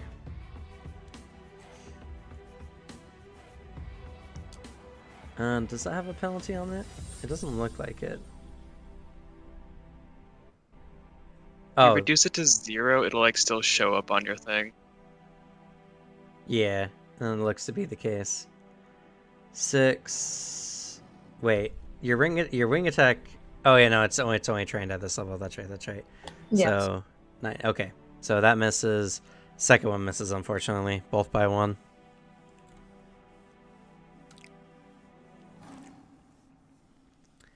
Got 1 action remaining, and miss, unfortunately. Alright, I'm off to work. Hope the rest of it goes well. Let me know if I need to make a new character. You won't have to, I guarantee. Tiny Tiny's turn. Tiny Tiny's not even going to bother pursuing them with that anymore. Wait, is 6 the right number? Because they just made a last attack that doesn't say feared, and now that one says a +7. But the other ones say +6 for a bonus. Oh. Oh. Yeah, you are right. So shouldn't those ones be 16s? They would be. Yeah, you are correct. Interesting. All right. Then they both hit. It's gonna be 6 and 3. And then it needs to make a DC 16 fort save. Wait, tell Suzanne it doesn't feel as bad. She's still here. Okay. If you look on stream, I am in the background behind Cameron. Not even Who watching watches the my stream? stream? I'm sorry, I'm kind of playing right now.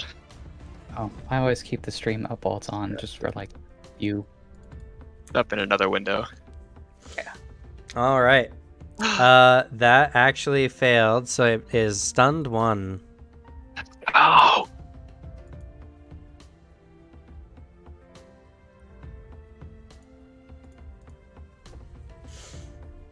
And then the last attack missed. But that was a pretty good round, honestly.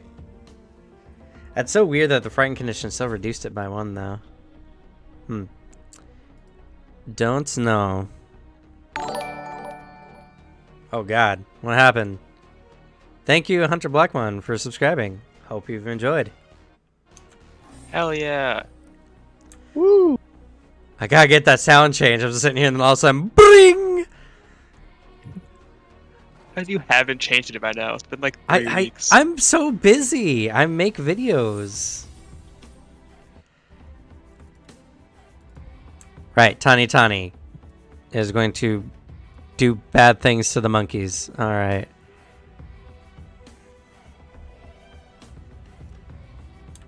Let's see here.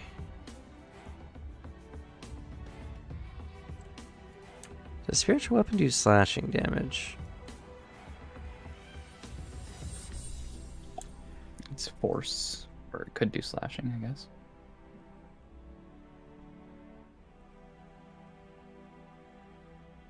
It always does force damage no matter what. Dang, sad. Oh, there's a thing that says it can do weapon type damage.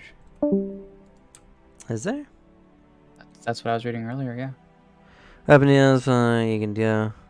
Oh, you can deal the damage of the type normally dealt by the weapon instead of force damage.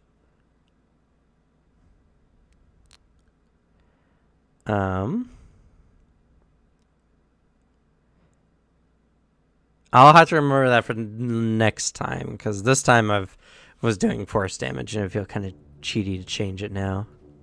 That would be relevant. But next time will probably be slashing damage. That's fine.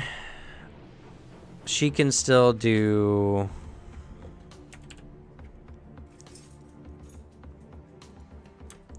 Oh, God. Every time it's Chilling Darkness, she always rolls like garbage.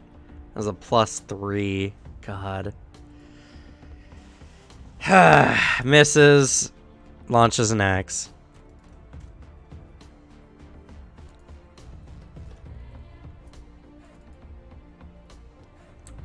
And of course that hits really well.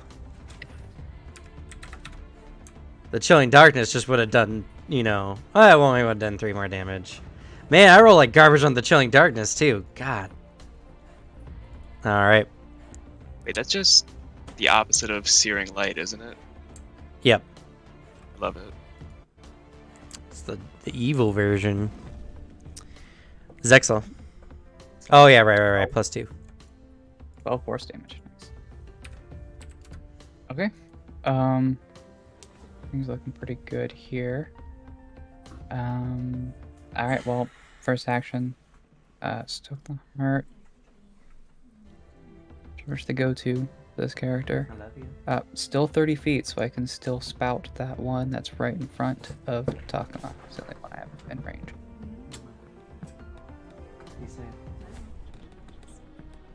I love you.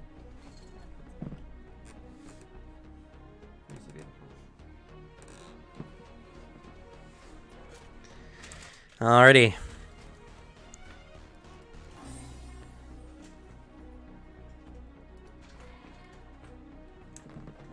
That is a failure. Oh, finally. Takes Whopping 4. 4 damage. I'll take it. Hey. I mean, the +2s you've been doing every round as well for Tani. Like, that's 6 damage. I mean, they would have been more if those Chilling Darkness have hit, but... I mean, that's true. Also, the magic weapon you've been throwing onto our good friend Gale here has contributed a lot as well. I know. It just... It doesn't feel like it's my damage, you know? No, I get you, but I guarantee it's your damage. Gale. Yeah. Shoot. Oh, Or sorry, I guess reload, then shoot. yeah, I'll reload and shoot this boy over here. Alrighty. Guess I'll go double barrel again. We just need to change the damage on your gun. Alright, 2d12 plus 1. That was a critical. Probably going to be a very misty monkey there.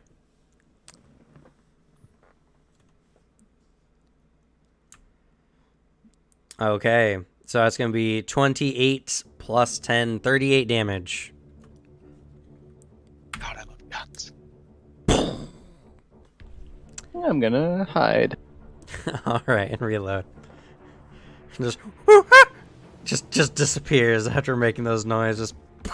Gone. Raph. That's like a clown horn. I'm sorry, my monkey noises aren't good, okay? Act together to cast Boost Eidolon. Okay. Then Quantum action move makes a wing attack. Wing attack away. And it's flat-footed. Fuck. Second wing attack. Yep. Hits. 7 damage. Let's go. That is a... You bludgeon it with the wing. It is down. Alright.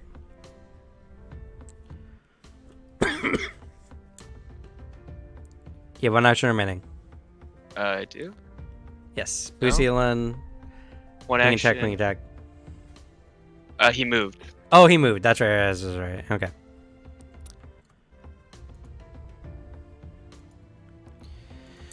All right. This guy's right here, not looking happy. He can't use that spell again.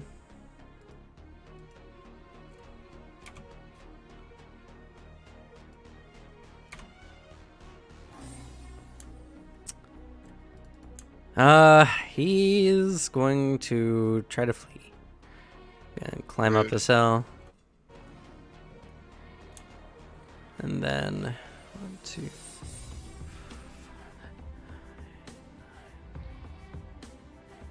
All right, he makes it all the way into this corner.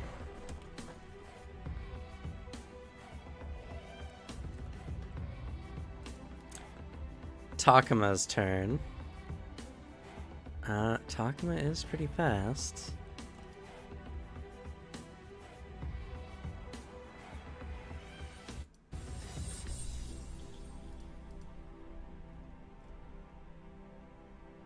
Damn.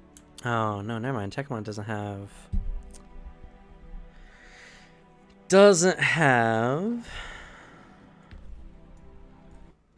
a move buff yet. Yeah, you guys are level 2. I keep forgetting. I mean, you could change that. I could, but I won't. Wow. Takuma's just gonna be tired from everything and being exhausted. Just gonna chill here. Tani, on the other hand, is not quite so forgiving and also has magic.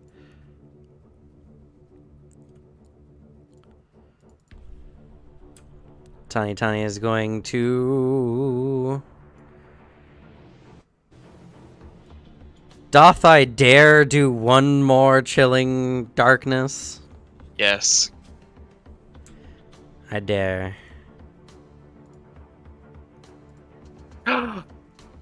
That's a good chilling darkness. Did Did it terrible damage though. It's Yeah. not a crit. Oh wait, actually, nope, it's not a crit on that one. Oh, what? Sad. They see. You don't know. Well, obviously over 19 or 19 or over. Yeah, but like, damn. Okay. But still, it gets shot. And let's see. 15 damage. Yep. It's 15 damage. It's so not looking good. And then an axe.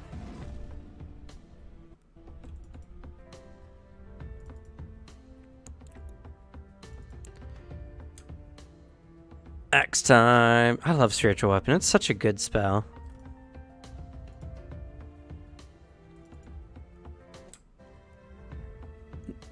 That hits. damage. Oh, 8. no. I'm sorry. That misses. They're both spell attacks. That's actually a -5. What? Mm. Yeah, when you use 2 spell attacks, they have the same multi-attack penalty as attack actions do. So that's actually a 18. Misses barely.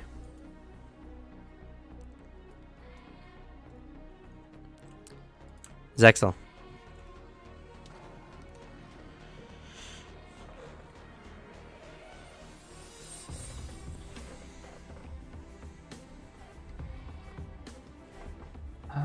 I don't have anything.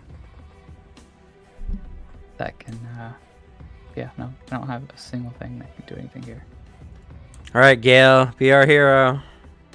I will move. Wait, what the fuck? For You the take a first picture? time. I just heard a camera snap. I gotta move my full movement, but I also want to sneak.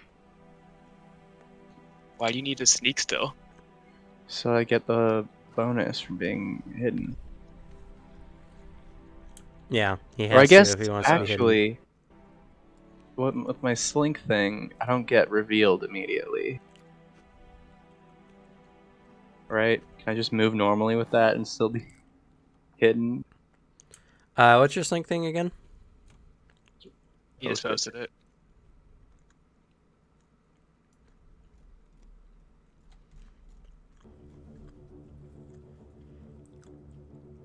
I mean, you can still make the attack. You'll just have a -2 penalty. That's it. Yeah.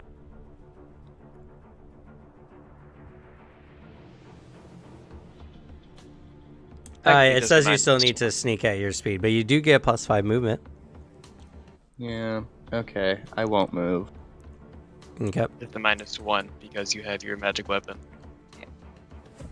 I'm gonna think about how this is gonna math. It's -1 from where you're at.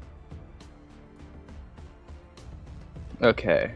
I will fire just a single shot. Just single shot? Okay. 'Cause I haven't reloaded yet. Correct. Well, That's an uber miss. then I will reload and hide. Okay. And then I will shoot again. Okay. I hate this. Unfortunate. I mean, you rolled so low it wouldn't have mattered. Raph, anything you got? How steep are these cliffs? Right here. It depends on which slopes. angle you're going up. That angle. Or Uh, to that angle? I mean, that's even steeper. Okay, so like that. That is 5, 10, 15, 20, 20 feet up. Damn. An athletics check? Yes, it's an athletics check, but you when you make an athletics check, you either move 5 or 10 if you crit the check. Damn, well. So the speed is 45.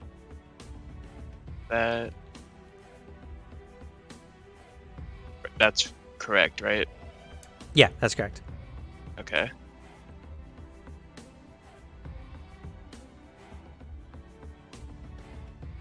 You'd get there, but you wouldn't fucking be able to attack. That's lame. What's Quantum's movement speed? 45 if I cast a spell on him, but it's a 2-action spell. Oh, that's unfortunate.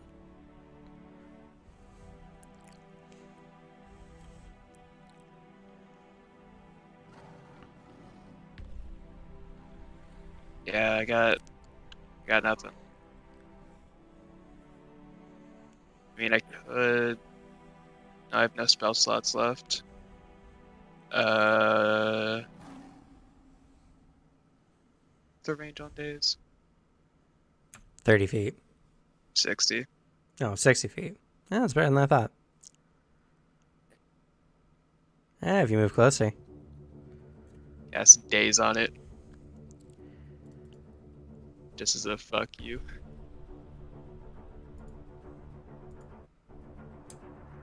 Hate you. Succeeds, takes 2 damage.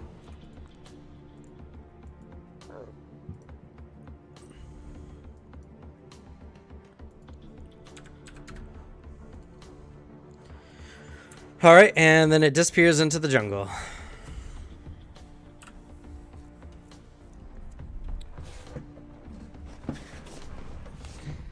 But overall, that's a success for y'all. Whoa. And that's where we'll end this session. I super apologize. I thought they'd go a little faster. No, you know us. We suck at combat. No, you guys are actually pretty good at combat. Unfortunately, Tiny County can't hit a chilling darkness to save her life. Yeah, well, yeah, and there was a lot of missed rolls there. Yeah, and Takuma's also like a heavy DPS on your team, actually. You wouldn't know it, but Takuma can actually dump damage on people. Yeah, if there's decent rolls. That's the problem. It's kind of one of the main reasons I haven't used Stoke the Heart on Takuma yet. Yeah. It's just, fortunately, it gets better as the game goes on, because your numbers just get higher and higher. But, oh my goodness, if you don't roll above a 10 ever, it kind of sucks. There's really not much you can do at that point. No. Though, you know, what Tani Tani was doing, Zexel will soon be able to do the same kind of spells.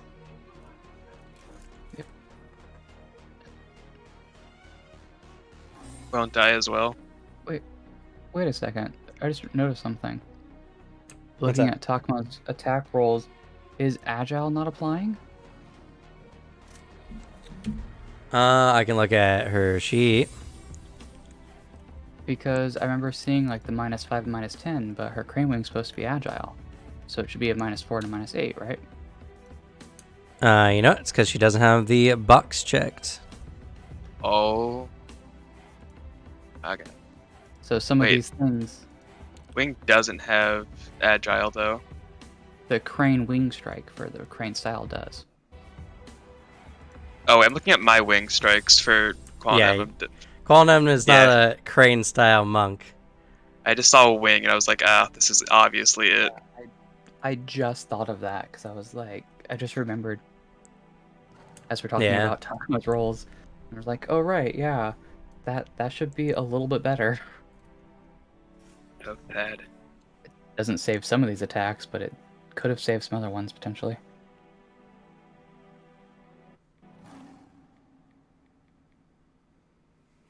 Agile can be a really nice feature.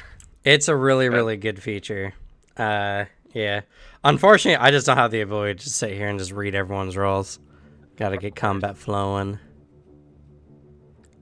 I mostly like to double check every roll just to see if I understand what's going on. I mean, that's fair. That's fair. As I'm trying to like teach myself the rules better and better, which is why I'm trying to keep a close eye on a lot of the rolls to understand where numbers are coming from. No, that's incredibly fair. It's okay. No worries. Anyway, let's do some experience, shall we? So, general character interpretation. Not a lot of roleplay this session, honestly. So I'll give everyone 10 XP.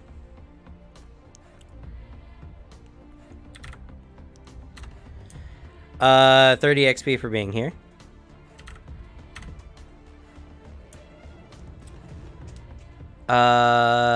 Difficult actions. Yes. Getting through the wind totems area. It was a very difficult action to do, actually. The DCs on it was 21. Oh shit. So, I'll give you all 10 for that. Oh, nice. Good ideas. The only one that maintained that consistently. Yep. You were Sure. pretty much the saving grace for the party. That rope helped. The rope helped, and that's why I'm going to give you all 10 XP for the rope. It was a really good idea. It would have been bad if you all failed the first check, because then you all would have gotten lost. That would have been funny. You all would have been lost until someone rolled the same location twice. Yeah. There's 5 of us.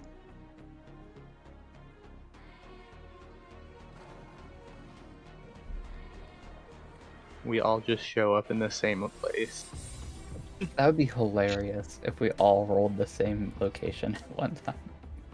Knowing our rolls, there'd just be one of us where like this keeps rolling differently from everyone. Yeah. That's the entire session.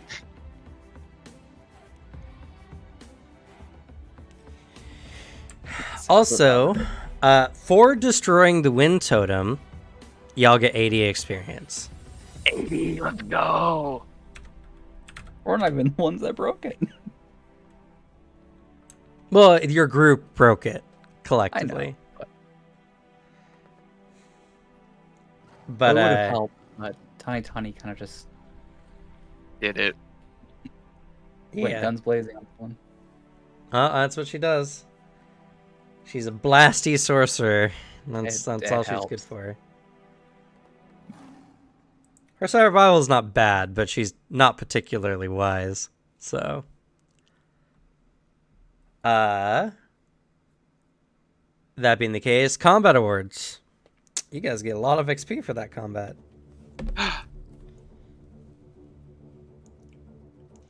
Let's see here. For the 3 acolytes, you get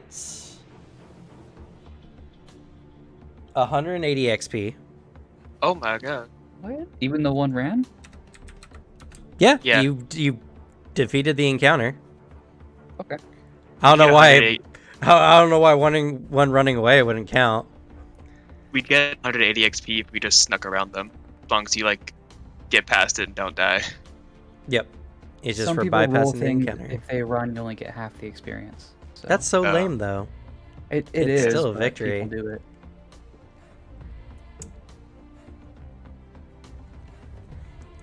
I mean, admittedly, I actually would have wanted to like capture it and see if we can interrogate it, but I mean, that would have been better, but oh well. didn't really have the opportunity, and I don't have any non-lethal abilities. Neither does Tani Tani. Tani Yeah. Tani has obliterate or eviscerate. Yeah. Yeah, I'm extremely lethal. Yeah, you are. Am I the only non-lethal member of the party? Besides Takuma can Takuma, actually? easily do a bunch of non-lethal damage. Yeah. One of the benefits of being a monk. Right. Right, for the 4 Chiruka, you get 120 XP. Yeah. 300 XP combat. Yep. So don't feel bad for having a slightly longer combat or putting you all through it. I'll just prep you I for the feel next session. awful. Too bad. You don't get Unless that choice. you level up. If I Pretty level close up, to I level feel up, good. actually. Most damage dealt. Yeah. Tani. I don't even know if Tani Tani did. Tani Tani was consistently doing damage, but it just wasn't a lot. Gale was misting monkeys. Yeah, Left Tanya and right. just kept missing the big damage. Gale fucks bitches up. One crit early on. Dab. Yeah, I don't know. It would be really close, but Tani Tani is not a player, so it doesn't matter. I know. Yeah, I was making it. Most Make- damage taken, Raph.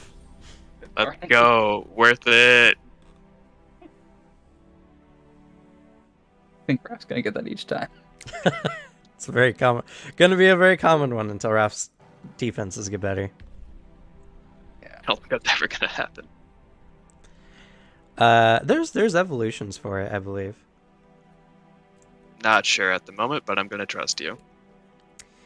Let's see here. Utility award, Zexel. Easy peasy. Let's go.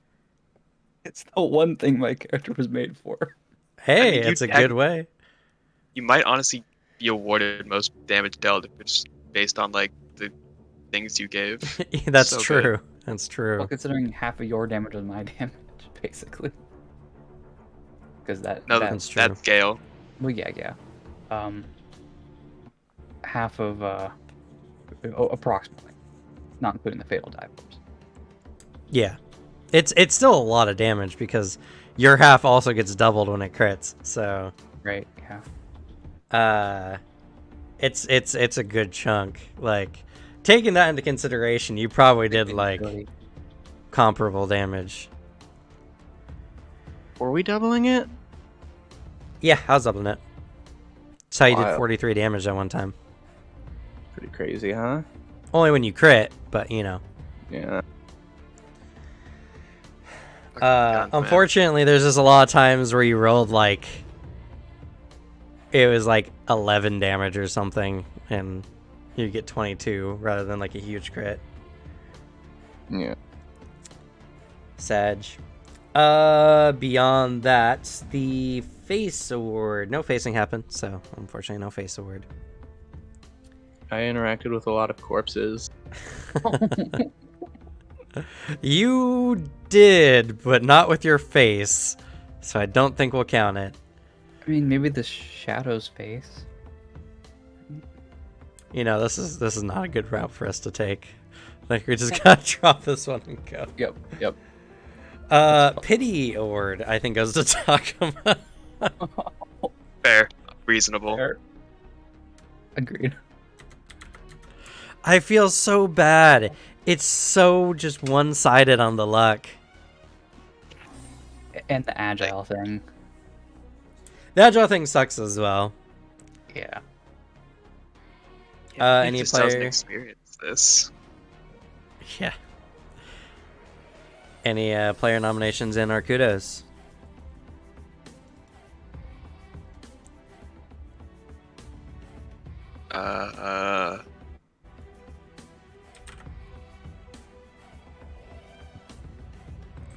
Just Zexel plus dribble. Always good. That's it. That's all needs to be said. That's all that needs to be said. Dribble. It's dribble. That's the post. That's the tweet. Sure. For dribble being awesome as always. And being a demigod, take a player award. I love Dribble. Dribble's great.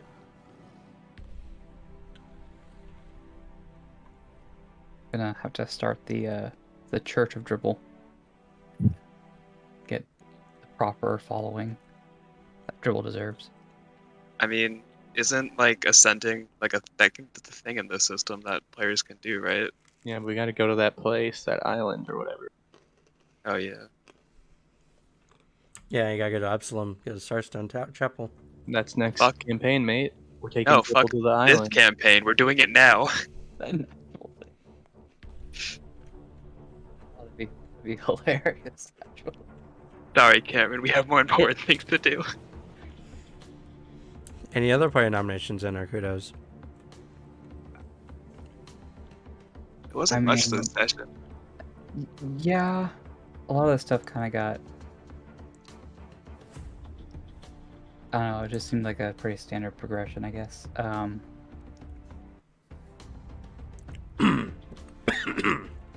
would. The one thing I would say to this is like Gale actually taking the effects. That It's is a good, true. It's a good, yeah. like roleplay thing and everything. With that, especially because we're trying to be very friendly with the orcs, it's a good honorable thing. Yeah, and honestly, just keeping an eye out. You found a lot of stuff when you were out traveling around. Yeah, I rolled like 3 or 4 perception checks and didn't roll below a 20. I think I rolled like 3 nat 20 perception checks. All of our luck has been channeled into you, and it just sucks for all of us. I know what you're talking about. My will saves were pretty nice. It's true. That is true. So go ahead and take a player award. Woo!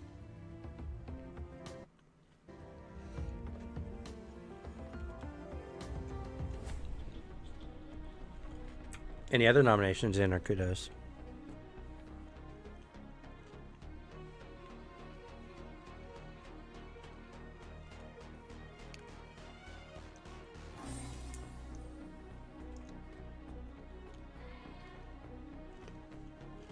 I feel like I usually give out a lot, and I just was super out of it this whole time. It was Like such a trying pretty, to like remember everything that happened the last couple hours. kind of was a low energy session. IMO. I feel like if I was more present, I could remember stuff. We're also missing one person. I think that in general lowers all of the energy, if that makes sense. Yeah. Yeah, unfortunately. Well, it's one of the reasons why I mentioned, if you're not feeling up to it, I'd rather have you here at 100% than not.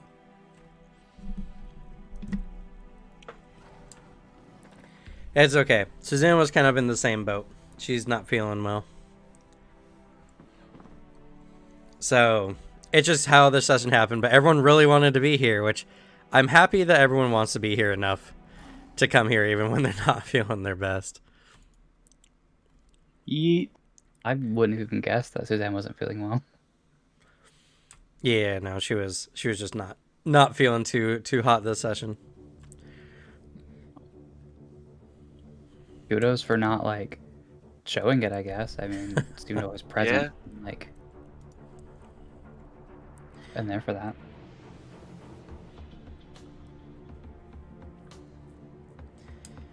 Yeah. Well, I'll let her know. She did start out pretty well, but I think it's also just the demoralization of getting just so many shit rolls in a row. Yeah. Yeah. I know the feeling. Every time I get that, like just such a pitiful roll with that spout, my max damage is like 6, so Yeah. It really does suck that the divine spell list really just does not have any great cantrips. I know.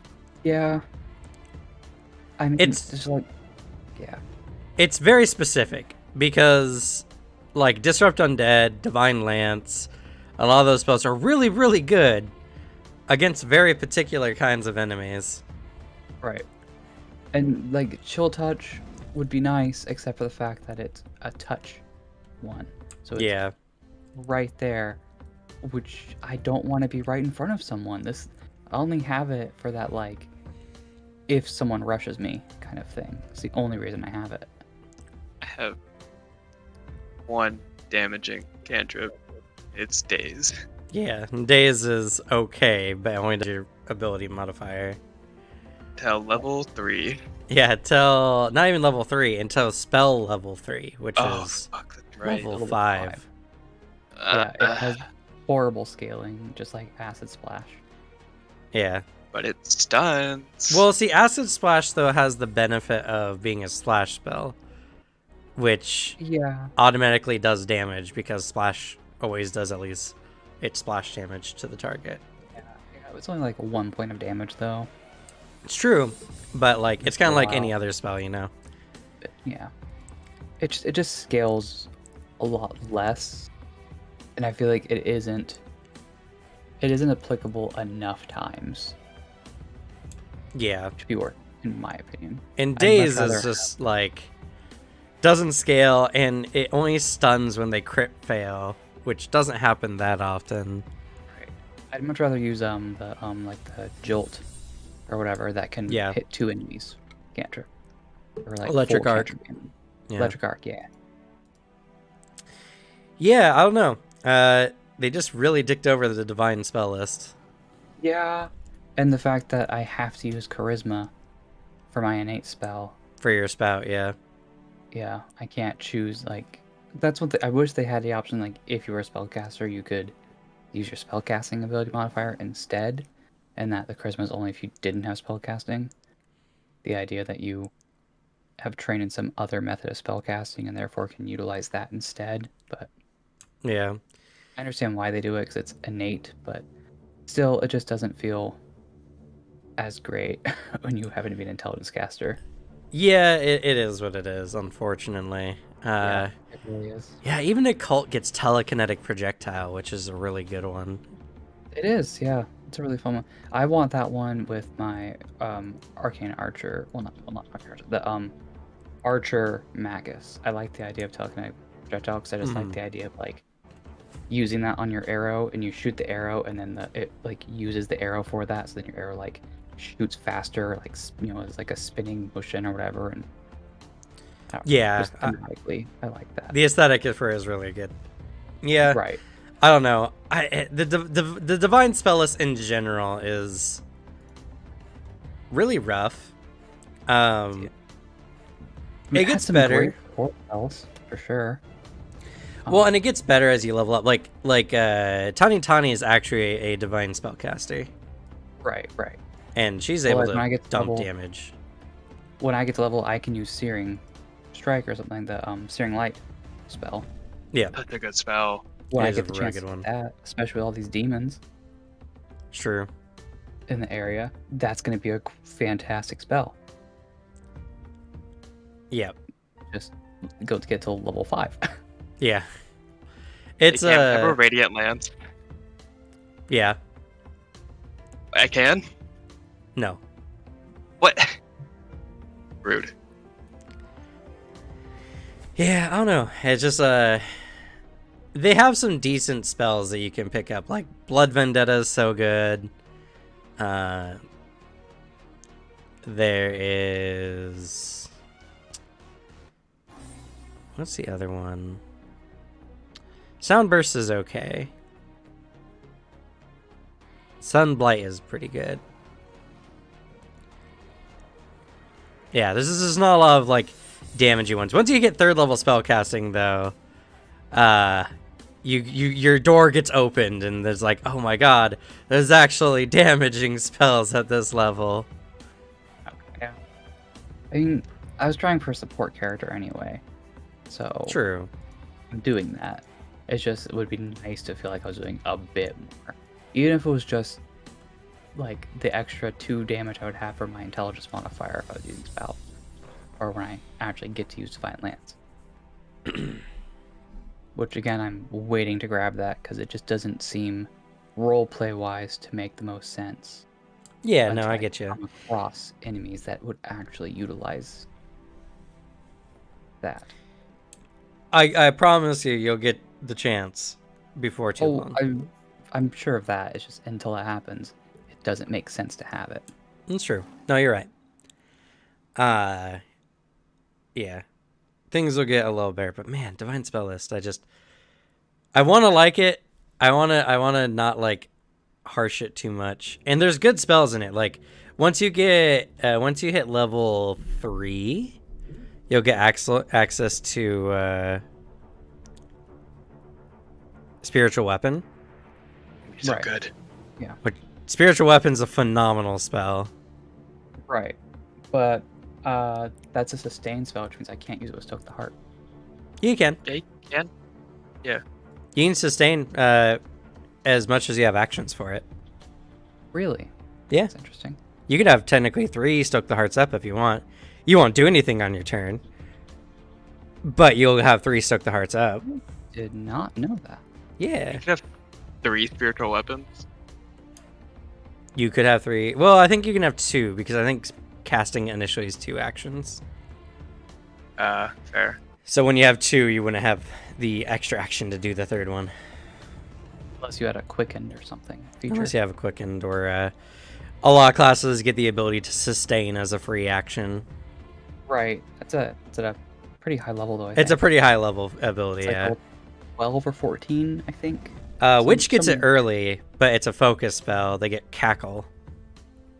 I know there's a feat you can get, and it's like around level 14 or something that most spellcasters can grab it. Make it sustain the free action. Yeah. I mean, I Yeah. guess if someone else hasted and you had the 3 spell slots, you might be able to do it just right to get 3 spell. Well, maybe, because most haste effects don't affect spell attacks. You can only Well, no, strike but or for the- strike for with the most of them. sustain action though. Even If you well, had- even for sustaining, you can't sustain. Most like quickened effects state this Yeah. only works for strides or strikes, Right. so you can't cast a spell or sustain with it. Yeah. So I'd have to have just the right effect that actually Yeah. allowed it, but Yep. Esme, I didn't know that I could do that many times. yeah.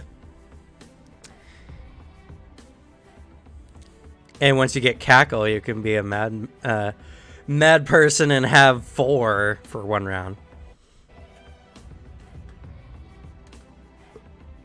At the cost of a focus point, but you know.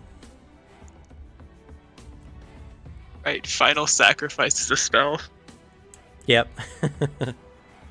It's really good on Summoner, though. No, it's not. You can't do it. It says 1 creature with a minion trait, and your Eidolon doesn't have a minion trait. Yes, but you get access to the summoning spells. Oh, you fucked right. Sorry. Yeah, you get access to all of the summoning spells. Makes sense. You're a summoner. You are a summoner. Tackle does take a focus point, so Yep. Like I said, you can do it once with Cackle. yeah. Kinda. But setting up 2 Stoke the Hearts and 1 Spiritual Weapon, you just Cackle at the beginning of that round, sustain, and then cast the other one, and then you get 2 Stoke the Hearts and Spiritual Weapon. Spellcaster combo. Right. It's a level 16. It looks like for that one. The free action one, yeah. Yep, level 16. Did you all level this session? Nope. Nope. Sag. What XP are you Close. 720. 750. Leader, you spoke, but nothing came out. Yeah, 720.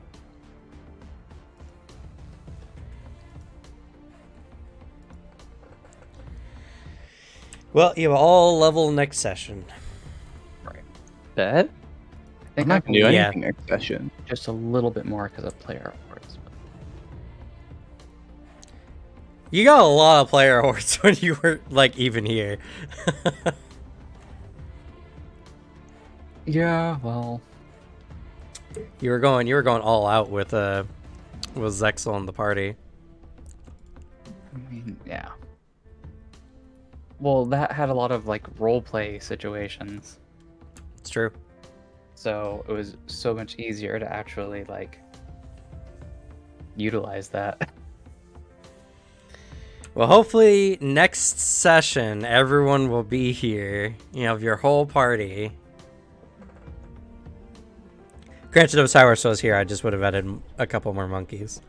But Right. you guys rolled a really hard challenge, actually. Yeah. Like it definitely felt. That's one thing I will say about Pathfinder so far, is the challenges, like the encounters, feel more impactful than D&D. At least 5th edition. I feel like the level, the like the CR of Pathfinder makes a lot more sense. And plus, the enemies just have so many more unique features and abilities in Pathfinder in comparison. Right. Like, it seems like when I like go against my players in D&D, it seems like I have to try to kill them. Like I have to purposely, specifically try to actually kill them. Otherwise, like I just get bodied so easily. That's true. Well, that doesn't necessarily help because 5th edition has such front-loaded classes that multi-classing makes your characters really strong. Depending, yeah, definitely. There's definitely some really. Well, yeah, you can always play suboptimally for anything. Right. For sure. But like, if your players are intentionally trying to optimize their characters, multi-classing just gives huge boosts. Right. Well, most of my players are purists. Anyway, most of them don't like to multi-class. I'm the multi-classer when I play typically. I like being a purist in D&D, but only because so many people like multi-classing. I'm just like, I no, like to do it. I'll do monk all the way to 20, and I'll show you. I do ones that aren't technically like optimal, but they're gimmicky. Yeah, like that's the fun. character that can get over 30 cantrips. No. I made a paladin barbarian multi-class that was literally just a bar brawler that smote everyone he punched. So Right. that was I fun. also did it with a tankard. Yeah, Right? Was that you like- get a yeah. magic tankard. I mean, I have a character in 5th edition that is like level 3 and has a +9 initiative. Yeah. Yeah. And in a couple levels will have a +15 approaching initiative. I broke the game with a multi-class where at like level 18 or 19 it reached its max potential and did like it had like +21 to initiative and then did like 360 damage on average on the first round of combat. Yeah, one of those like So- Dread Ambusher, Gloomstalker builds. It was Gunslinger. 12 levels assassin. of gunslinger, 4 levels of assassin rogue, and 4 levels of gloomstalker ranger. The real way to make that one, I don't have Gunslinger because that's not an official class, but Yeah. But there are other ways to also boost that further. Yeah. Oh, I mean, I hear all the time of like characters like, yeah, by level 15 you should do 100 damage around. It's definitely doable, especially. If you want No, an it's item, very doable. That's especially the what kind of problem. item you're given. Granted, in Pathfinder, you also do a lot of damage, but everything has way more health. Right. Yeah. Yeah. And once you do Pathfinder enough, you start like getting a intuition for how encounters are. Like this encounter, like the encounter I rolled on the table was like dire apes, which this system doesn't have dire apes yet. Anyway, which were like a challenge rating 7, which I was like, that's way too high a level. So I set the encounter level to like an upper moderate, and yeah, I think it felt very upper moderate. The spellcasters were really annoying, and some bad rolls were definitely causing some damage on your guys' team. Would have to agree. Yeah, I mean it's a random chance game, so I mean those like what 2 chilling darknesses that missed were so close. Yeah. Like if they hit, it would have made those ones like obliterated. Yeah. For real. It's just one of those things where it's like you can balance an encounter all you want, but in the end it's a game of luck, and a few bad rolls here or there can just completely mess up what's happening. Yeah, like our first combat encounter where I think you got like 7 criticals. And I was out for Hey, half of it. Thanks for the follow, Shadowrun Adept, and I appreciate you. But yeah, there's a lot. I just I'm glad you guys are enjoying yourselves, or at least I hope you're enjoying yourselves. Anyway, Yeah, it's very different than what I'm used to, which is always a nice change. I definitely yeah, Pathfinder 2 is really, really good. Check out my other videos, check out our other games, catch a lot. I've been dedicating my life to it for the last like 3 years now to master the system because I like it a lot. I think it's a good evolution of first edition Pathfinder. Because first edition Pathfinder had a lot of like strategic elements in it, which was fun. But it's very rule heavy. It's very clunky, and that gets in the way. This edition feels a lot nicer, a lot smoother. I like the effects. I like how Bane, for instance, is not a sustained spell, but you can sustain it to enhance the aura.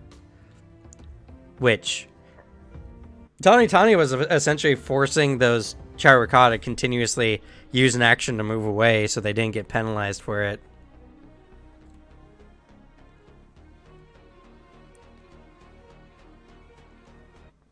I mean, that's crit and crit fails in general, so it's just a little bit different now because it scales based on proficiencies, which I like because if your character gets really good at certain skill checks, you can really mess some enemies up, depending.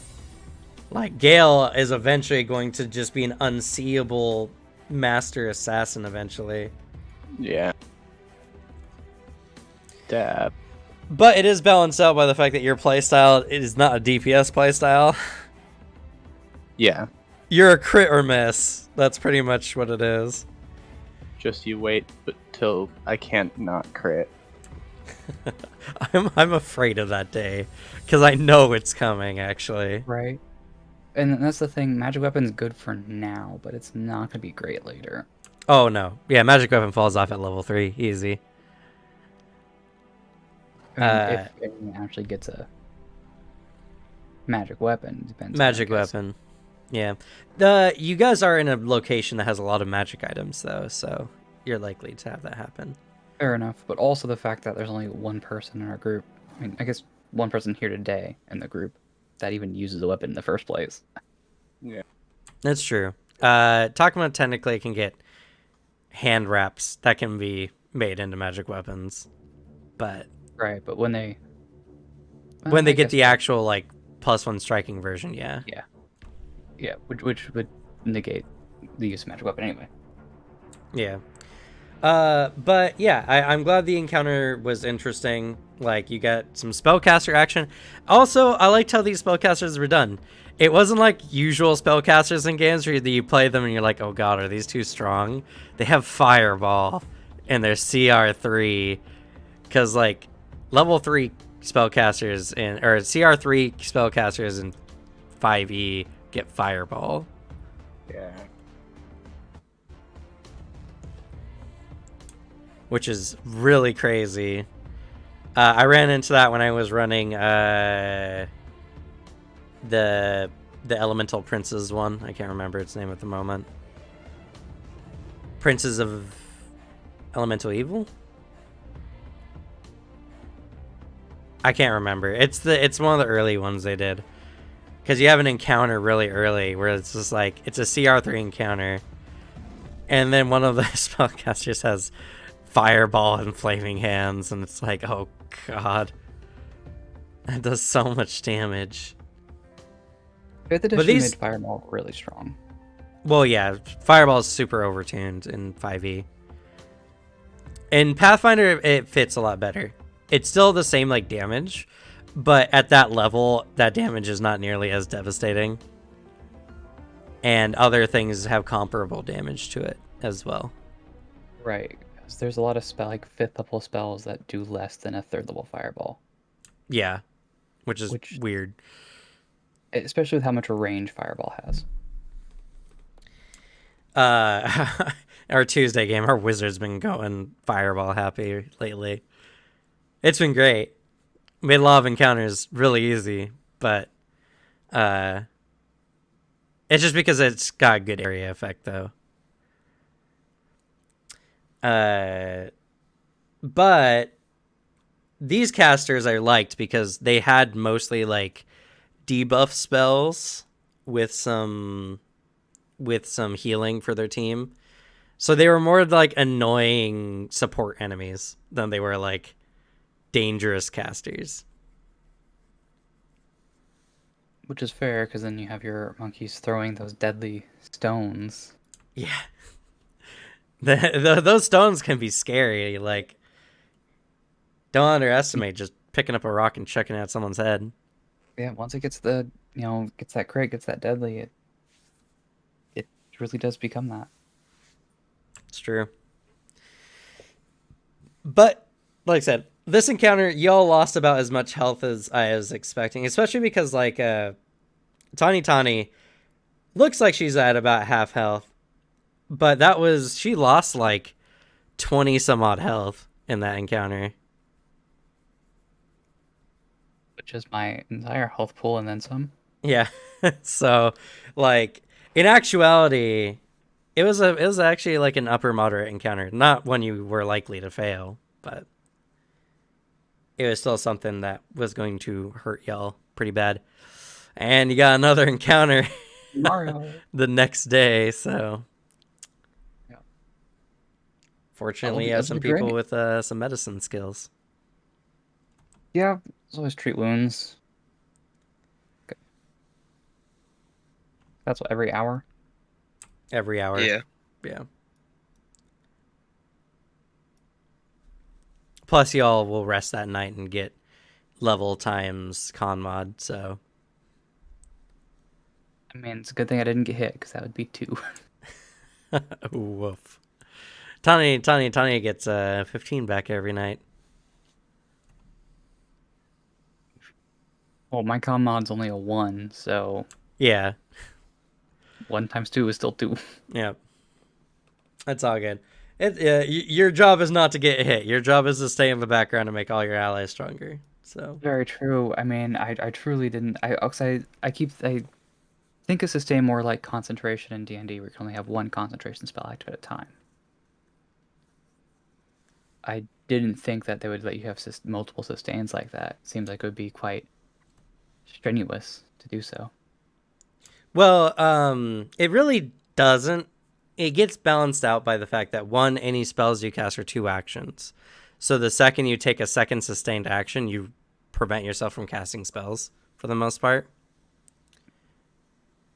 Right. Unless I just keep up 3 Stoke the Hearts at one time. Well, yeah, but if you do that, then if an enemy comes up and attacks you, you have to make a decision. Do you stoke the heart 3 times, or do you move with one of those actions?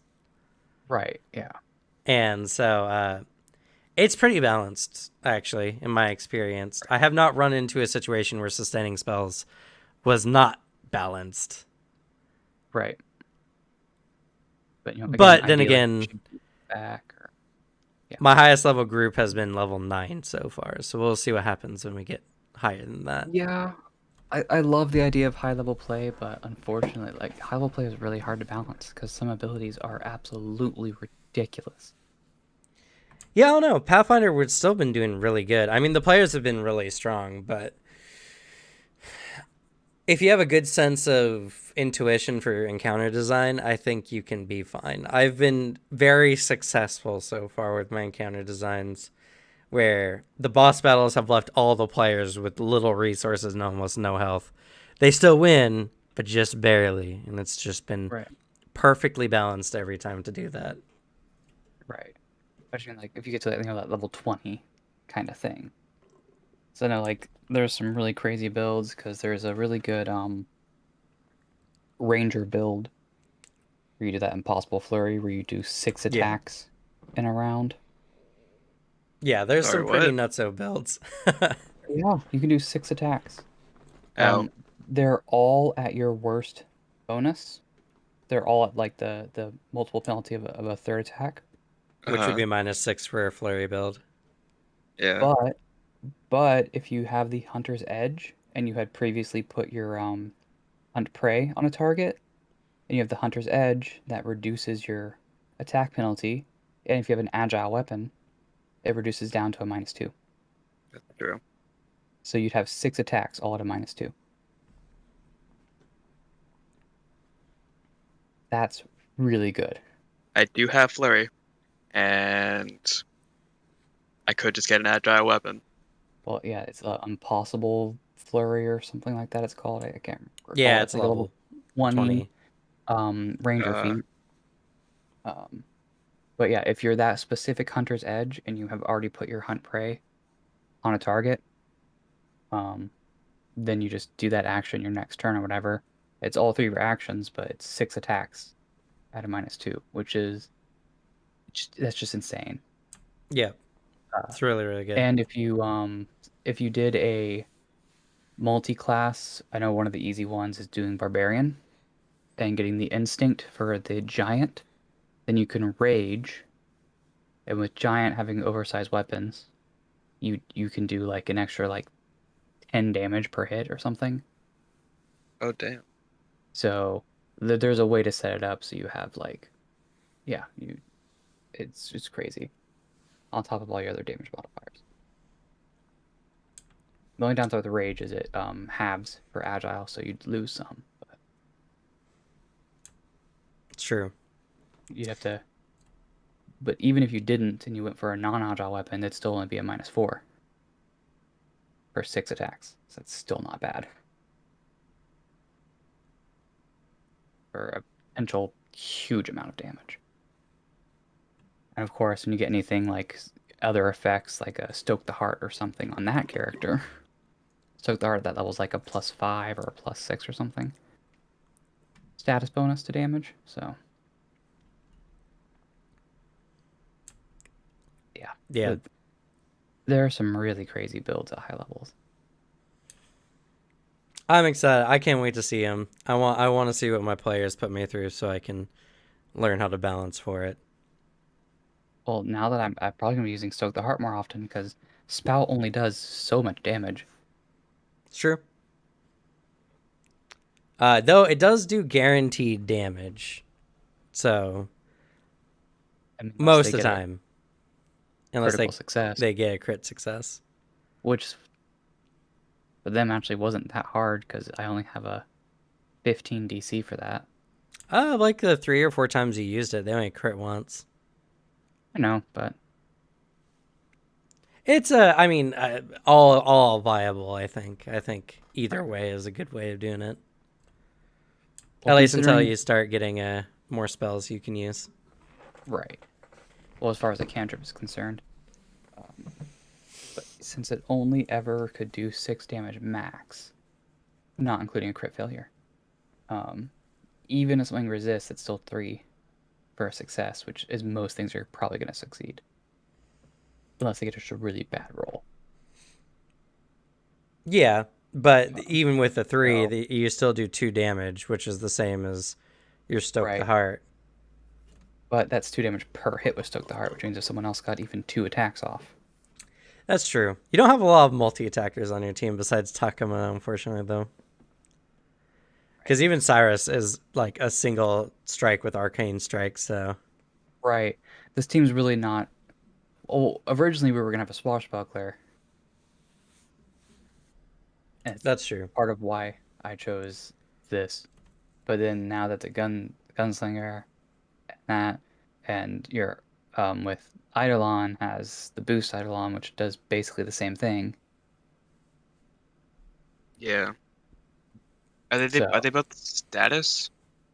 Yeah, they're both sasses. yeah, they're both Ah. the status one. Oh, believe me, I checked. Okay.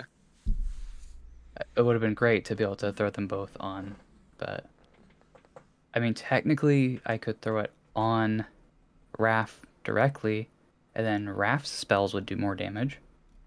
True, but you also, if you're willing to do it, it might be better for you to do it that way because it allows me to do more things. But I don't know how don't our have to. spells compare. You wouldn't have to use. At the moment, they do the same. Well, yeah, that's what I'm saying. So like, I would allow me to do other things, but I don't know if you're willing to sacrifice an action to allow me to do other things, or actually more of like allow Qualnem to do other things. Right. It would kind of depend on the situation.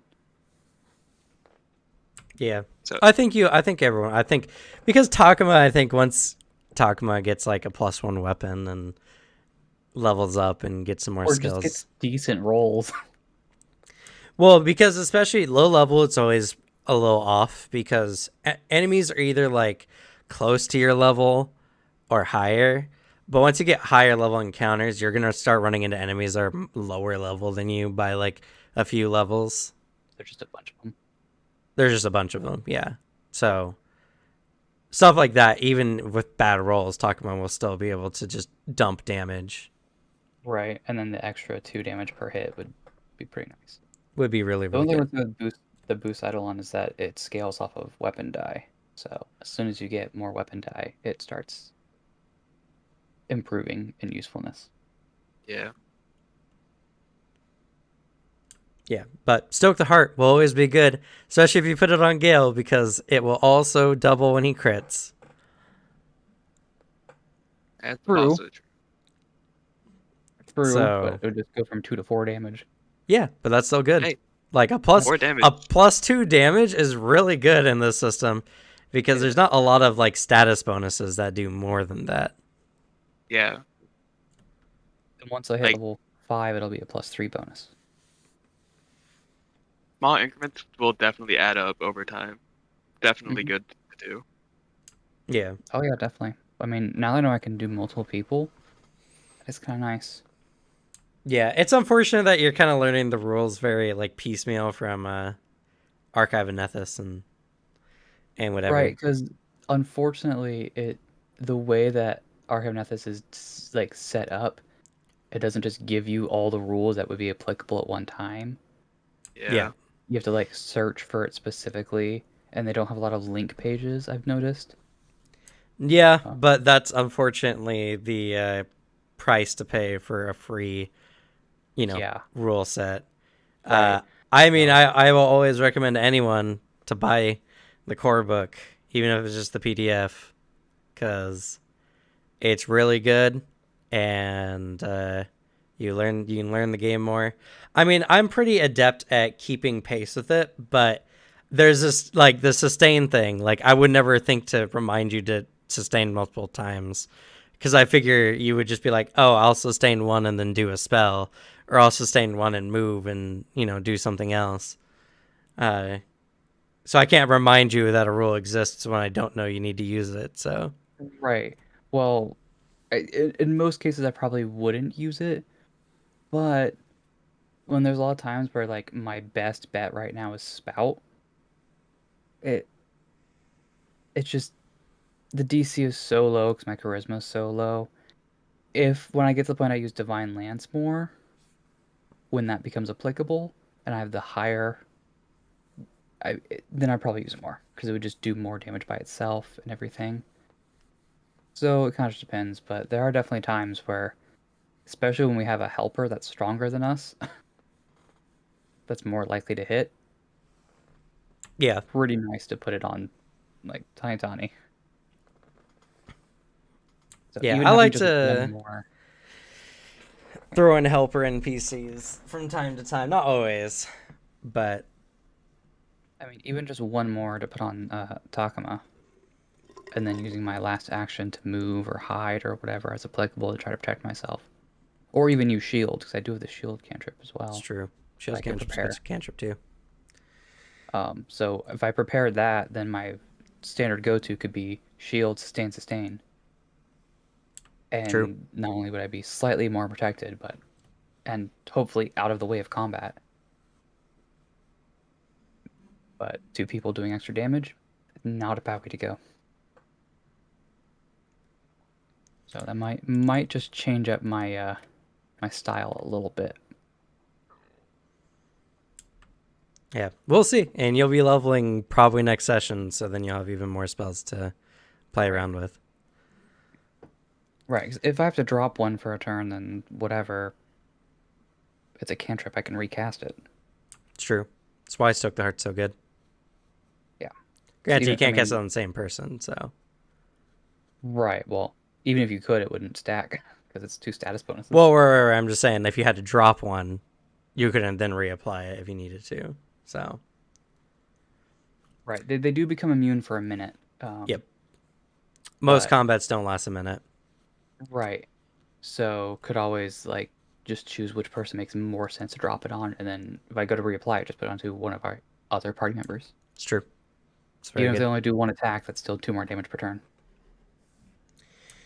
All right, but not to scare people with a 5.5 hour VOD, which it's already going to be. Oh, goodness. We're going to go ahead and end for this session. Thank you all so much for watching. If you have not done so already, please follow and or subscribe to see more amazing content like this.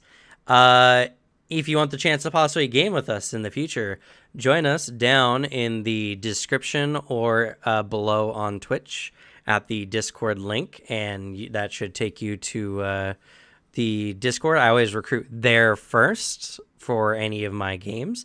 In fact, many of the players here joined the Discord and then opted in to join this game. So